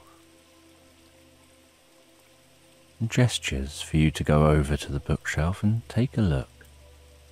And so you head over to the bookshelf and you see the glowing emerald book on that bookshelf that catches your eye. And you take that book from the bookshelf and you begin to read through that emerald book.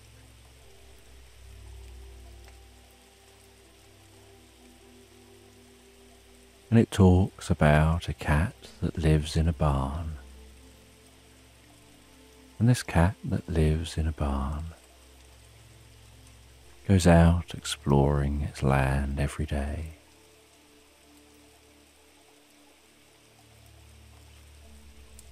And when it enters dark locations, it navigates using its whiskers gently touching the sides, the ground, sending signals to the cat of where it is in relation to other things around it. And the cat explores the barn. The cat explores a farm. The cat creeps through a field of corn, with the corn towering high over its head, that to the cat is like pushing through a bamboo forest.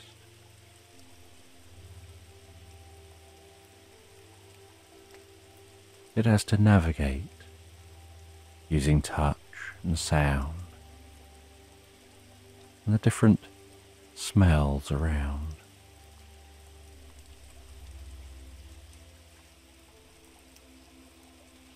And the cat begins to head towards a beacon,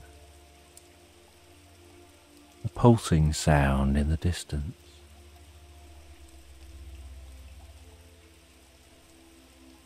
And the cat comes out of that corn, finds itself walking through the most comfortable grass meadow, ascending some hills, heading towards that pulsing beacon sound.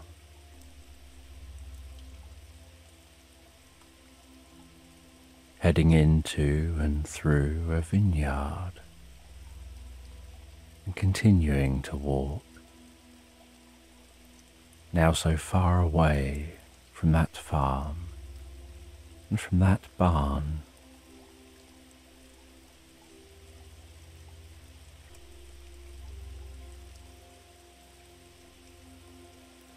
Until eventually, mixed with that pulsing sound of that beacon, the cat begins to hear the sound of the sea.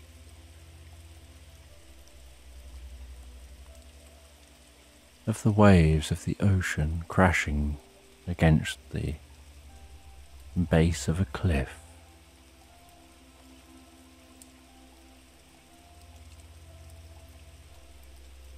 And sitting at the top of the cliff is a wise sage. They have a fire in front of them. They appear to be so relaxed, just sitting here at the top of this cliff.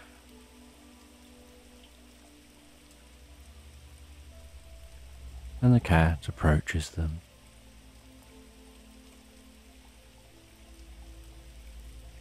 And the sage asks, "Freckles," as the cat is known to the sage for its gingery spots around its face in its fur.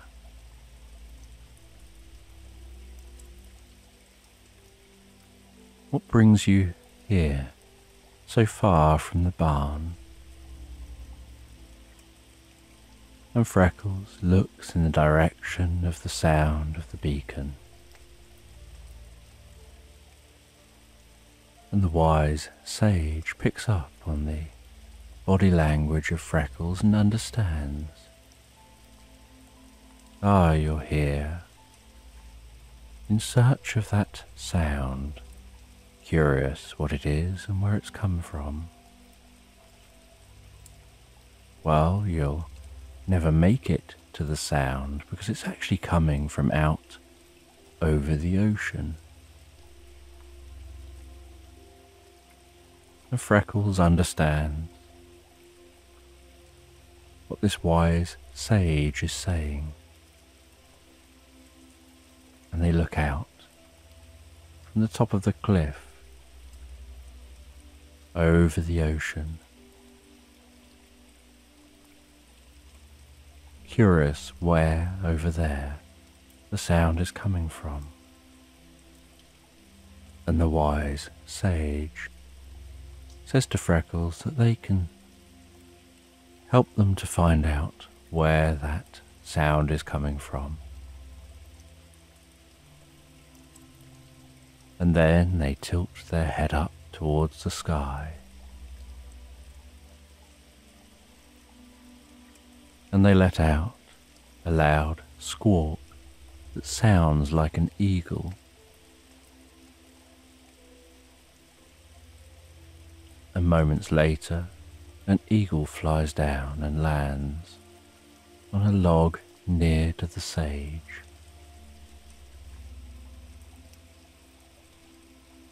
And the sage performs a ritual, gestures their hand around the eagle's head and around the cat's head. And the sage says the two of you will now be connected, and then tells the eagle to fly to the sound of the beacon.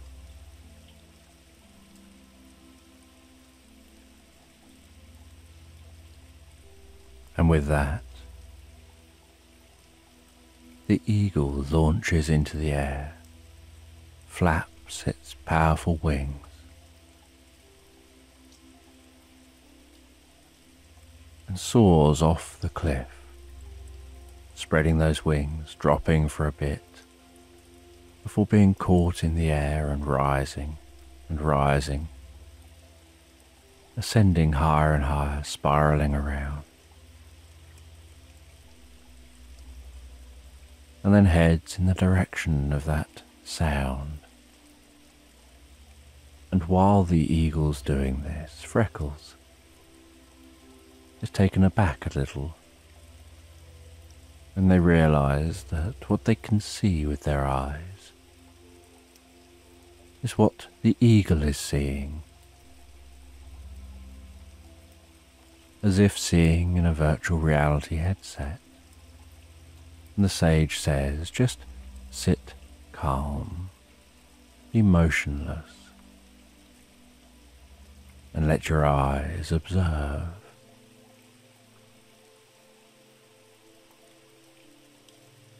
And so Freckles rests down, feeling the gentle warmth from the fire, gently tickling their fur, feeling so deeply calm and relaxed. And after a little while of that eagle exploring and flying in the direction of the beacon, it spies a small island off the shore. And on that small island is what looks like a lighthouse.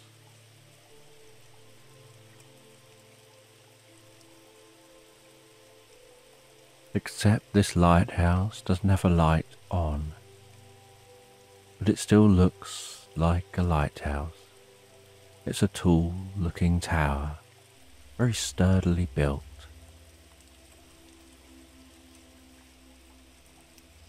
But from the top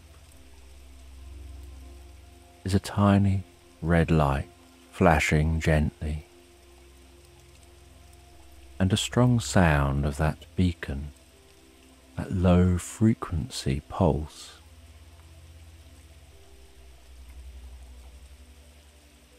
And so the eagle swoops down to investigate, spiraling down around the structure as it descends.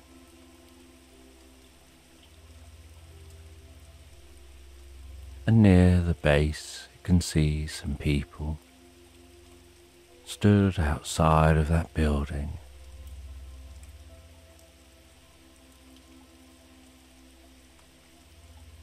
And it looks like something's happened here.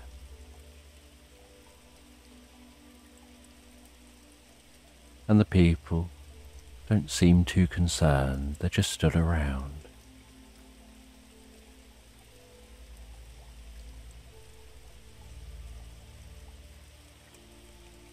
And then all of a sudden, as the eagle begins to fly away from this location,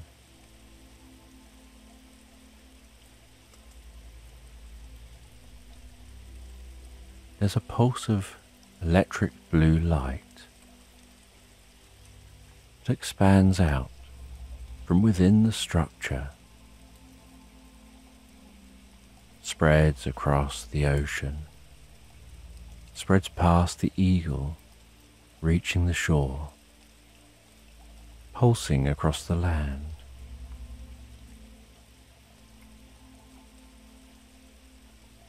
And the other side of that pulse, reality seems different somehow.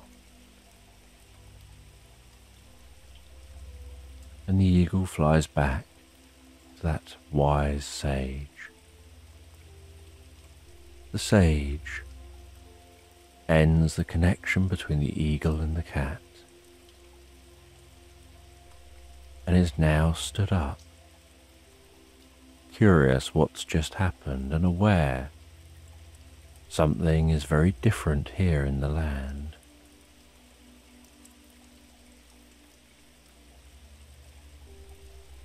And the sage descends the cliff, gets into a small boat, and seems intent on reaching that island, with a deep feeling that something's happened and that they may be able to help in some way.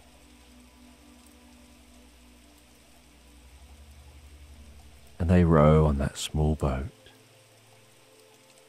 across the slightly rough water with a matter of urgency. Eventually reaching that island.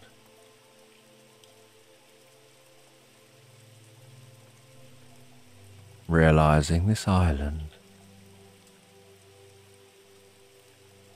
is a military island.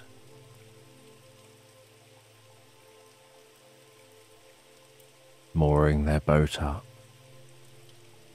walking across the island towards the structure, seeing all those people, now a bit more frantic than they were before.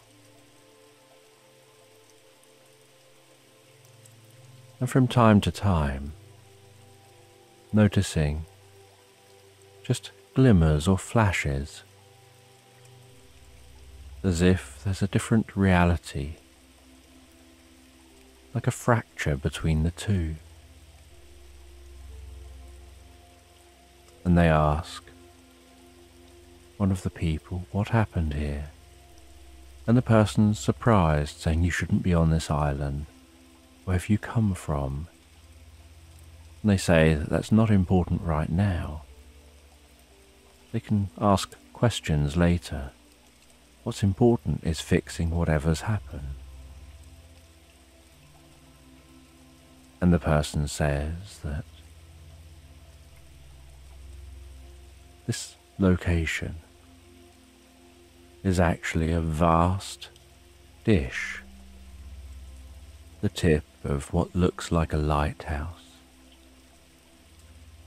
is the receiving tip of the dish, and under the ground is the vast dish in this location. And they just turned it on for the first time,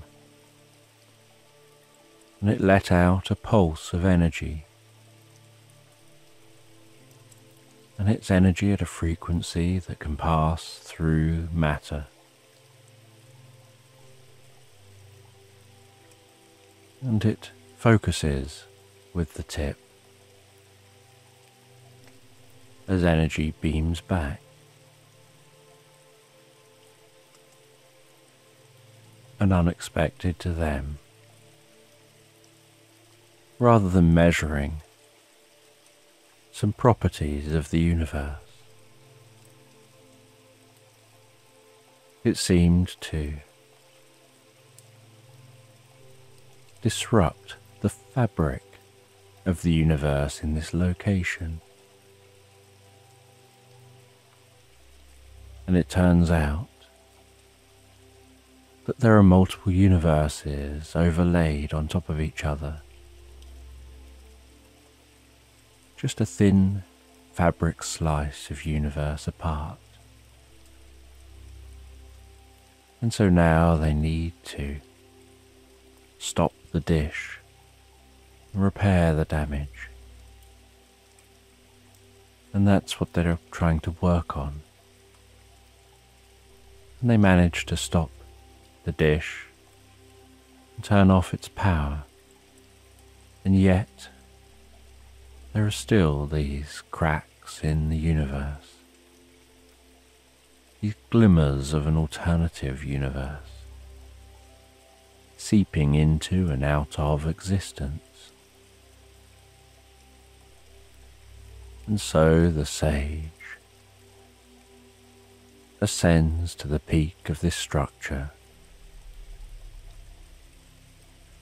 sits at the focal point of the structure, channels the energy within him, and beams that down and uses the dish to focus and amplify his energy. And with a large pulse, his energy spreads out,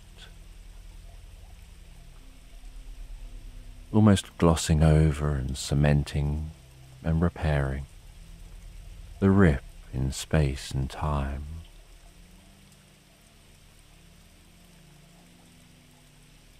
And then he claps his hands together, almost like the sound of a thunder crack, as he sends another pulse of energy out. And he does this 2 or 3 more times, until the damage seems to be repaired.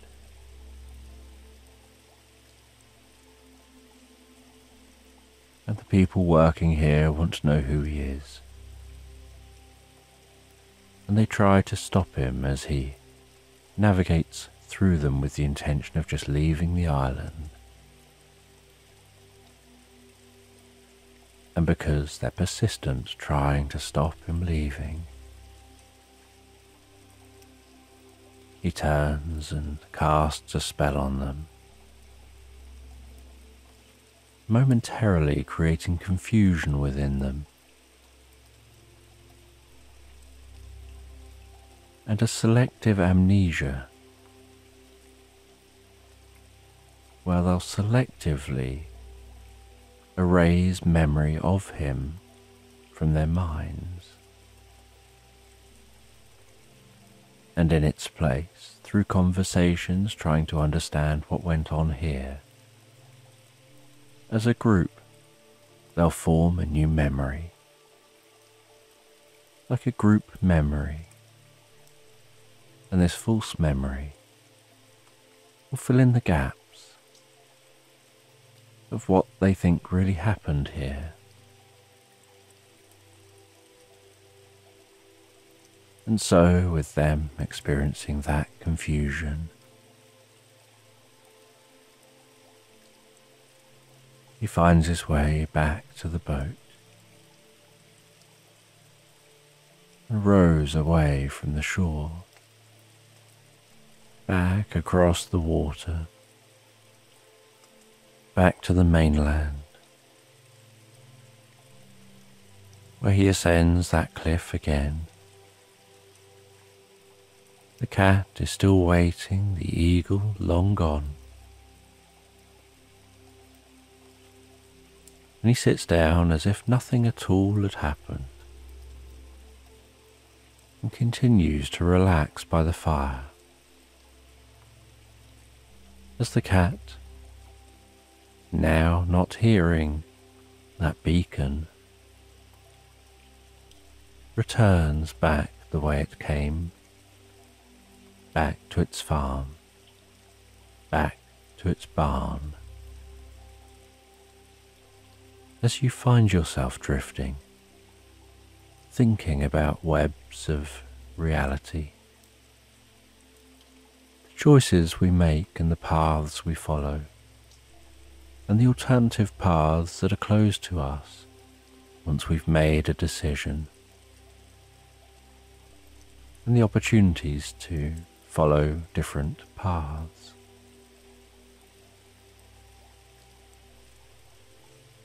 And thinking about that,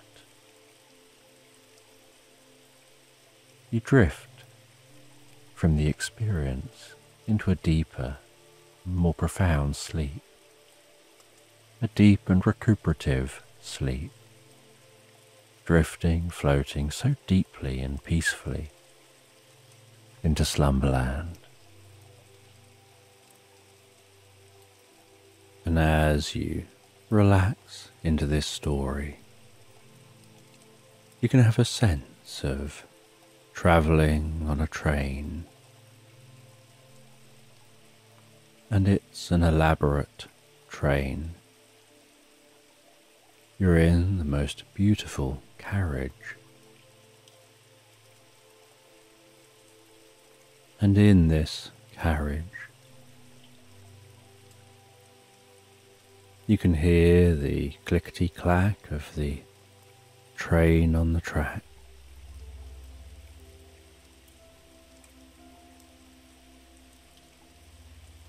You can see nighttime outside, and in the carriage is just dimly lit with ornate old-fashioned lights. Some of the people in the carriage have the velvet curtains drawn over the windows. There's a gentle rock to the carriage as it clickety-clacks across the track.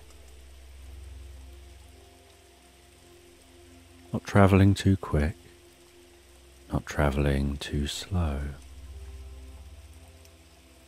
There's a gentle murmur from others in this carriage as they talk with each other, engaging in their conversations.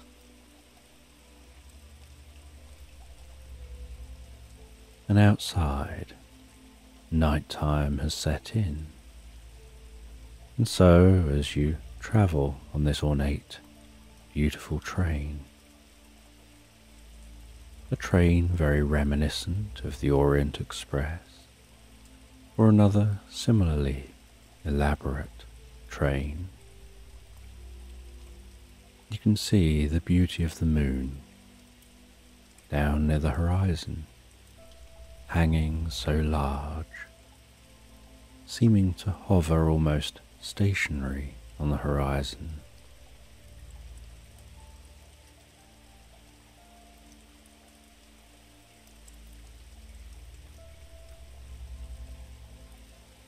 You can see the fast-moving shadows of foliage near to the train, passing across in front of the moon.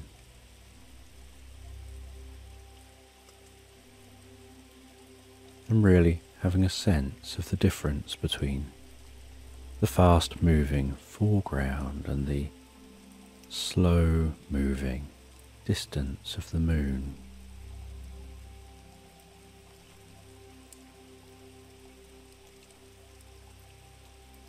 And as you gaze out at the moon,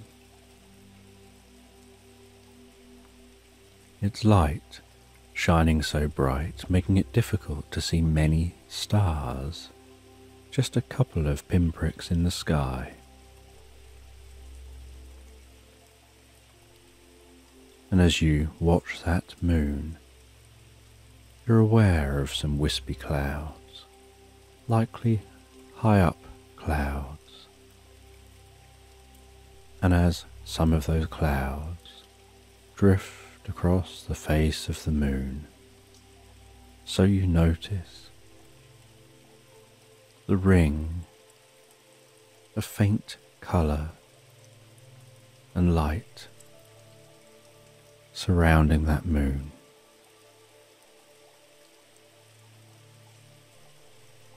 And you're making this route on this train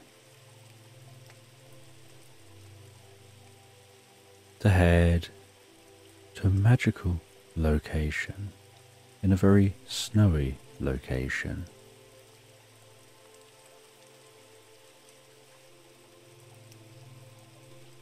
And as you're gazing out the window in the direction of that moon, the train continuing to click-clack across the track. The train enters a tunnel.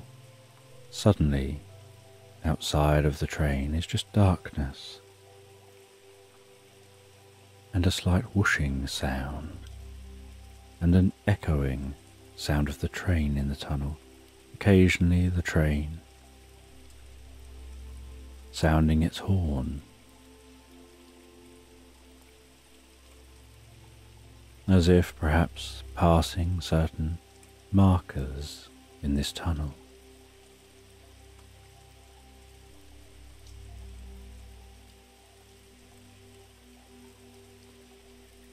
And after what seems quite a journey through the tunnel, suddenly the sound changes again as you swing out and exit that tunnel, and you know the location that you're at. You know that having entered that tunnel, you're swinging around the outside of the mountains, although you can't see them. The view in the direction of the mountains is too dark to see, with a tall mountain face alongside the train track.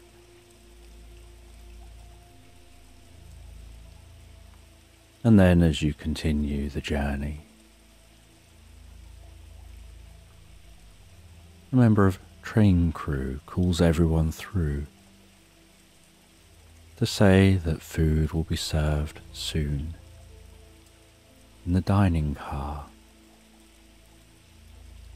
And so you join the people as they leave your carriage, heading through the train down to the dining car. You settle down at your table in the dining car, food being served and drinks, the murmur of people in the background,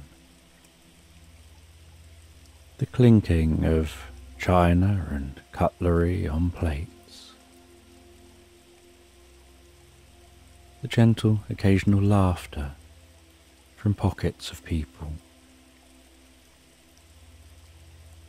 As you enjoy the food and the aromas of the food wafting through this car.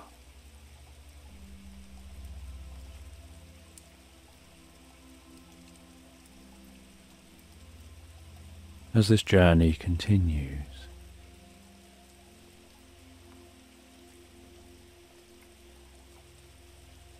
And after enjoying your dinner, you find your way back to your seat. You sit down feeling fulfilled and relaxed, letting your food settle as the evening continues to set in.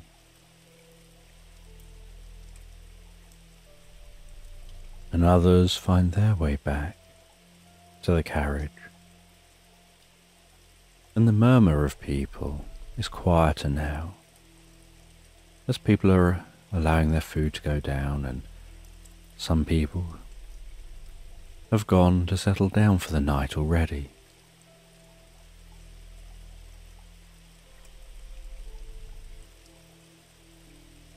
And after a while, you decide it's time for you to go and settle down. So you head through to the sleeper coach that you're in.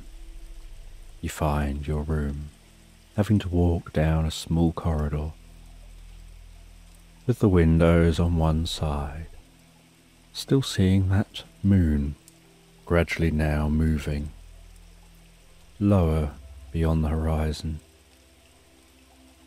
seeing the shape of the distant shadows in front of the base of the moon, the nearby scenery, occluding the moon, in bursts as trees pass, and gradually more stars being visible when you look up high into the night sky, and still the occasional wispy clouds, almost imperceptible other than as they get illuminated while crossing the moon's glow.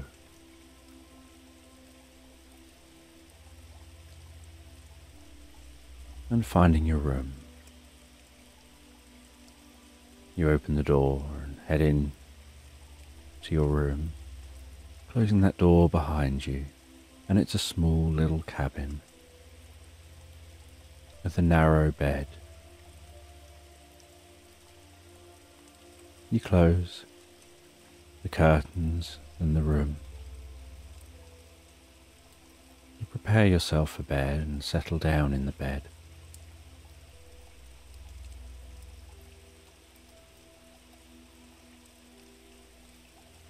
You take a small, old book from your suitcase.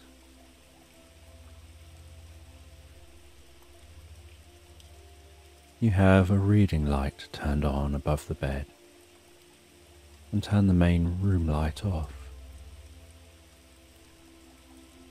You plump up the pillow behind you and rest back and begin to read. And you're reading about your destination.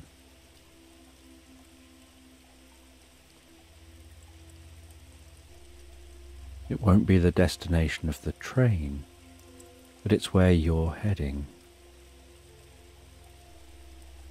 The train will be pulling in at a station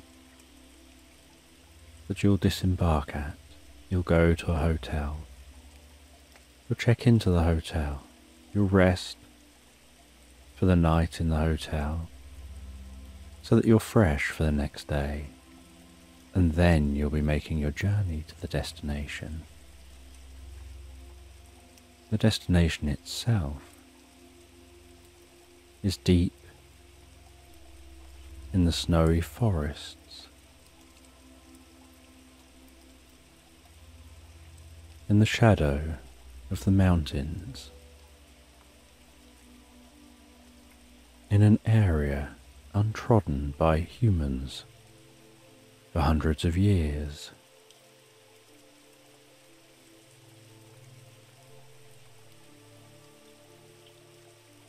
And you're reading this book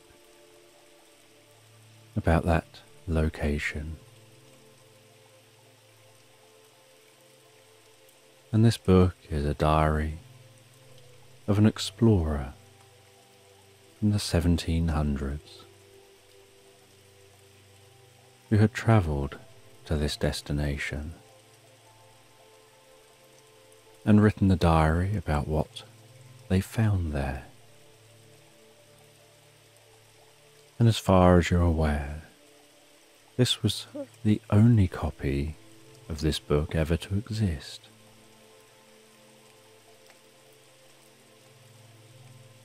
And so you read about their trek into the forest, through the snow,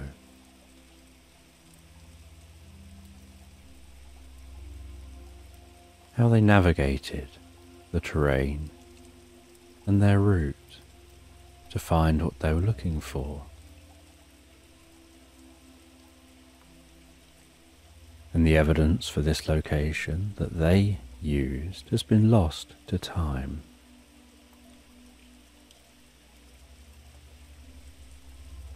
And you only found out about this diary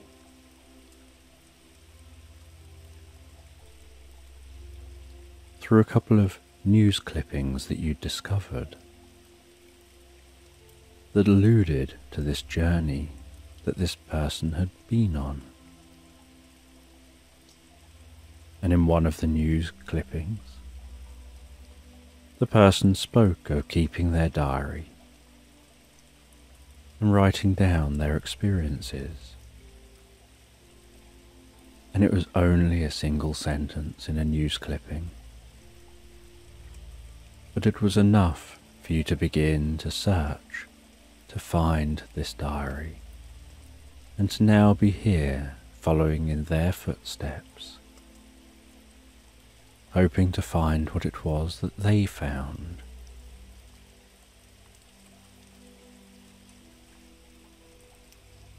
And after a while of reading, you place that book beside you, turn off the reading light, and settle down to sleep, almost feeling like you're being rocked to sleep by the train as it goes clickety-clack on the tracks.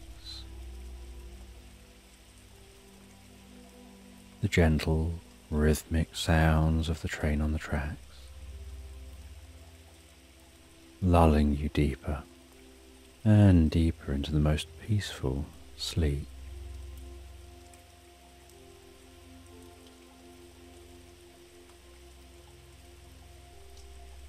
And the next morning,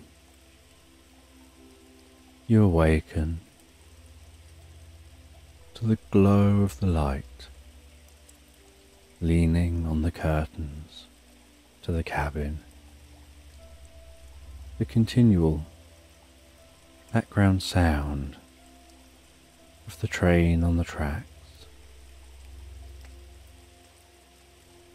the ever-present rocking movement of the train.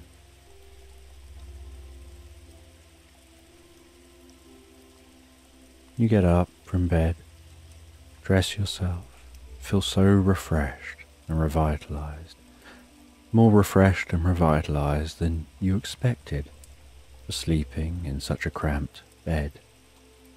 But something about the rocking of the train feels almost like a childhood embrace.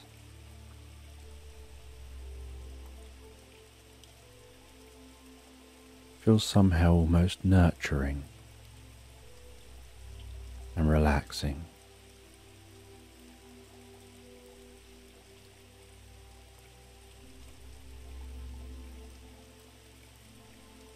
And you leave the cabin. You head to breakfast. You eat the breakfast and can see daylight outside the windows. The glistening white snow.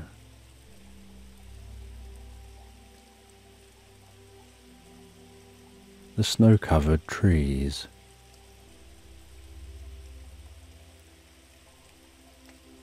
as if a dusting has been poured over the landscape.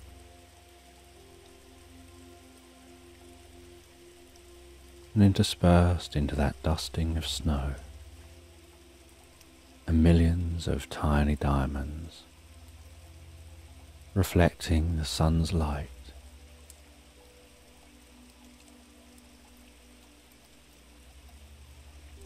And you sit for half a day watching the world go by from the train, until eventually you arrive at your destination, pulling in to a very tiny train station that could barely be called a train station, having to disembark by climbing down some steps, down onto the ground,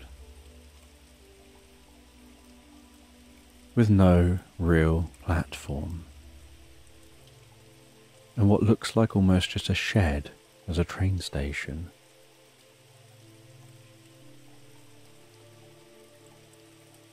And you walk past that shed-like train station. You hear the steam train at the front of the train, releasing some steam. You see people working around the steam train, refilling the coal,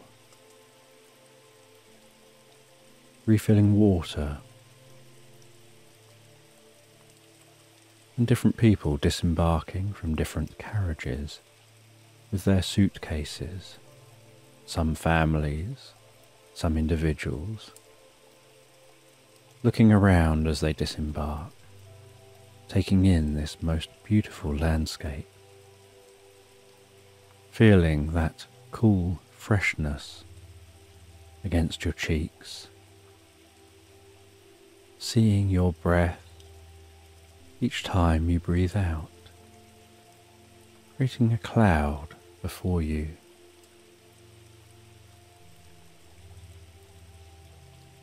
And you head from this train station down towards a road, which is more like a dirt track covered in snow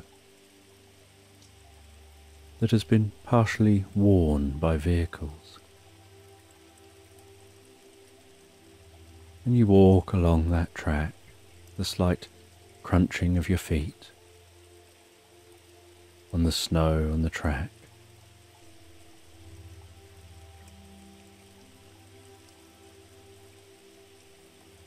Heading towards the small-looking village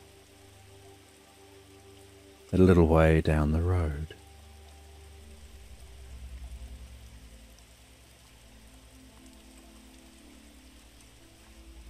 And after some time, you find your way to that village.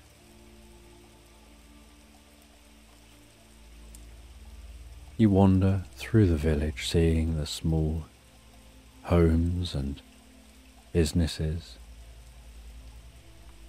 the signs for the businesses, and you recognize one business looks larger than the others, looks more hotel-like. And as you near that, you see the name of the hotel you're looking for. You head into that hotel, go to the desk, to the smiling person, say your name. You're here to check in. And they check you in. They ask some basic questions about where you came from, how long you took to get there, whether you've had a comfortable journey.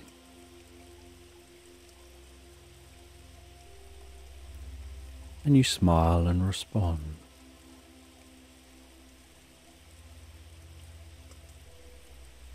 And then they hand you a key. It's a very old-fashioned looking key.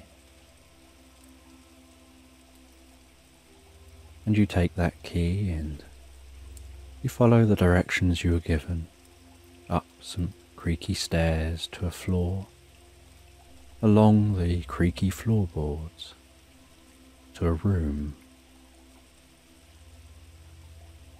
You put the key into the keyhole. You begin to twist that key, almost feeling it, opening that lock with some level of weight.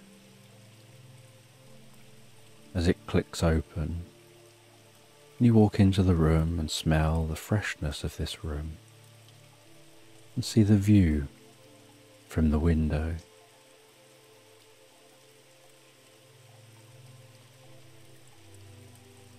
Admiring the beauty of the landscape, admiring the size and the softness of the bed compared to what you've had to sleep on to this point. Sitting on the end of the bed for a moment, taking a few comfortable breaths before lying back, gazing at the ceiling for a second or two, then sitting back up again, sorting yourself out, checking out the room, looking at the bathroom, looking in the different cupboards, just generally being nosy to see what this place is like, where you're staying.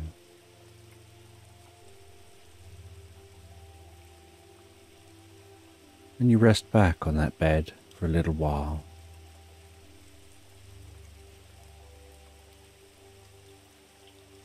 Noticing the silence. You've had days of listening to clickety-clack, clickety-clack, clickety-clack. And now you're here, on a comfortable bed, with just silence around you.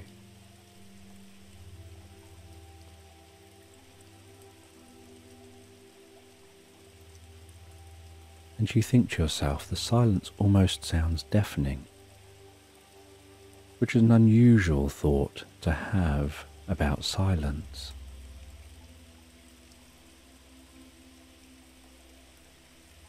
But it's such a stark difference from the sound of spending days on a moving train.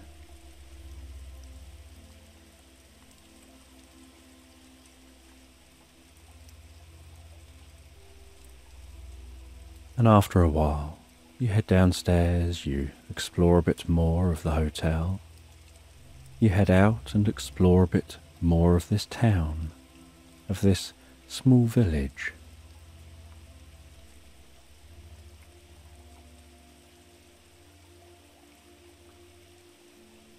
You see people milling around, but only in small numbers. You see a couple of bars, a few restaurants. But it's not a particularly large place.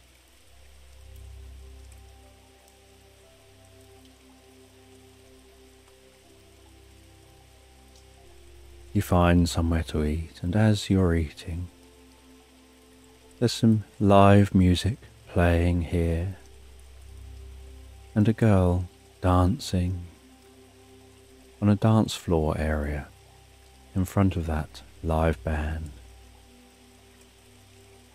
just allowing herself to be absorbed in the experience of dancing, being lost in that experience, dancing with freedom, without any cares, just a dance of self-expression.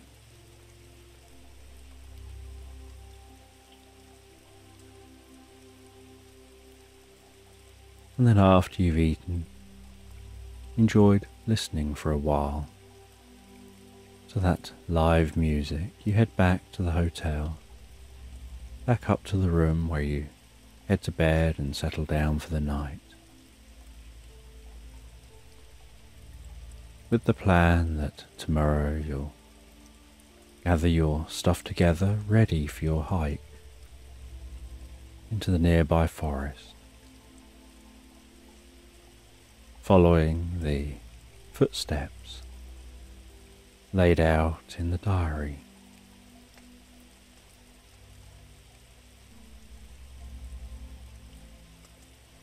And you drift and float into the most pleasant, comfortable sleep, enjoying that deep sense of calm and relaxation.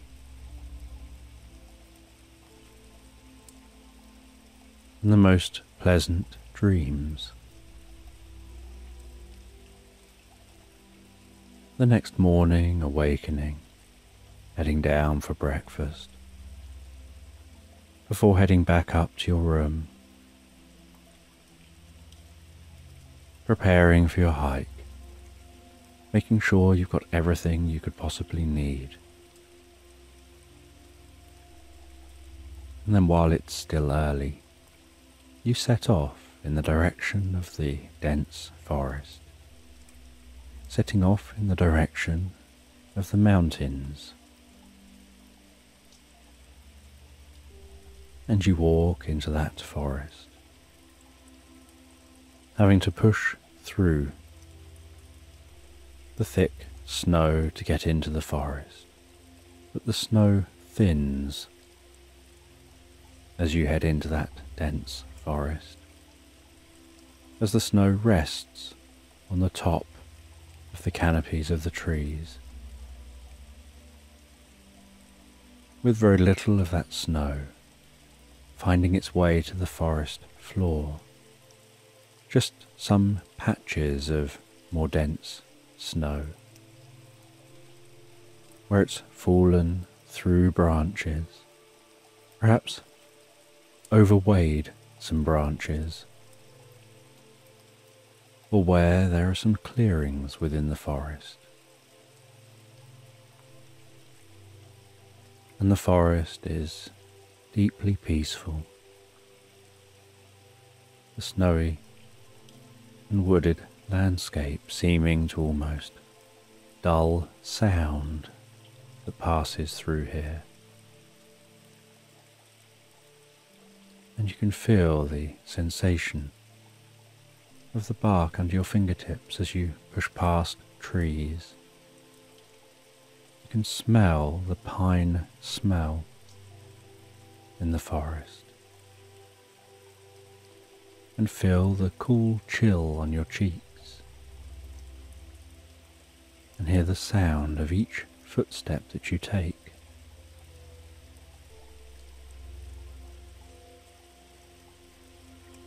And you're not entirely sure what you'll discover. All you know is that the adventurer found what they described as a source of deep knowledge and wisdom, and they were reluctant to explain any more. And even in their diary, they say they found it, but they just say that it's indescribable. No one would believe them.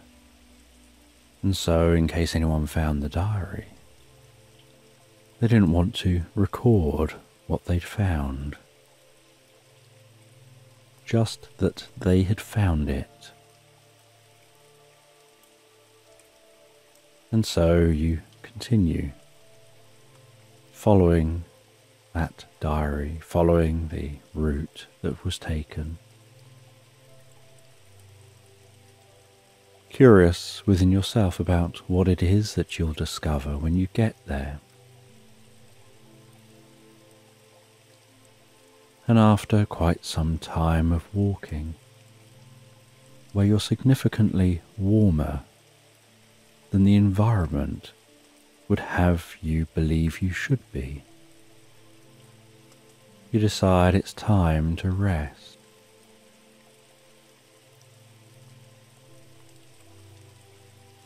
And you can tell, although you can't see the sky, that the light levels have dimmed, and so night is probably setting in. And you didn't plan on spending every night at the hotel, although you checked in for a series of nights. You brought with you some camping gear and are well prepared for this journey. And so with night setting in, you set up camp and a campfire, which crackles gently to life and brings the pleasant relief of warmth to your cheeks, and the dancing light and shadows to this forest, the shadows of the trees leaping and dancing around in the distance, the occasional sounds of different forest animals which have awoken at night.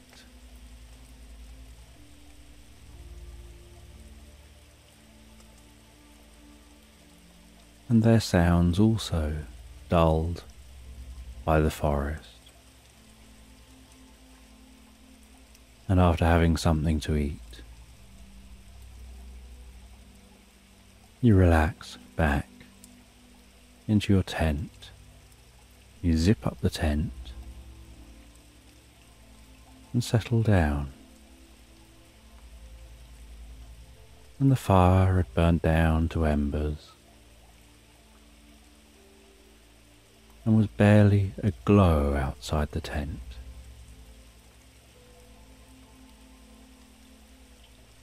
As you fall comfortably and relaxed asleep. And the next morning, you awaken and have something to eat before packing away, continuing your journey. And after many more hours of walking, you notice that although the landscape looks very flat with the snow that gently carpets the ground, like a little dusting across the ground, just a dusting of what has managed to break through the canopy overhead. You notice that just beneath that snow layer, the ground is actually becoming more uneven, and occasionally you step on bits which seem loose like rubble. And so you brush away at some of the ground, and you find that it is like rubble, that it seems to be the ruins of an ancient town or place that people lived out here that's been overgrown by the trees. And you know you're on the right track, and so you continue deeper and deeper into the forest. And after some time, the ground seems to be rising up gently, and then even more and more. And you realize this is what you've been searching for, that this forest has built up over the top of what it is you're looking for, that beneath this mound of trees and mud is a pyramid. And so you refer to the notes in the diary to find your way round to the entrance to the pyramid. Then you have to brush away some snow. But you find the entrance as it was left by the explorer, where they'd made it much easier to get into.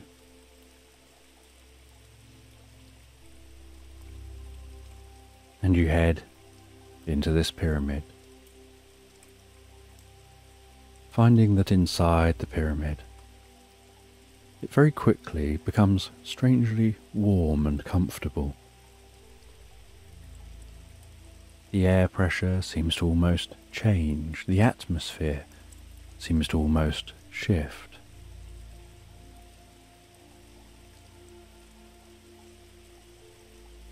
There's a slight echo to movements within this pyramid, as if the walls allow sound to reverberate far more than snow.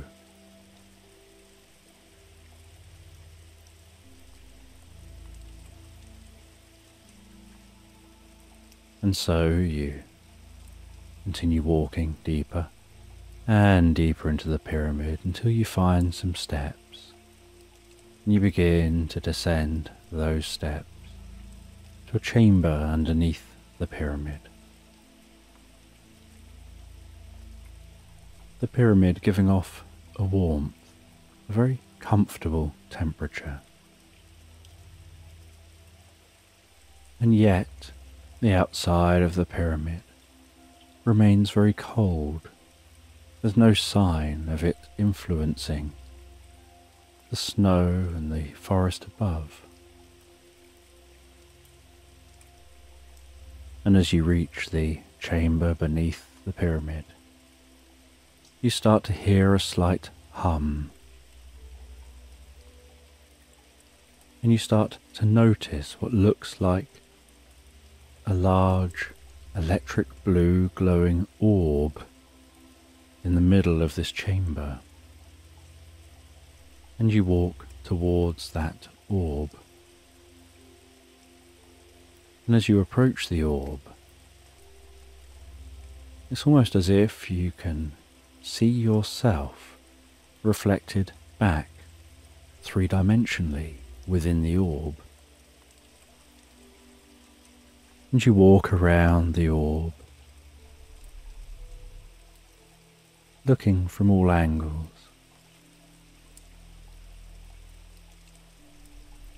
You take a walking stick from your backpack, extend that stick, and you poke it into the orb to see what will happen. Before removing it from the orb, and then deciding to step through that orb, unsure where it'll lead you. And as you step through the orb, you find yourself in the most beautiful, lush, green forest, with the most comfortable temperature to the air.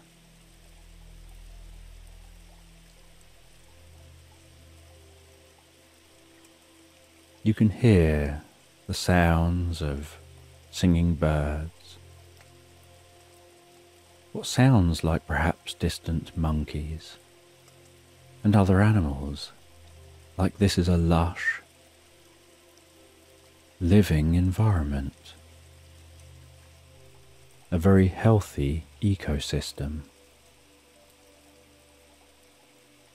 And the sound of the rustling leaves as the wind blows a breeze. And you walk away from the orb and turn to face the orb, and you see that the orb is behind you, now reflecting this environment, still electric blue, but reflecting the dense greenery of this forest. And you can just make out a very slightly less overgrown part of this forest, as if there's a track which has started to overgrow,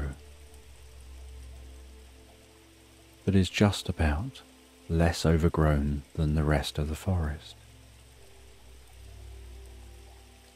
And so you begin to follow that track, curious where it'll take you. And you have nothing to go on from this point on. The diary didn't say anything about the orb. It mentioned finding something in a chamber, but it didn't say what or give any further details.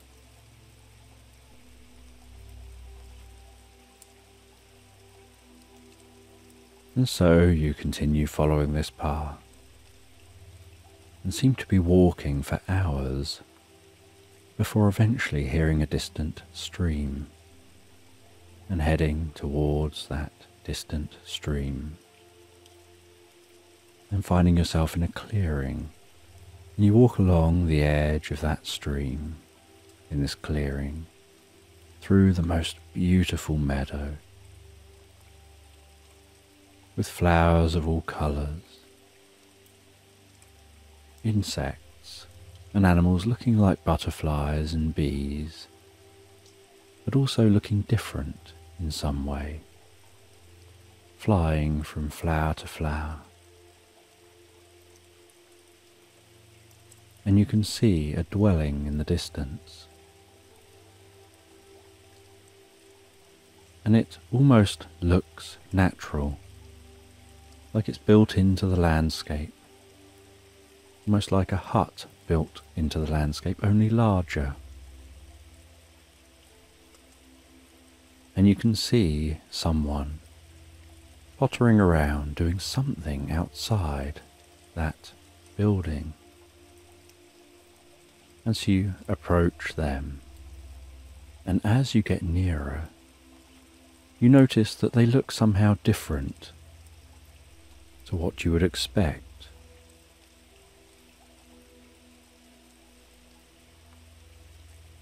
They have the most beautiful features. They have pointy ears. They look incredibly athletic and tall. Their hair is golden and flowing. And as they gaze up at you, you notice their eyes are a piercing, enchanting blue. And their eyes, the iris of their eyes, seems to almost shimmer like pools of blue oil or liquid as their eyes change focus, looking in different places. And they look so friendly and smiling. And they greet you, and you're surprised at being able to understand them, but you can't place their accent. It's almost as if they have no accent.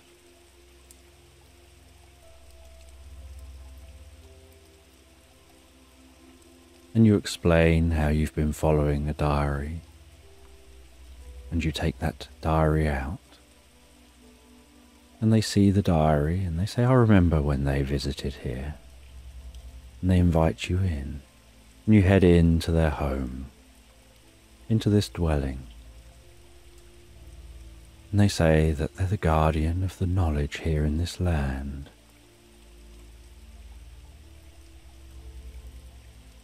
And the explorer, the adventurer that you've been reading the diary of, had come here previously. And they make you a special kind of tea as you sit and talk.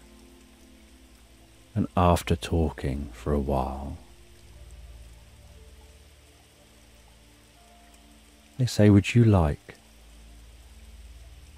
to see the knowledge too? And they take you through to an enormous library. And in this library there seems to be thousands of tiny fairies flitting and flying from shelf to shelf among all the documents. And they say these fairies work hard to maintain this knowledge, to constantly update the knowledge and add to the knowledge, keeping this library full of all the available knowledge in this land, and researching and gathering knowledge that people seek, because they know where every bit of knowledge is within this library.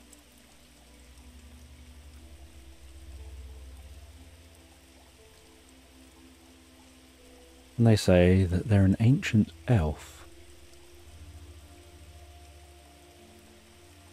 and that in human years they would be thousands and thousands of years old.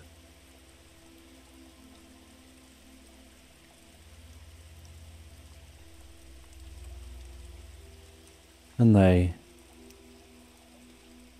share some of that knowledge with you. They ask you what kind of knowledge you're seeking, and you tell them about some of the knowledge you would like to know.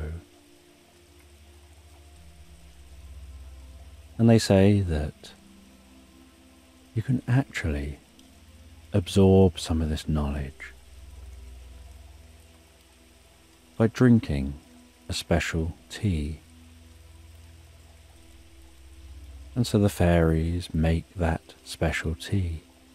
And they say if you drink this special tea, it'll temporarily give you the abilities of the fairies. Because as the fairies fly, they release fairy dust.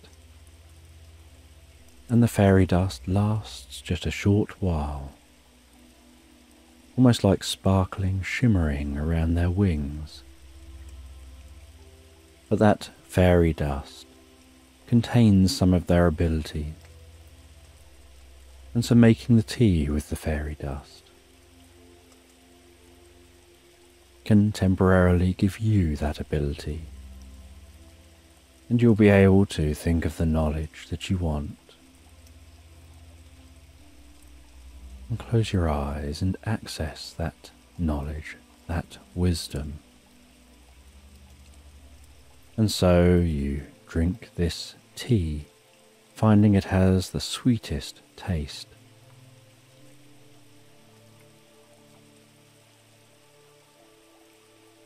And once you've finished that warm tea, your eyes close, your cheeks flush with warmth. You have a deep sense of peace and connection with this library, almost as if energy is radiating between you and every single item in this library, as if you can psychically notice tendrils of energy, like a web of energy between you and every single book.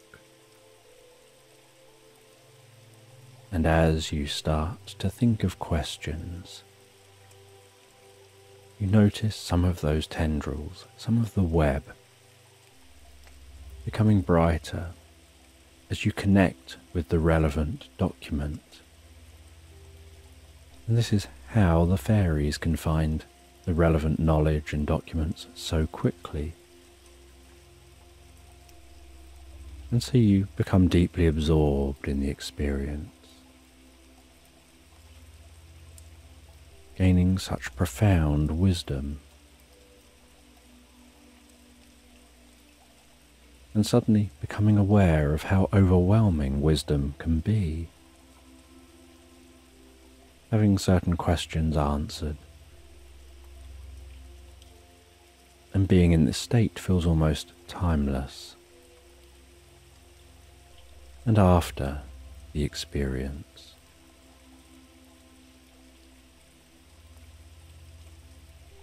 It begins to wear off.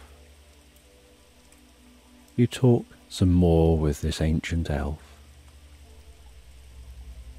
before saying that you should head back to your land, and they say that through the portal time stands still for the time you're here until you return,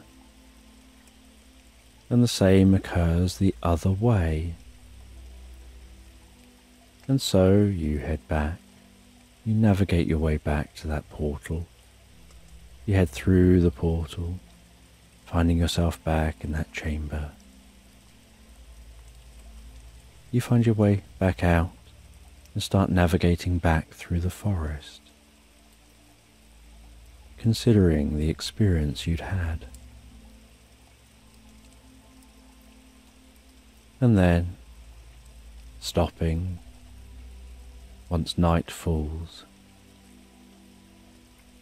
camping for the night, before continuing your journey on again the next day, arriving back in that village, back at the hotel and settling down for the most peaceful night's sleep. Aware that in just a few days you'll be making your journey back home, back on that train, but for now you rest in that bed, just considering and thinking over the journey you've had, the experience with that wisdom, and you find that you can't even imagine how you could share that experience, how you could explain the experience, how you could even put the experience into words and explain what it's like to absorb all that wisdom, let alone explaining the wisdom that you'd had and gained. But it's deep and profound, and you know it'll transform you for the better and help you in so many ways. As you settle down and relax deeply into the bed, drifting and floating so peacefully, so comfortably into slumberland. You can find your mind drifting deeper and deeper asleep as you drift comfortably into this story.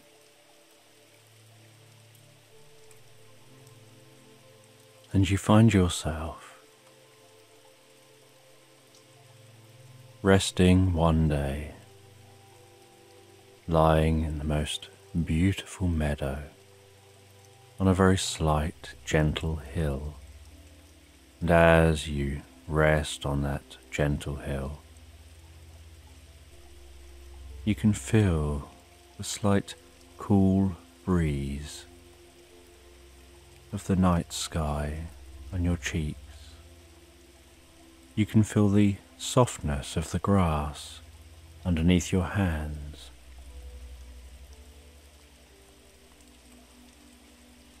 You can hear some of those evening sounds around you, sounds of distant birds and animals, just settling down for the night, resting there in that meadow.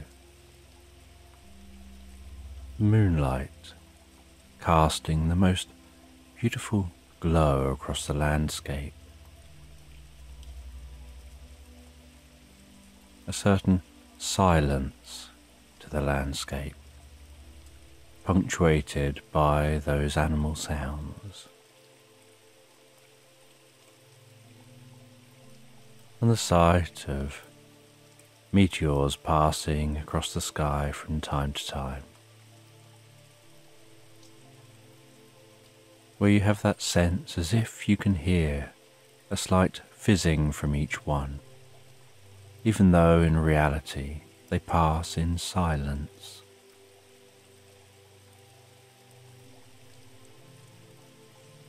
And you rest there, just enjoying this environment. You've been out on an evening walk, and like all good evening walks, you settle down to enjoy some time in nature before continuing and heading home. And as you rest here, lying in this meadow, you close your eyes and absorb yourself in a reverie, listening to those sounds around you.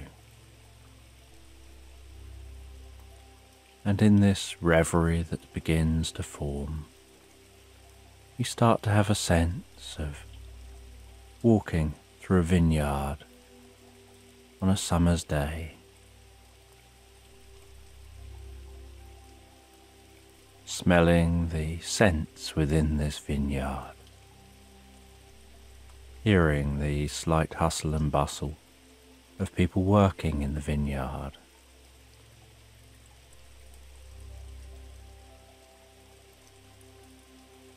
and noticing that a whole community comes together at this vineyard to get the work done when the work needs to be done, and then at the end of a work day,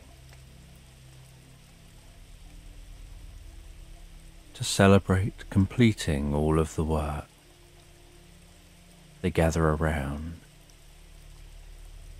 They light candles, place them within paper lanterns, and watch as they rise up into the sky and float gently through the sky, carried so softly by the wind.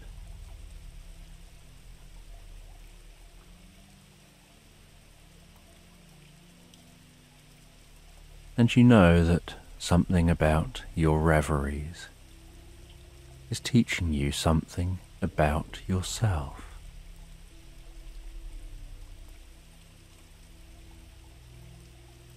And as you exit the reverie, so you stand up, you descend that gentle sloping meadow, beginning your journey back home.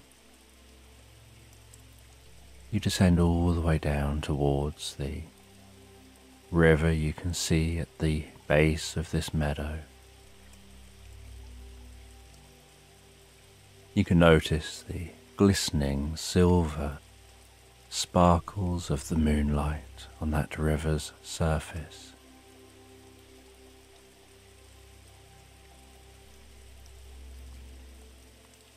And you head all the way down to that river's edge and walk along the river's edge for a little bit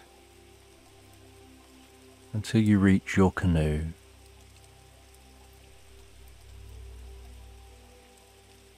You push your canoe just into the water, hearing it sliding along the ground, and the sound it makes as it enters the water, and the slight splosh that it makes as the back of the canoe lands into the water. Before picking up the oar, climbing into the canoe, it gently bobbing up and down as you climb in, pushing away from the shore with the oar and beginning to paddle down this river. The sound of each paddle pushing that water back on one side and then the other, one side and then the other, the canoe gently slicing through that water so calmly, so relaxed, and so effortlessly.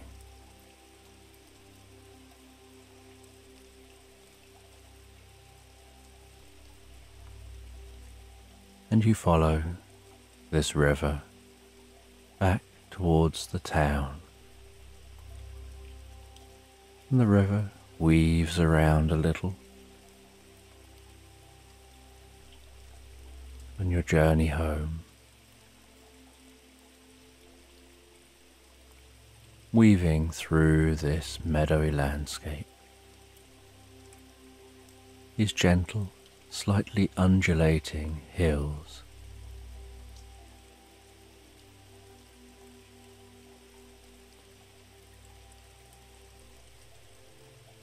And eventually you can see the lights of the town. You continue canoeing gently towards that town.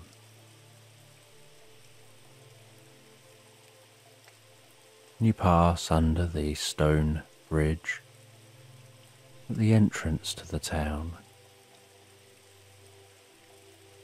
You pass alongside a watermill.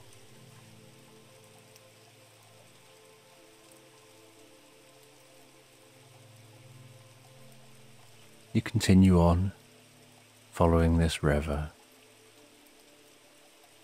until you reach a wooden mooring, which is a mooring at the base of your home. You put alongside, grabbing the mooring as you gently drift past, holding yourself against that mooring. You place the oar onto the mooring and then climb out of the canoe. Then grab hold of the front of the canoe, of the rope attached at the front, and you pull it up onto the mooring, taking a few steps back, that slight grinding sound as it pulls out of the water, aware of the sudden weight of that canoe as it leaves the water, pulling it up onto the mooring, pulling it a little way away from the edge, dragging it over to the side of your garden here and turning it upside down, and then going and grabbing the oar, taking the oar over to the canoe, placing that down beside the canoe, and then attaching it to some posts so that it won't perhaps blow away if there's a strong wind. Then you walk up a path from the end of your garden where the river passes by, up, following that garden path towards your house. And on arrival at your house, at the back door to your house, you let yourself in, turn on the light, close the door behind you. You make yourself a warm drink before settling down on a chair in front of a cozy fire, and you drink that drink and enjoy relaxing by the fire.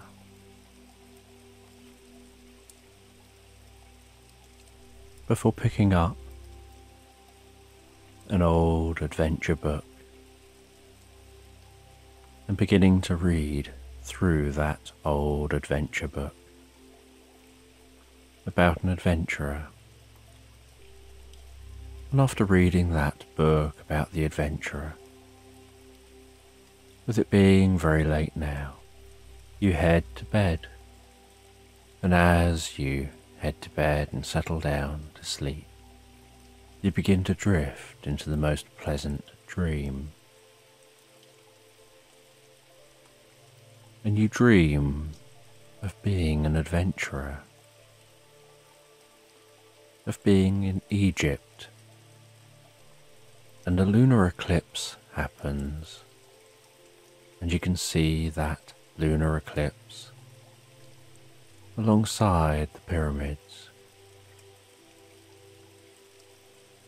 The silvery moon being covered by the shadow of the earth, and then turning a blood red.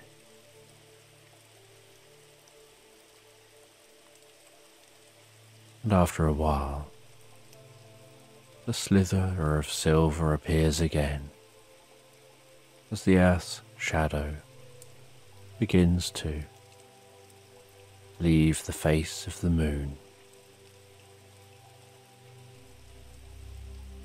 And during the eclipse, you notice something strange. That there seems to be just the faintest beam of light coming from the top of one of the pyramids. And it's so faint that you can only see it by not looking at it. But it gets you curious, and so you go to explore that pyramid. And you climb up some of the stones, scrabbling up higher and higher, until you get to an entrance into the pyramid.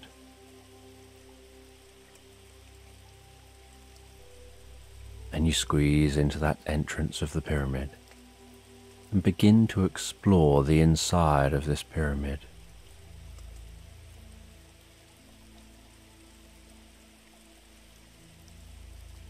And each footstep seems to reverberate down the corridor within the pyramid.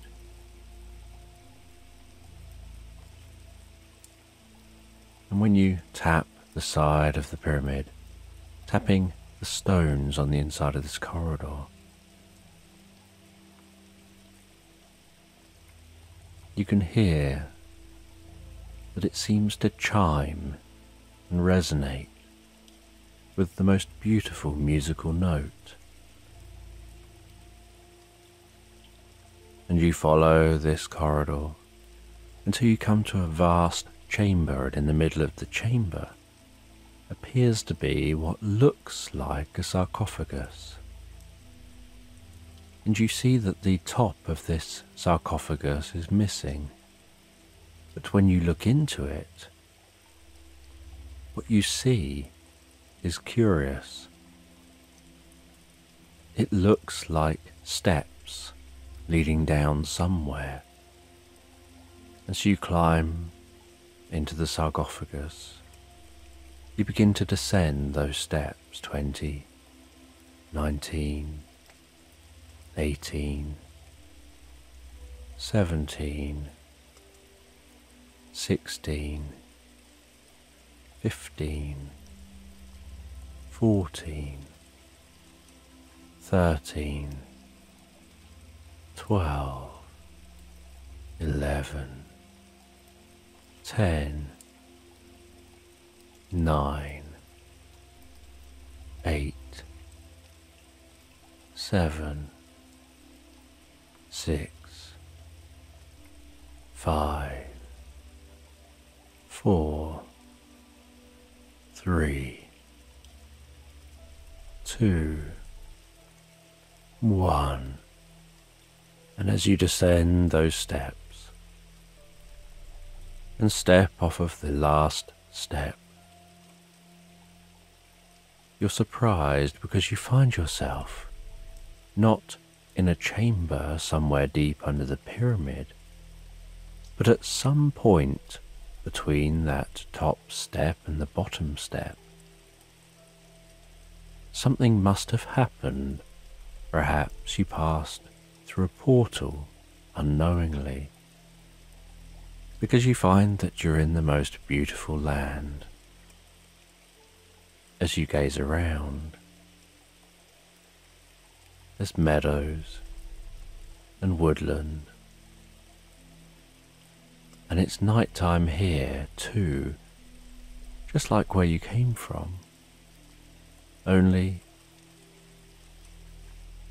you definitely seem to be outside. There is no roof, there's no walls, just endless landscape. And so you begin to explore this landscape. You see some lights in the distance and decide to head towards them. Maybe whoever's there can tell you where here is. And as you head towards those lights, as night continues and you can feel the coolness on your cheeks, you notice that what you're heading towards is a castle.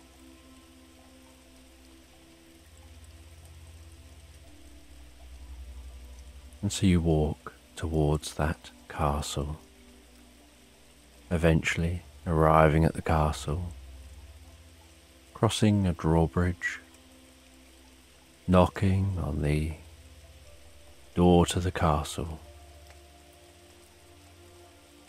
and someone comes to greet you, and they tell you about this castle. They tell you that this castle is home to the ruler of this land, and you ask where this land is, and they seem surprised by your question, as if you should know, and they seem to have no knowledge of the land you came from. And you ask for more details, and they tell you that perhaps you should visit the library and take a look at the atlas of this land. And so you visit the library within the castle. The scent of all the old books, the dullness to each footstep, as all the tomes in this library absorb sound, like absorbing knowledge, ready to share with those who seek. And you're handed a large atlas, and you begin to look through that atlas. You find where you are now, but you can't seem to see any evidence for anything familiar or where you came from, but something takes you by surprise.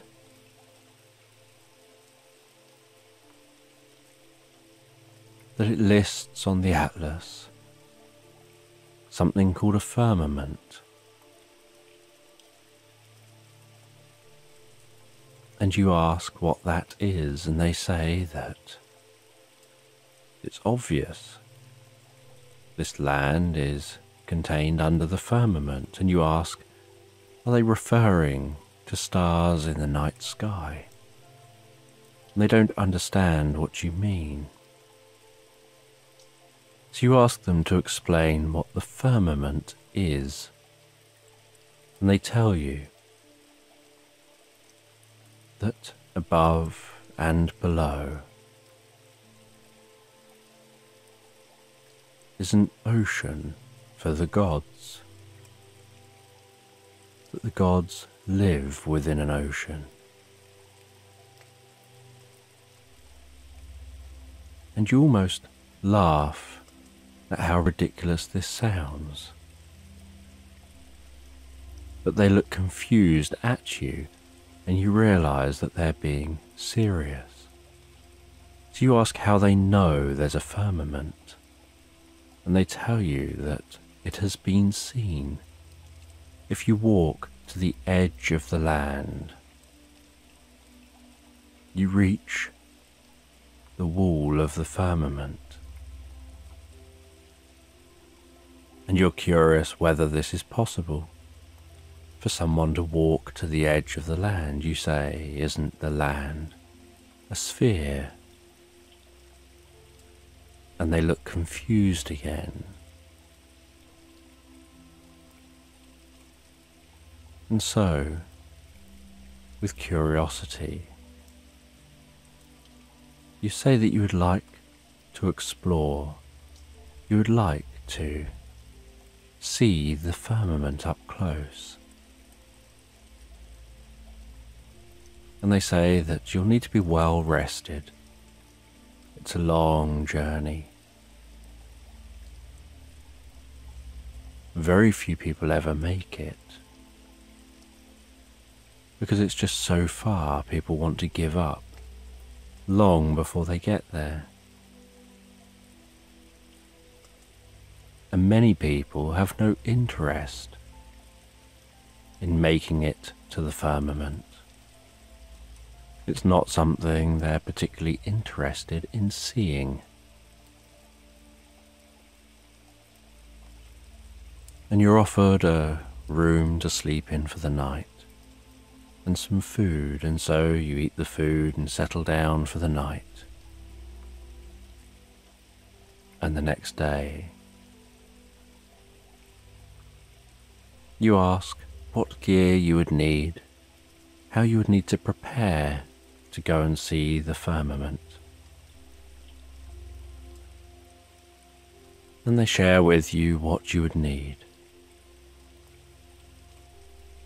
They offer a horse for you to travel on. They tell you that that horse will get you all the way to the ice wall, but at the ice wall you'll be on your own.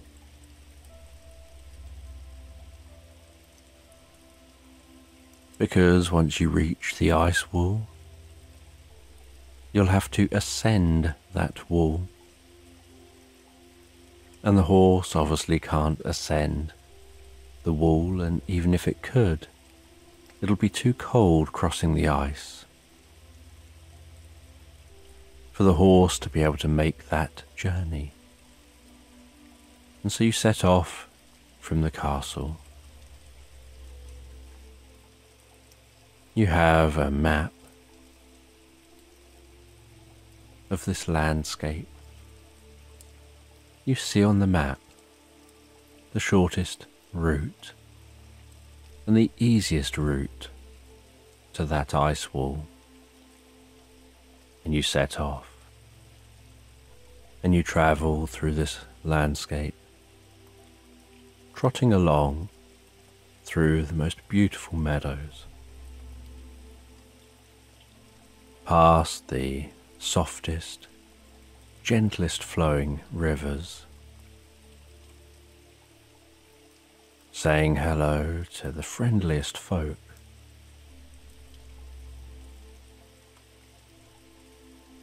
And after a few days of travel,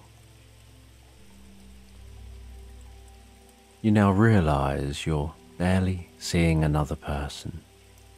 There are no longer any settlements. It's just you and the horse traveling towards the ice wall.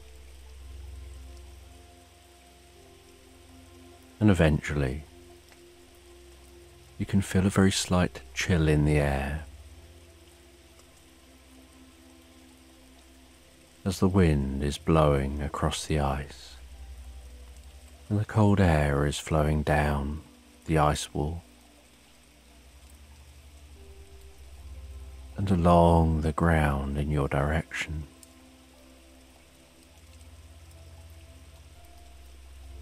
And you head towards that cold air, eventually noticing the ice just a faint white line on the horizon.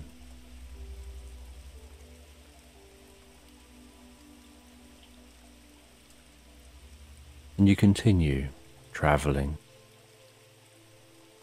and every night you settle down for the night.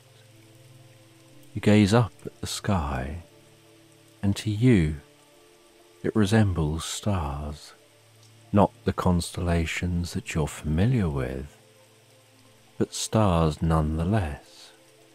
So you can't understand how it could be interpreted as anything other than a night sky. But at the same time, you definitely seem to be heading towards ice. And so you wonder if it's just mountains. Perhaps it's just an icy part of a continent.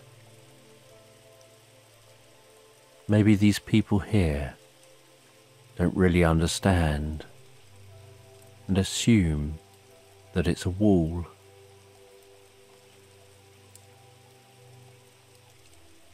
And every day you continue your journey as that white line on the horizon gradually gets larger and larger as you get closer and closer.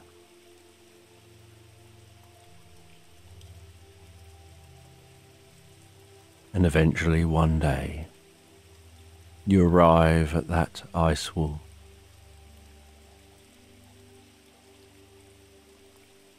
You know you have to make the rest of the journey on your own.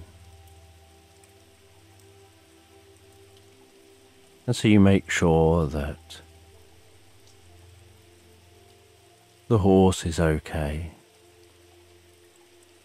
There's plenty of food and grazing space in this meadow, and you hope that the horse will remain.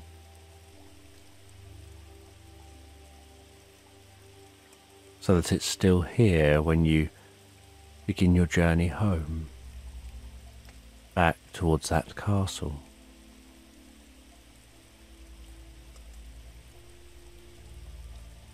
And you walk over to the ice wall, and you begin to ascend. And you just place one hand in front of the other, one foot in front of the other as you ascend that wall. And it seems to tower so high above you that you can't make out the top. It just seems so tall.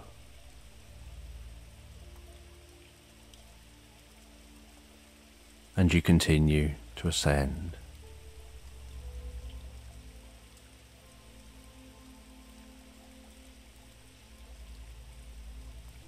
And it's so high that nighttime begins to set in, and you're still ascending. And so, while being attached to the ice wall, you swing your backpack round in front of you, and you take out a special kind of tent, which screws into this ice wall, creating a platform, and then to help brace that in place. It has a few other attachments which you also attach to the ice wall, diagonally from the far legs. And then you climb into that tent. You settle down and fall asleep. The next day, waking to the light of the sun shining through the canvas of the tent, the cool air outside the tent, the canvas vibrating in the breeze. You exit the tent, attach yourself back to the wall as you pack the tent away and continue to ascend. And as nightfall is setting in again, finally you see the top of the wall in sight. And so you push on, eventually reaching the top, climbing over the top of this ice wall. Now being on top of the wall, you check your directions before continuing to walk, heading away from the edge, walking for a while to get a good bit of distance between yourself and the edge before setting up camp again.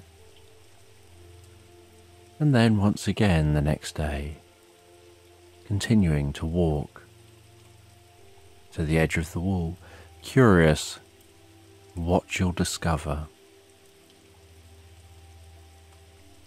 In your mind you imagine eventually you'll just reach an ocean. You'll reach the edge of the ice and perhaps see more land or an ocean, or something that lets you know this is just part of a continent.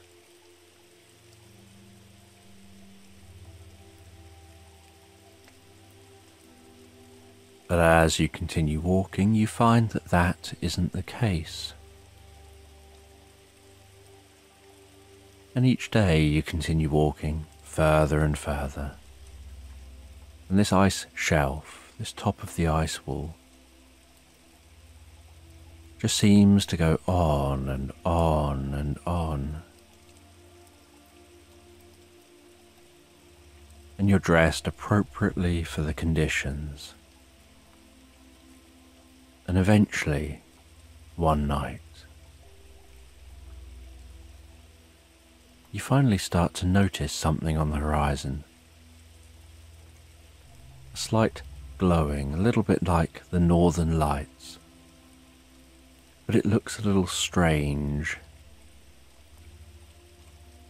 And it's just on the horizon, not seeming to be high in the sky.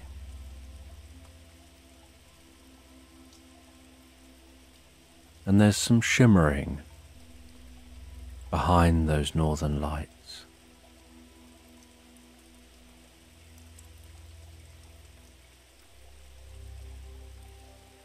And you close in day after day, and by daytime you can't notice that. Everything just looks blue. There's no signs of clouds down here. And by night there's the shimmering light, getting closer and closer every day, until eventually you encounter the most incredible thing. You're walking along, and suddenly you strike something, like walking into glass that you haven't seen, that doesn't give, doesn't break,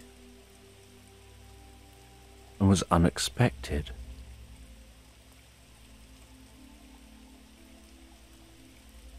And you notice that at that point,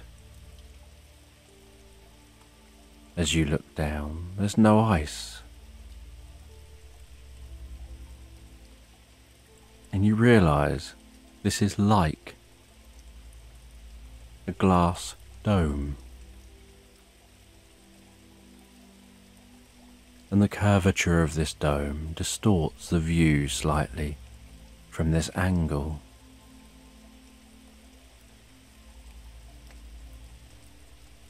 And so you try and get a different angle of this dome, getting down near the base of the dome.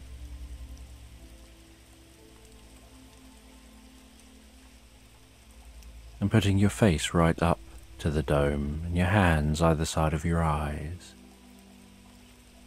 And as you look just right, you find you can see through this dome, and you notice the most incredible sight.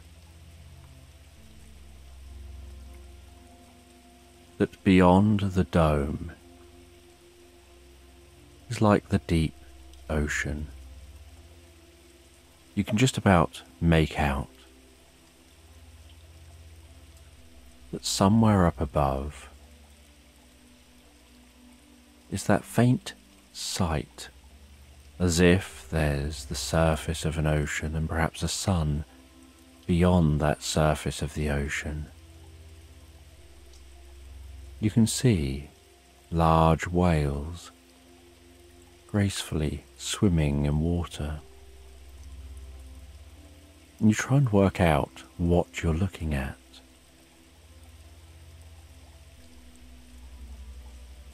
You tap on the dome and it just sounds like tapping on glass. And you can't figure out where you are, but it definitely looks as if you're under a dome under the ocean.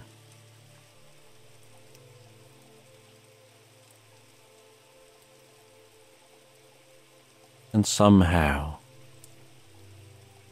something has been done that makes it so that unless you get right up to this dome,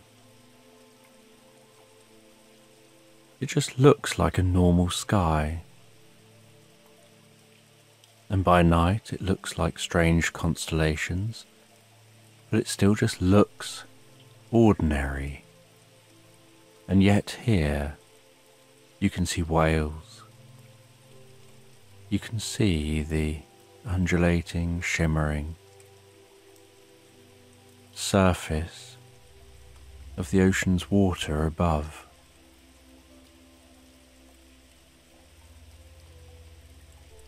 And you can't quite work it out.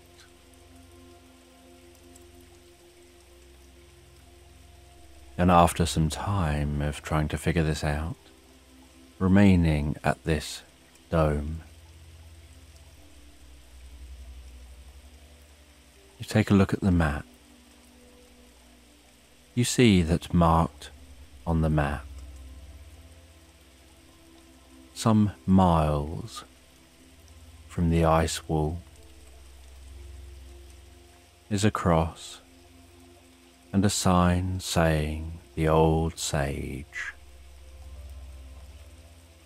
And you wonder whether that old sage or a descendant of them still exists, and decide to explore. And so, with the next hint of daylight, you begin your return journey, crunching through the snow, heading back across that ice wall, all the way back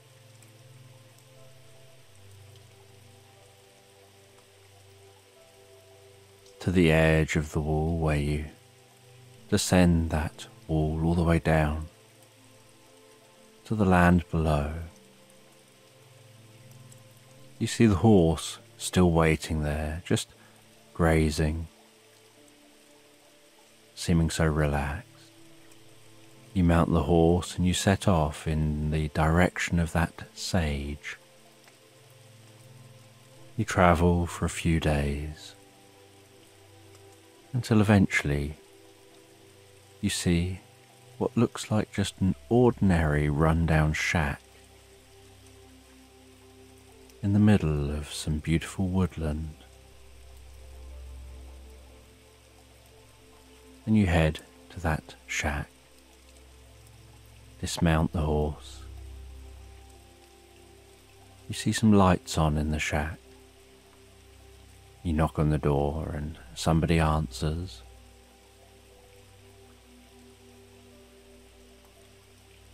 And it turns out that there's this really old person with a flowing grey beard, long grey hair, and the kindest looking eyes. And they invite you in with enthusiasm, as if they haven't had a guest for years. And before you've even settled down, they offer you a drink. They gesture for you to sit by the fire. And they start asking you questions about who you are, where you've come from, what you've been doing, showing so much intrigue in you. And you answer their questions before saying you have questions of your own, and you explain you went to the ice wall, you ascended that wall and you travelled to what you've been told is the firmament. And you were shocked when you looked to discover that it looks like what you can only reference as being under the ocean.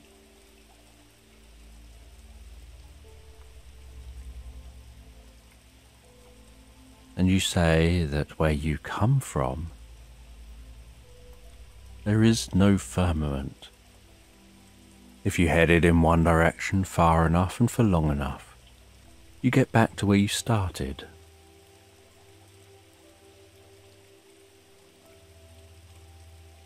And the sage says they've been around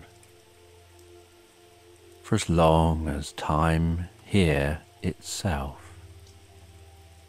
They were one of the first here, thousands of years earlier.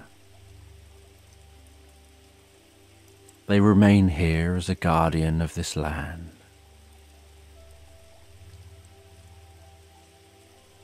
They explain that many thousands of years ago, something was due to happen, and there was an advanced civilization at that time living on the planet. And they realized that they were going to have to build communities under the sea, protected by the depths of the ocean.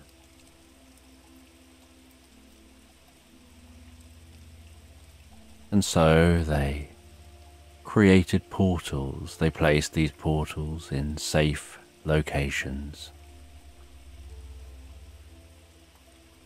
They had rituals around the portals.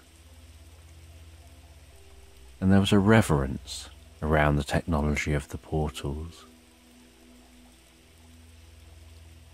And they wanted to create lasting landmarks around the portals so that they could be easily discovered.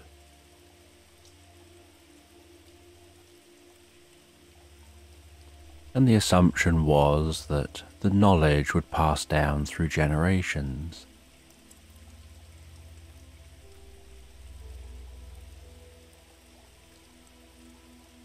And the assumption through the portals was that people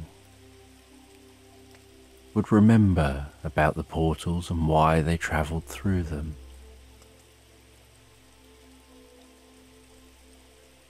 And people transferred through those portals from that advanced civilization to settlements under domes deep under the ocean's surface. And these domes were designed to be powered by the weight and the movement of the water overhead, and to give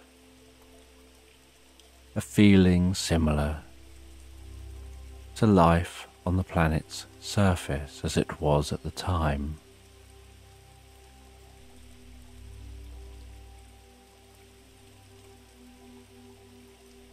And the idea was that they would need to stay in this location, perhaps for a few thousand years, until they're informed that it's safe to return back to the surface world. And a few thousand years later, some people return to the surface world having been informed that it's safe now to do so.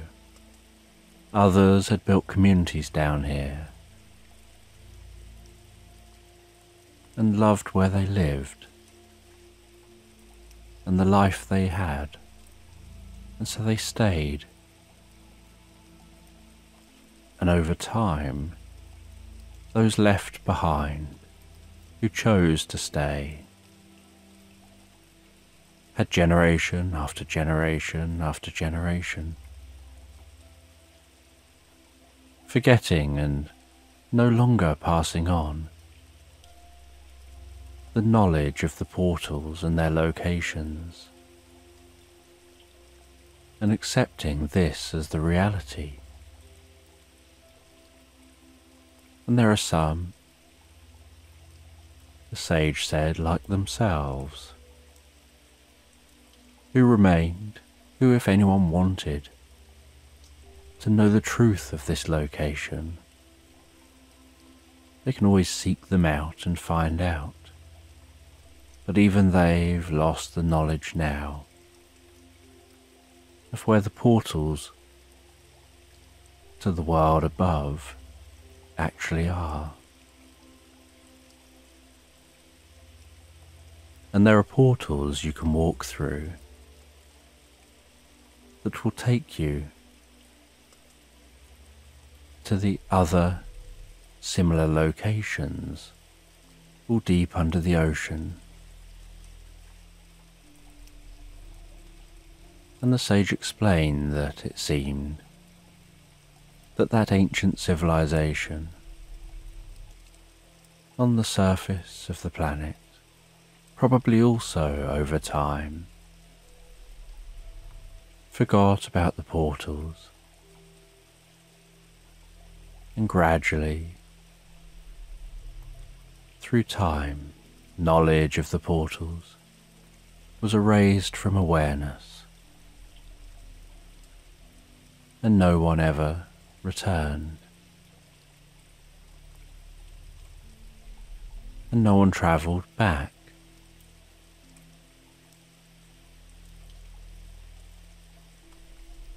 And they can't even remember now exactly what that threat was, all those thousands and thousands of years ago. But this is the most beautiful place to live. It's so calm and serene.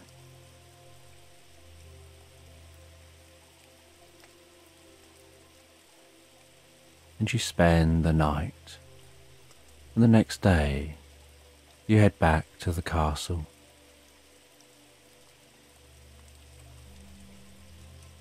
You return the horse.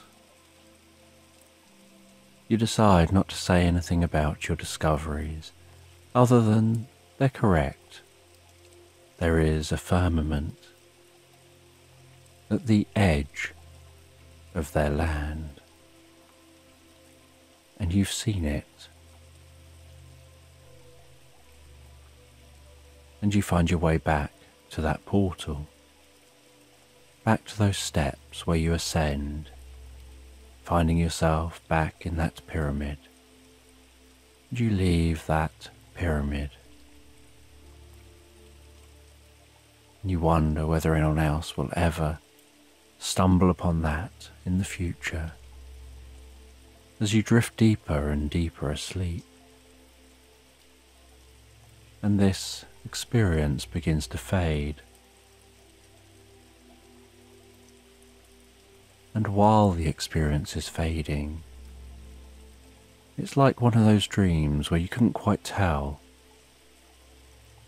whether it was a dream or whether it was real.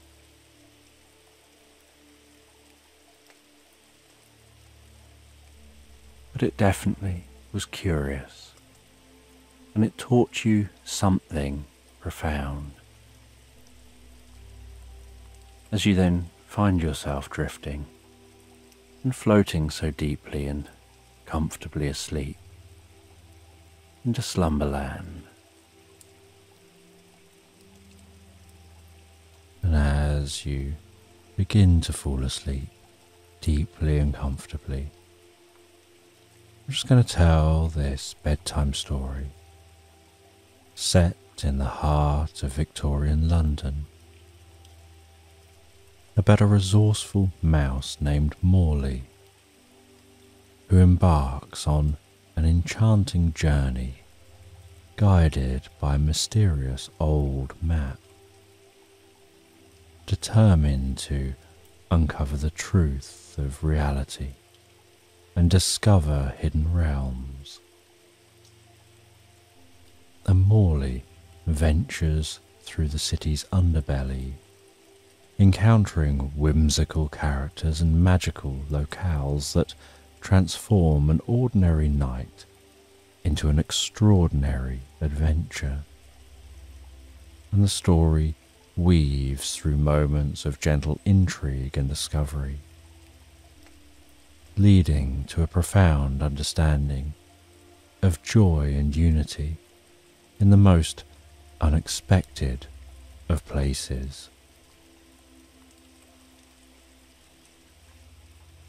And in the hush of twilight, as the bustling streets of Victorian London settle into a velvety dusk, the world of Morley the Mouse stirs to life with the gentle promise of adventure. And nestled in the cosy confines of a modest wooden home, Morley, ever the curious soul, navigates the maze of shadows cast by the flickering candlelight. The soft padding of his tiny feet is muffled by the thick layers of an old rug worn by time, but rich with stories. And on this particular evening, a serendipitous glimmer catches Morley's eye. It's not the usual sparkle from the dusts that dance in the moon's gentle rays, filtering through a crack in the floorboards above. No, this is something different. A secretive shimmer that beckons. With a heart buoyed by curiosity, Morley inches closer, his whiskers twitching in anticipation. The air holds a chill that tells of the coming winter. Yet the draught that whispers through the loose panel feels almost warm, as if inviting him closer. And as he nudges the panel with his nose, it gives way with a soft creak that echoes slightly in the quiet room.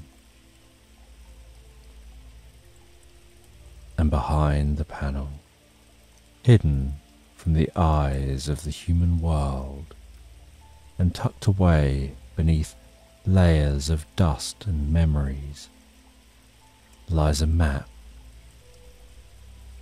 It's not just any map, but one that speaks of ages past, with its tattered edges and faded lines. The paper, thin and brittle to the touch, crackles under Morley's gentle paws. The ink, once bold and assertive, now whispers of ancient paths and hidden realms. The text curling like the tendrils of a forgotten language, lit by the silver glow of the moon that now bathes the room in a spectral light. Morley's eyes widen with the realization of what he holds. An artifact of adventure, a guide to secrets meant only for the bravest of hearts. As the world outside the walls ticks by in ignorant slumber, Morley unrolls the map further, his mind alight with possibilities. Each line, each mark, each cryptic symbol hints at mysteries deep and wondrous. In the silence of his secluded nook, with the moon as his only witness, Morley decides that the night's veil of stars and whispers will be the canopy under which he'll embark on his journey. For in his heart stirs a restless yearning, a call to the unknown that can't be unheeded. And tonight, guided by the moonlit map, Morley begins his quest, not just for the treasures it promises, but for the deeper understanding of a world much greater than his own. And with the map as his talisman, he sets forth from the safety of his nook, driven by the timeless desire to discover, to know, and to connect with the hidden threads that weave through the tapestry of reality. And as the moon ascends its nocturnal throne, casting a silver glow over the cobblestone streets of Victorian London, Morley's heart beats with the rhythm of a newfound purpose. Clutching the ancient map, the little mouse slips through a narrow crack beneath the front door of his home. A portal from the familiar to the vast unknown. And outside, the city whispers with the echoes of the day's end, the distant rumbles of carriages fading into the night, the soft chatter of evening revellers, a melodious backdrop to his expedition. And Morley, small and nimble, finds the vastness both daunting and exhilarating. The map, illuminated under the star-lit sky, appears even more enigmatic, its paths and symbols seemingly alive, shifting with each glance. And guided by the constellations above, which sprawl across the heavens like a celestial map mirroring his own, Morley navigates the maze of streets. The gas lamps along the avenues burn with a steady flame, the golden light casting halos on the fog-laden air, offering islands of warmth in the cool night. Each lamp like a beacon, reassuring Morley as he scurries from one pool of light to the next, his shadow fleeting and spirited. And as he ventures further, the familiar scents of the city, roasted chestnuts, from a nearby vendor, the earthy dampness of the Thames, the smoky whisper of coal fires, blend into a tapestry of nighttime aromas that tickle his senses, urging him onwards. The map leads him towards an area seldom explored by the likes of a humble mouse.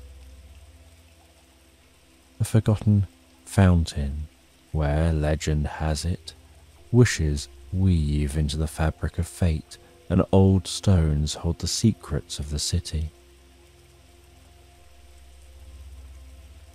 And Morley approaches the fountain. Its once grand structure now cloaked in ivy and moss. The trickle of water is soft but clear, each drop a symphony in the stillness of night, resonating with the pulse of adventure that beats within him. Here, under the watchful gaze of carved stone cherubs and the protective shadow of ancient oaks, Morley feels a surge of courage. The map trembles slightly in the breeze, as if excited by its return to the world of exploration. And Morley studies it closely. A line that seemed merely decorative under the candlelight at home now shimmers faintly. A hidden trail illuminated by the moon's touch. With a decisive nod, Morley follows the line as it winds around the base of the fountain, leading him to a small crevice between the stones, hidden from the unobservant eye. And within the crevice, he finds a small rusted key.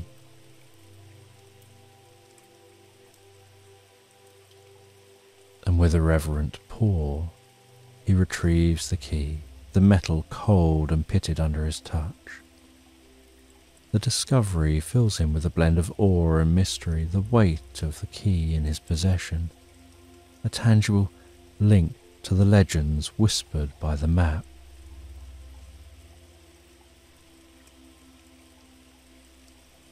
And this moment is marked not just by a physical journey through the city's shadowed pathways, but also an entry into a world woven with the threads of magic and history. And Morley, with the map as his guide and the stars as his companion, steps further into the realm of adventure. Each step a dance with destiny, each breath a whisper of the stories yet to unfold under the watchful eye of the moonlit London sky. And under the watchful gaze of the London moon, Morley feels a gust of wind stirring the quiet night air, ruffling his fur, signalling further mysteries to uncover. And as he rounds a corner of an ancient brick alleyway, shrouded in the mingled aromas of autumn leaves and early chimney smoke, a sudden fluttering sound catches his tiny heart. Perched on an old, gnarled railing is a pigeon. Her feathers, a shimmering tapestry of greys and blues, reflecting the moonlight with a soft iridescent glow. This is no ordinary pigeon. Her eyes twinkle with a wisdom far surpassing the usual city bird's wary glance. She cocks her head, observing Morley with a discerning eye, then, in a surprisingly gentle voice, speaks. Well met, little seeker. The winds have carried tales of your quest. It seems you and I are to share a fragment of the path tonight. Morley, taken aback by the pigeon's knowledge and eloquence, nods respectfully. I'm Morley, he introduces himself, his voice small but filled with determination. I seek the truths hidden within this map, he continues, extending the parchment towards her. The pigeon flutters down to a closer, more conversational distance. I'm Seraphina, she declares, her tone melodious, almost musical. The winds of fate blow in many directions. They speak of places shrouded in shadow and light, secrets hidden in the heart of the city, known only to those who listen. Seraphina's wings unfold slightly, and with a graceful motion, she indicates the sprawling cityscape before them.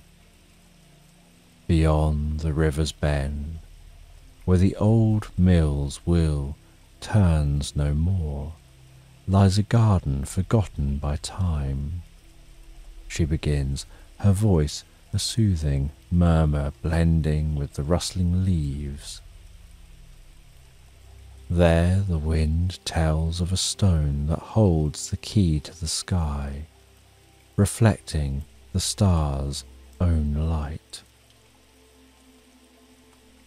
Morley listens, enraptured by the tales of hidden wonders that seem to permeate every corner of London. Places he's never thought to explore, secrets that now beckoned with the allure of discovery. And how might I find these places, wise Seraphina? He asks, his eyes wide with a mix of awe and curiosity. With this, Seraphina responds, gently tapping the map with her beak. But heed well, young Morley, for each secret uncovered leads deeper and deeper into the labyrinth of the unknown. You must be brave in the pursuit of knowledge. Taking a moment to ensure her words have taken root in Morley's eager mind, Seraphina continues. The stone in the garden will not reveal itself to those who look merely with their eyes. It requires a heart open to the wonders beyond the mundane, a spirit attuned to the deep currents of magic that flow beneath this ancient city.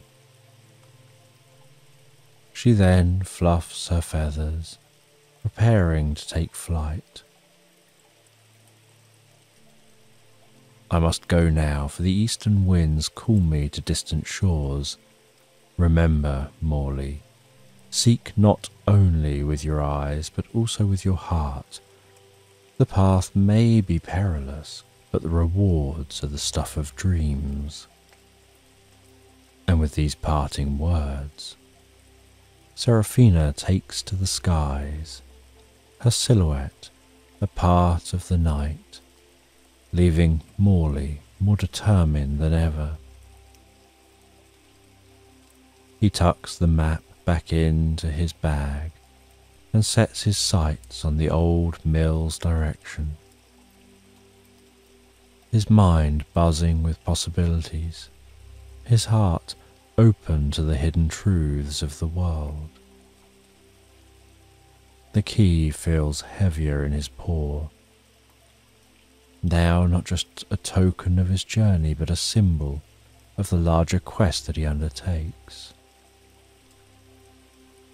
Morley makes his way through the cobblestone streets of London, his tiny legs carrying him swiftly beneath the looming silhouettes of old Victorian buildings. The night grows deeper, stars twinkling above like distant lanterns guiding his path towards the majestic structure of Tower Bridge. Its twin towers stand as sentinels over the Thames, casting long, haunting shadows across the dark waters that flows below.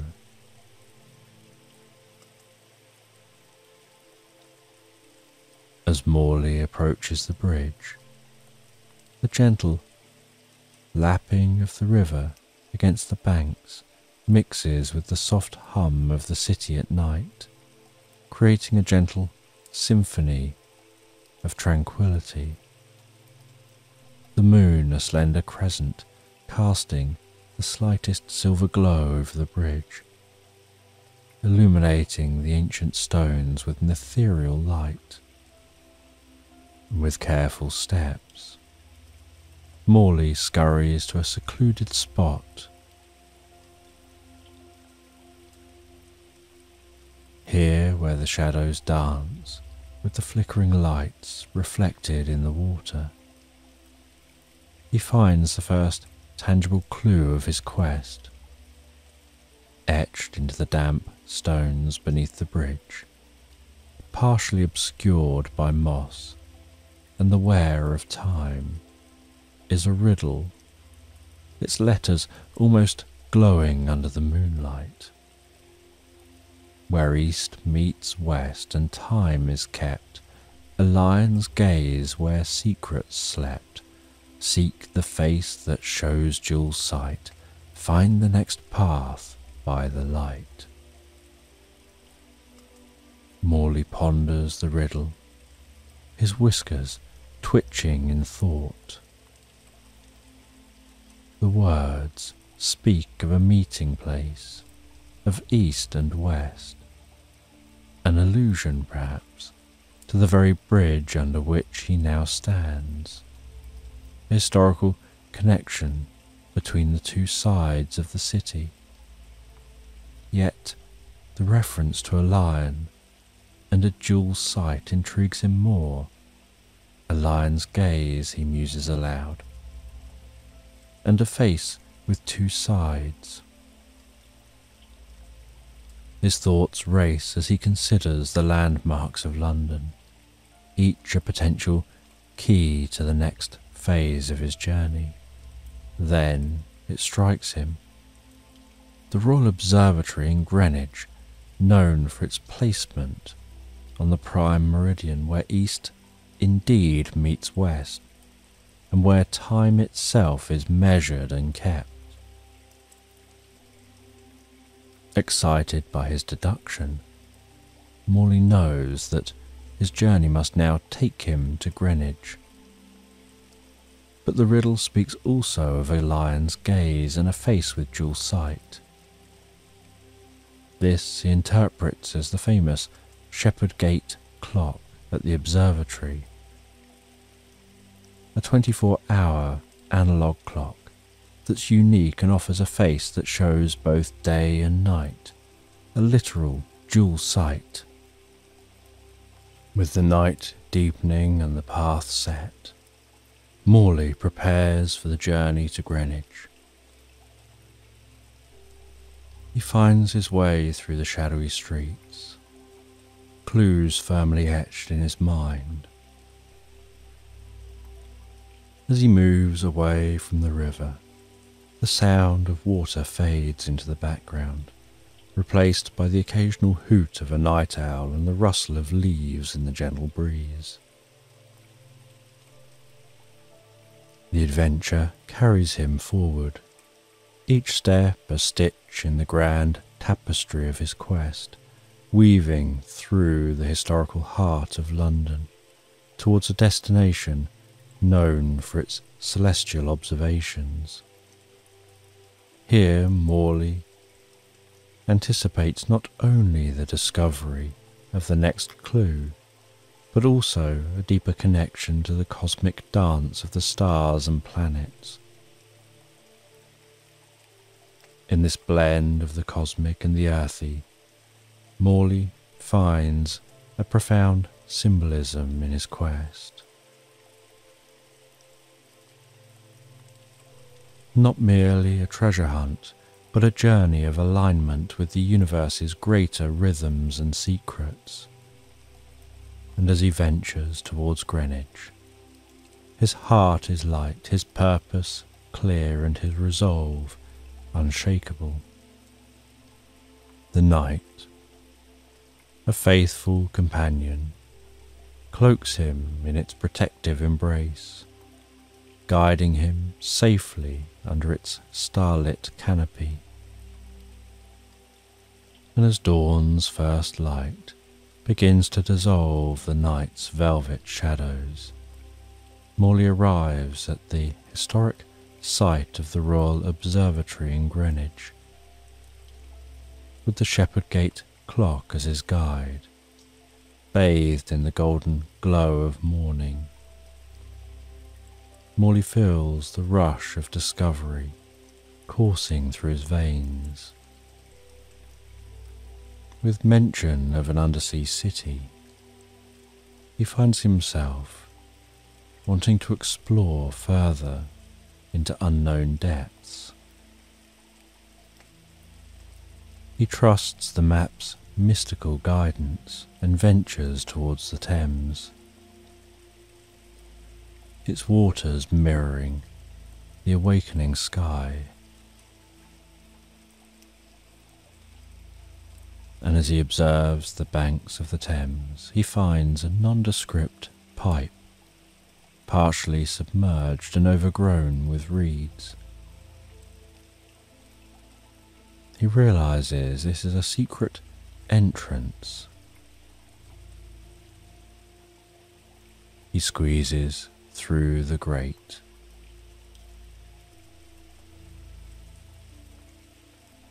and begins to follow this pipe. Sounds of the city fading, replaced by echoing drips of water. The scent of cool, moist air. This path illuminated by streaks of bioluminescence that seem to cling to the walls of this pipe. The light growing stronger, pulsing gently, guiding him deeper and deeper beneath the river. And after what feels like an eternity, he emerges into an expansive cavern that takes his breath away, discovering himself in an undersea city.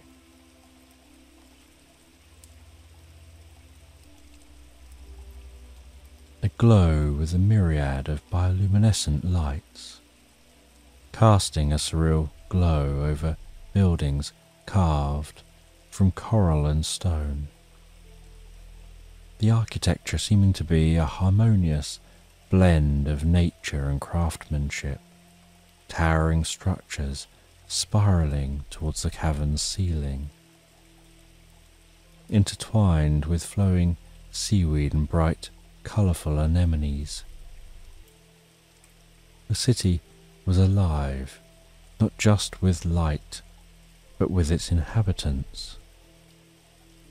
Various sea creatures had adapted to this unique environment.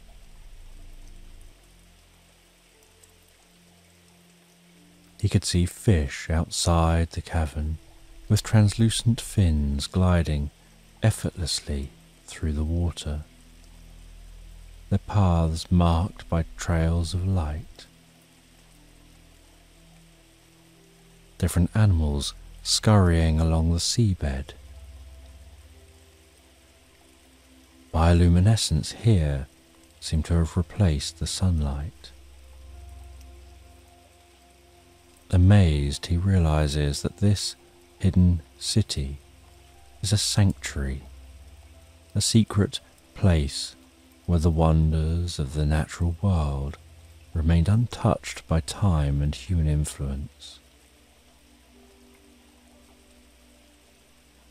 He walked through the streets of this secret undersea city. He could see high overhead jellyfish floating lazily, tentacles trailing lights like drifting stars. He headed to a grand library where scrolls were written on seaweed paper, preserving the history of this underwater realm. And as he explored, he encountered the city's guardian, a wise old turtle adorned with a shell patterned like stained glass. The turtle spoke of the city's origins, a refuge from the world above, built by creatures seeking solace from the ever-encroaching reach of civilization. The guardians of the city, he explained, were sworn to protect the knowledge and beauty of this place, ensuring it remained a hidden gem beneath the waves. The turtle offered a clue to his next destination, a pearl that glowed with a soft eternal fire. Embedded in a sculpture in the city's central plaza. This pearl, the turtle explained, was the key to understanding the deeper connections between all living things, a symbol of the unity and harmony that thrived in this secluded utopia. Morley thanked the turtle and thanked the residents of the city for their hospitality and wisdom. He left the city as it seemed to pulsate with a farewell song, lights dimming and brightening in a gentle rhythm, and emerging after some time back on the riverbank. Morley paused to reflect on the unusual and incredible world he'd just witnessed.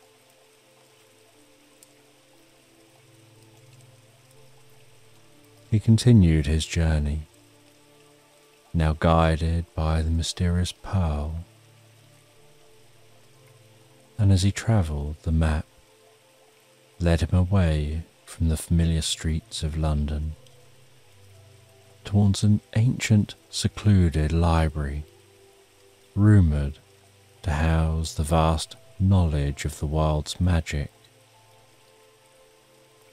According to legend, this library was guarded by a giant, a being of immense size and wisdom, who maintained the balance between the arcane and the known.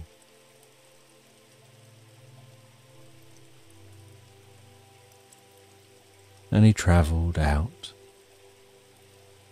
beyond the edge of the London city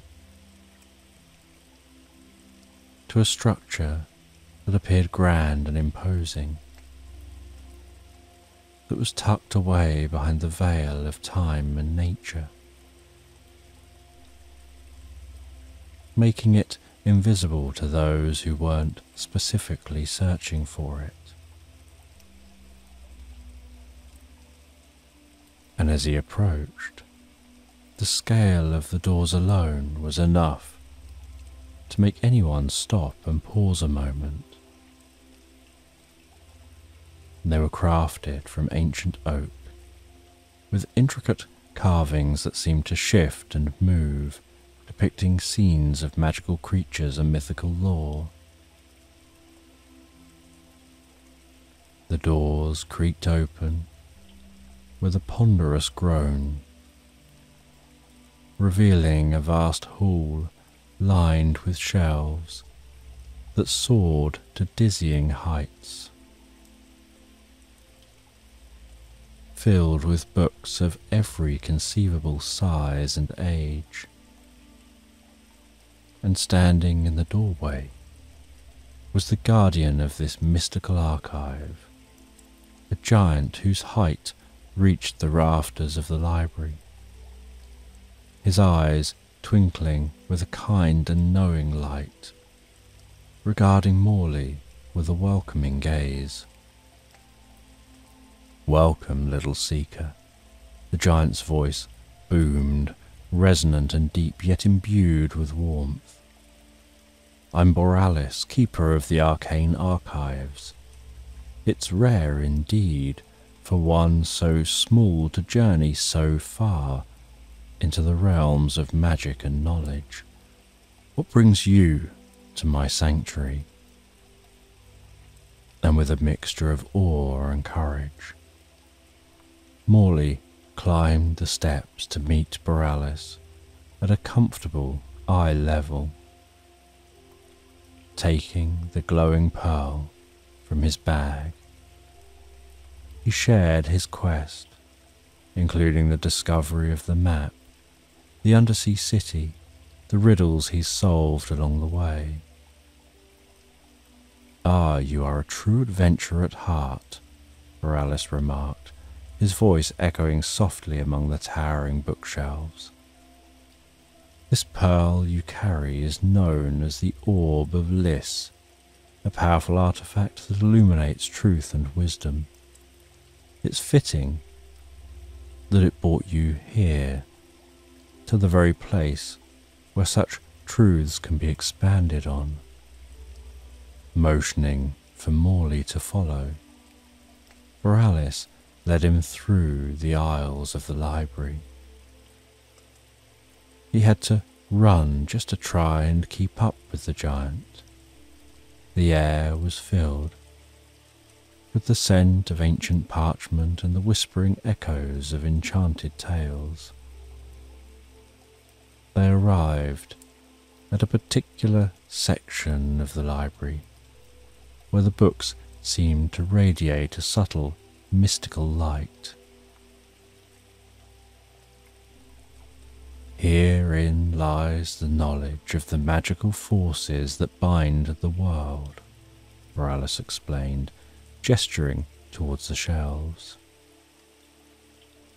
Each tome and scroll contains secrets of the arcane arts, guarded and preserved through the ages. You can look through these texts. What you learn here will aid you on your journey, and perhaps enlighten paths yet untrodden.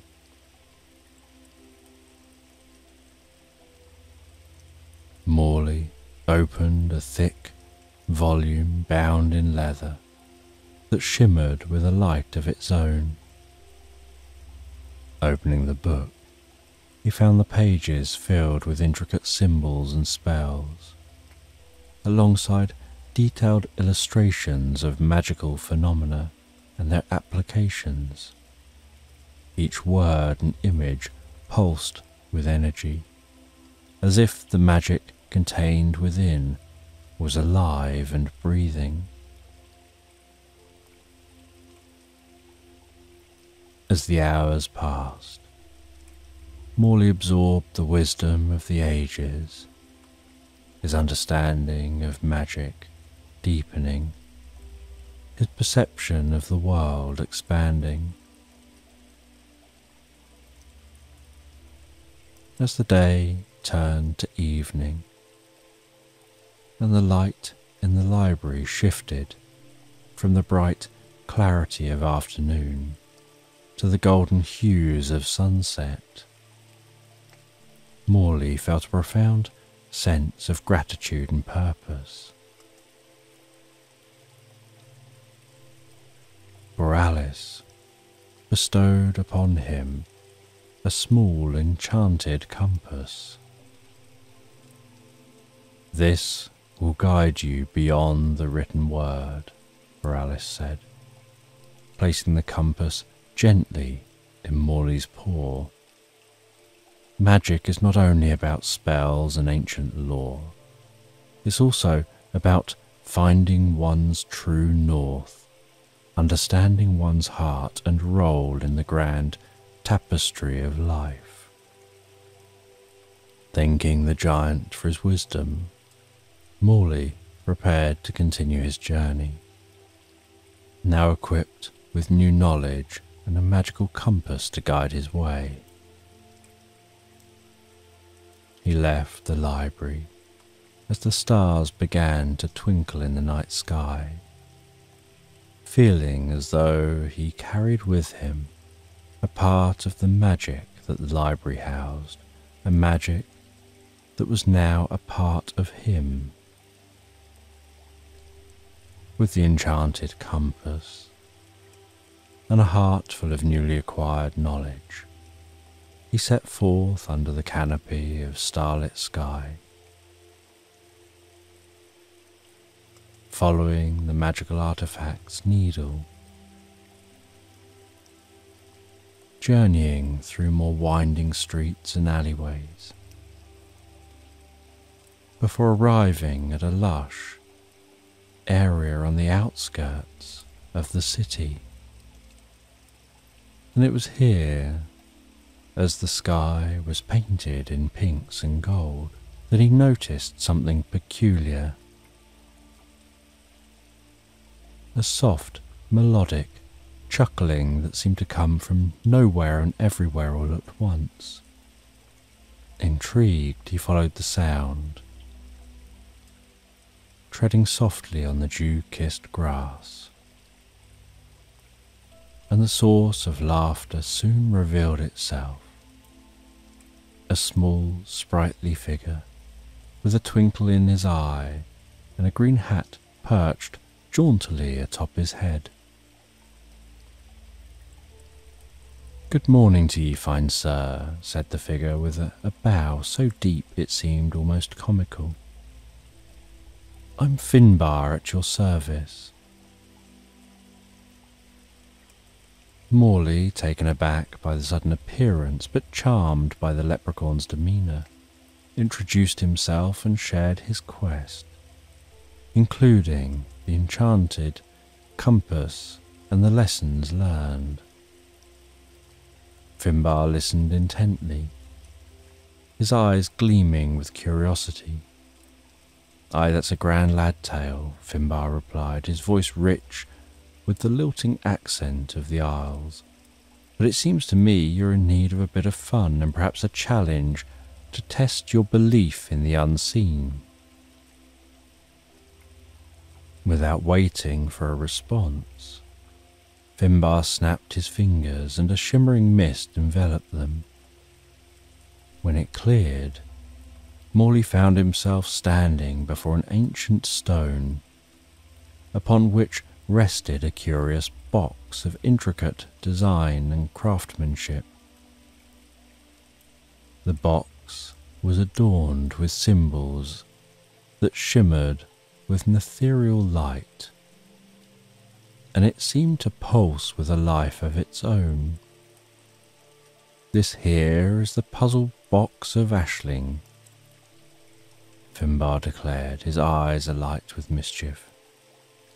"Within it lies the next piece of your map, but only for those who believe enough to see beyond mere appearances. Solve the puzzle and the path shall be clear. Fail and, well, you might find yourself a bit turned around." Morley approached the box. He noticed the symbols corresponded to those he'd seen in the giant's library. Touching the box, he felt a warmth hum beneath his fingers, as if the box responded to his presence. Remembering the teachings of Borealis, he closed his eyes and let his intuition guide him, his paws moving deftly over the symbols, pressing them in an order dictated by the silent whisper of the magic within him. And as each symbol clicked into place, the box began to transform. Sections of it moved independently, rearranging itself with mechanical fluidity until it unfolded like a blooming flower, revealing its core. Nested within was a fragment of the map, glowing softly, surrounded by a faint golden light. "Well done," Finbar exclaimed, clapping his hands with delight. "You've got the heart of a true believer, and that's no mistake. Remember, the world is full of magic, hidden just beyond the veil of the ordinary, waiting for those with the eyes who can see and the heart which can understand." With the map fragment secured and a new lesson learned, he thanked the leprechaun for the challenge and the wisdom. The leprechaun winked and gave a tip of his hat before vanishing into the morning mist, leaving behind just a gentle trail of laughter and a faint echo of his words.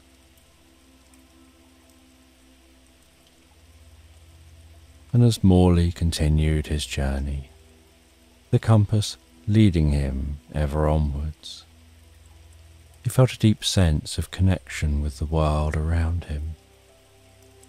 The lesson of the leprechaun deepening his understanding of magical forces, those things which are invisible to the naked eye, but can be deeply felt.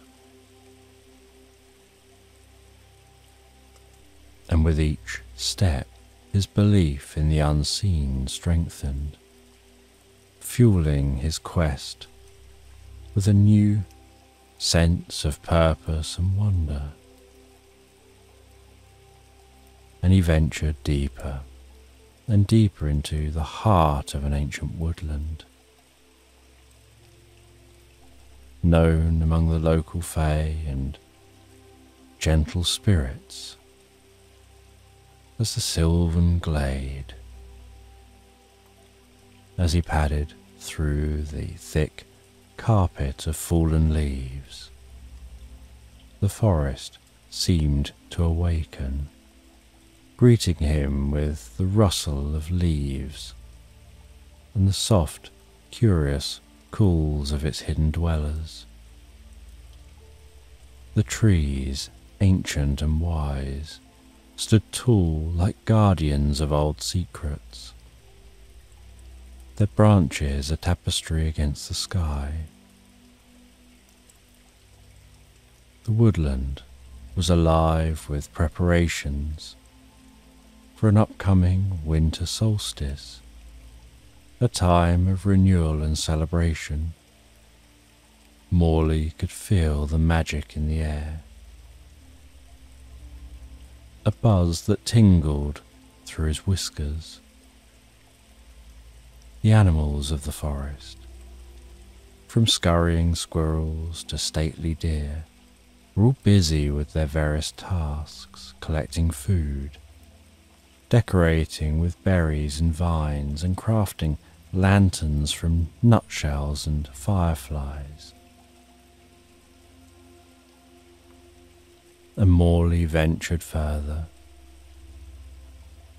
until he was met by a council of elder animals who'd gathered under a grand oak, its trunk wide and welcoming. And the elders, a wise old owl, a stout badger, and a graceful doe, regarded Morley with interest. "Welcome, little traveller," the owl hooted in a deep, resonant voice. "What brings you to our conclave on such an important day?" Morley explained his quest, talking about the map, magical lessons, the gifts he'd been given. He was tasked with helping the smaller creatures of the forest, those who struggled to prepare due to their size or the scarcity of resources. And with vigour and a warm heart, he set about his tasks. He helped the field mice collect seeds and berries, taught the young rabbits how to weave garlands of ivy and holly. He even helped orchestrate a choir of songbirds. And as he worked, he realized that each task, though small, was vital to the harmony of the woodlands community. His efforts helped the animals and taught him the importance of unity and cooperation. The forest thrived because each creature, no matter how small, contributed to the well-being of all. And on the solstice, the forest was transformed into a wonderland of lights, music and laughter. Lanterns hung from branches, casting gentle glows that shimmered off the land below.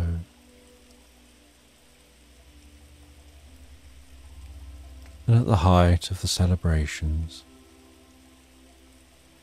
under the light of the full moon, the elders presented Morley with another piece of map, encased in a crystal clear icicle which sparkled under the moonlight. And with this secured, Morley felt a deep connection to these woodland creatures. And he knew that his journey was far from over, but at every step of this journey he learns lessons, helping to continue the journey in a deeper and more profound way.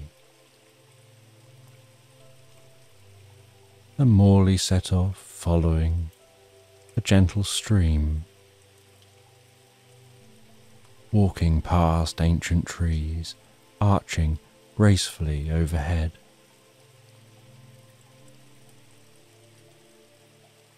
Enjoying the sensation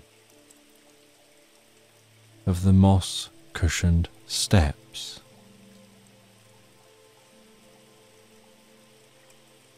and the stream's waters were clear, reflecting the vibrant life of the woodland.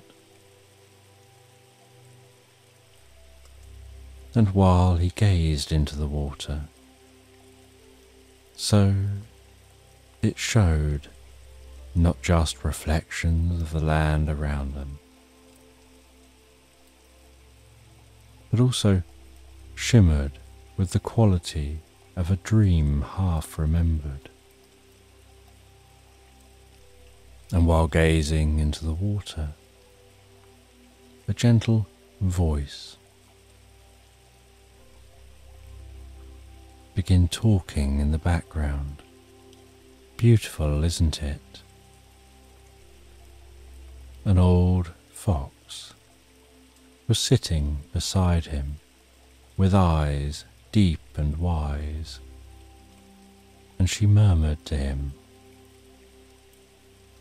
"Many call it the heart's echo. It shows us no one is truly alone. Our desires, our joys and our sorrows echo in the hearts of others, connecting us in ways we often fail to see." The fox explained that the stream was a sacred place, a place of reflection, a place that showed the beauty of the world and revealed the inner truth and beauty of others.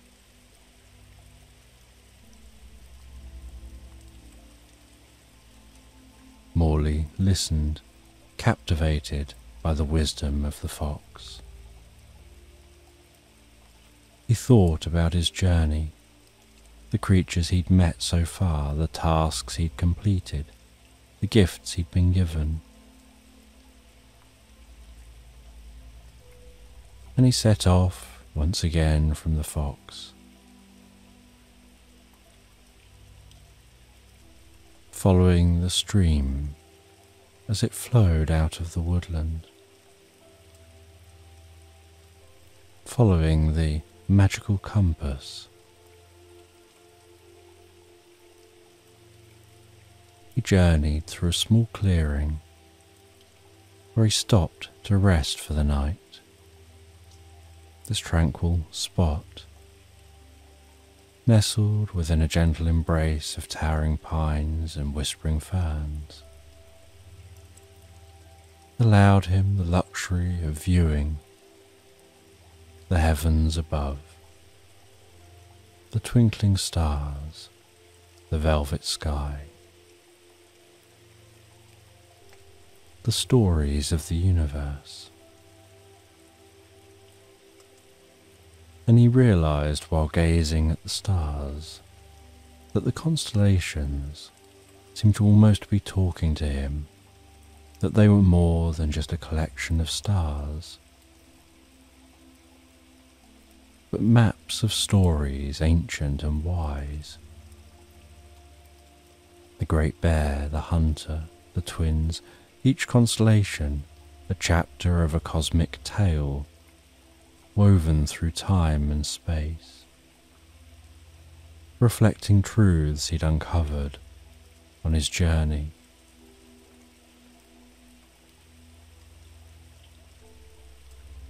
And each star almost seemed to sing to him, their light offering guidance, illuminating his path, not just through the forest, but through life itself. He almost felt himself connecting the dots of light with his paw, tracing shapes in the air, following those clusters of stars.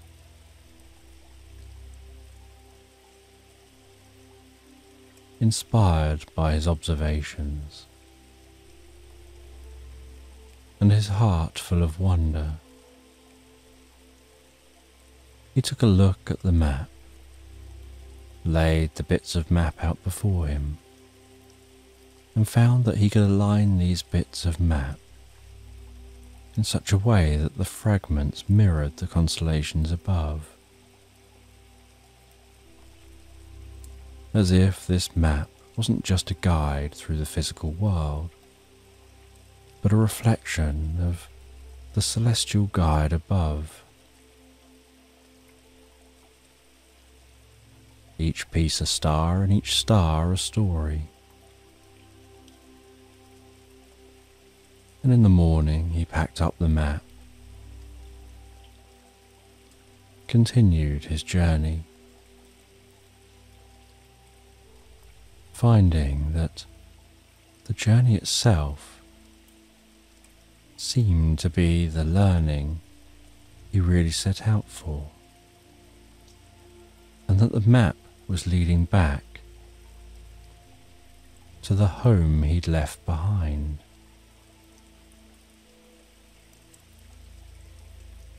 And something about this return journey, following the map on this very slightly different journey back towards his home, he found himself continuing to learn from the journey, recognizing new things he'd missed on the way. This return journey making the world seem slightly different, perhaps leaves seeming more vivid, the breeze carrying slightly more of a melody, the rays of sunlight dancing just for him. The world seemed the same, yet slightly different, as if he's seeing it anew through eyes that had witnessed the unseeable and understood things in a whole new way. And back at his home, he felt the build-up of emotion, like feeling overwhelmed at returning to a friend who'd not been seen for a while, returning with new experiences, new understandings of the world. As he wandered around the inside of his home, rearranging things, placing objects he'd gathered on his journey onto shelves. Each object reminded him of elements of the journey he'd taken. He felt a profound sense of fulfillment. He started a journey, a quest for knowledge and discovery, guided by an ancient map, found additional pieces of the map, found additional trinkets to help guide his journey, met numerous beings on the way, only to realize that the knowledge and discovery was the journey, not the destination, as the destination took him right back to where he started, just with a slightly different understanding of things. He noticed his greatest discovery wasn't anything marked on any map. It was a realization that each of us is part of a larger story, a thread in the tapestry of the universe, woven through moments of connection and kindness. And in the comfort of his home, surrounded by familiar sounds of night, Morley drifted into sleep, a smile curving his lips, enjoying sweet dreams filled with starlight, hints of the forest, waves of the sea, rustling pages of ancient books, being carried along by the everlasting glow of a journey that led him right back home to the place where it all began, and where it would continue one magical moment at a time. And as he continued to drift and float into a deeper and more profound sleep, his mind recounted the journey he'd taken, and with each passing moment, with each gentle turn of the earth, he slept so deeply, so soundly, just a small creature with a grand, adventurous heart, enjoying the magical tapestry of life. He drifted and floated so peacefully, so relaxed asleep into slumberland.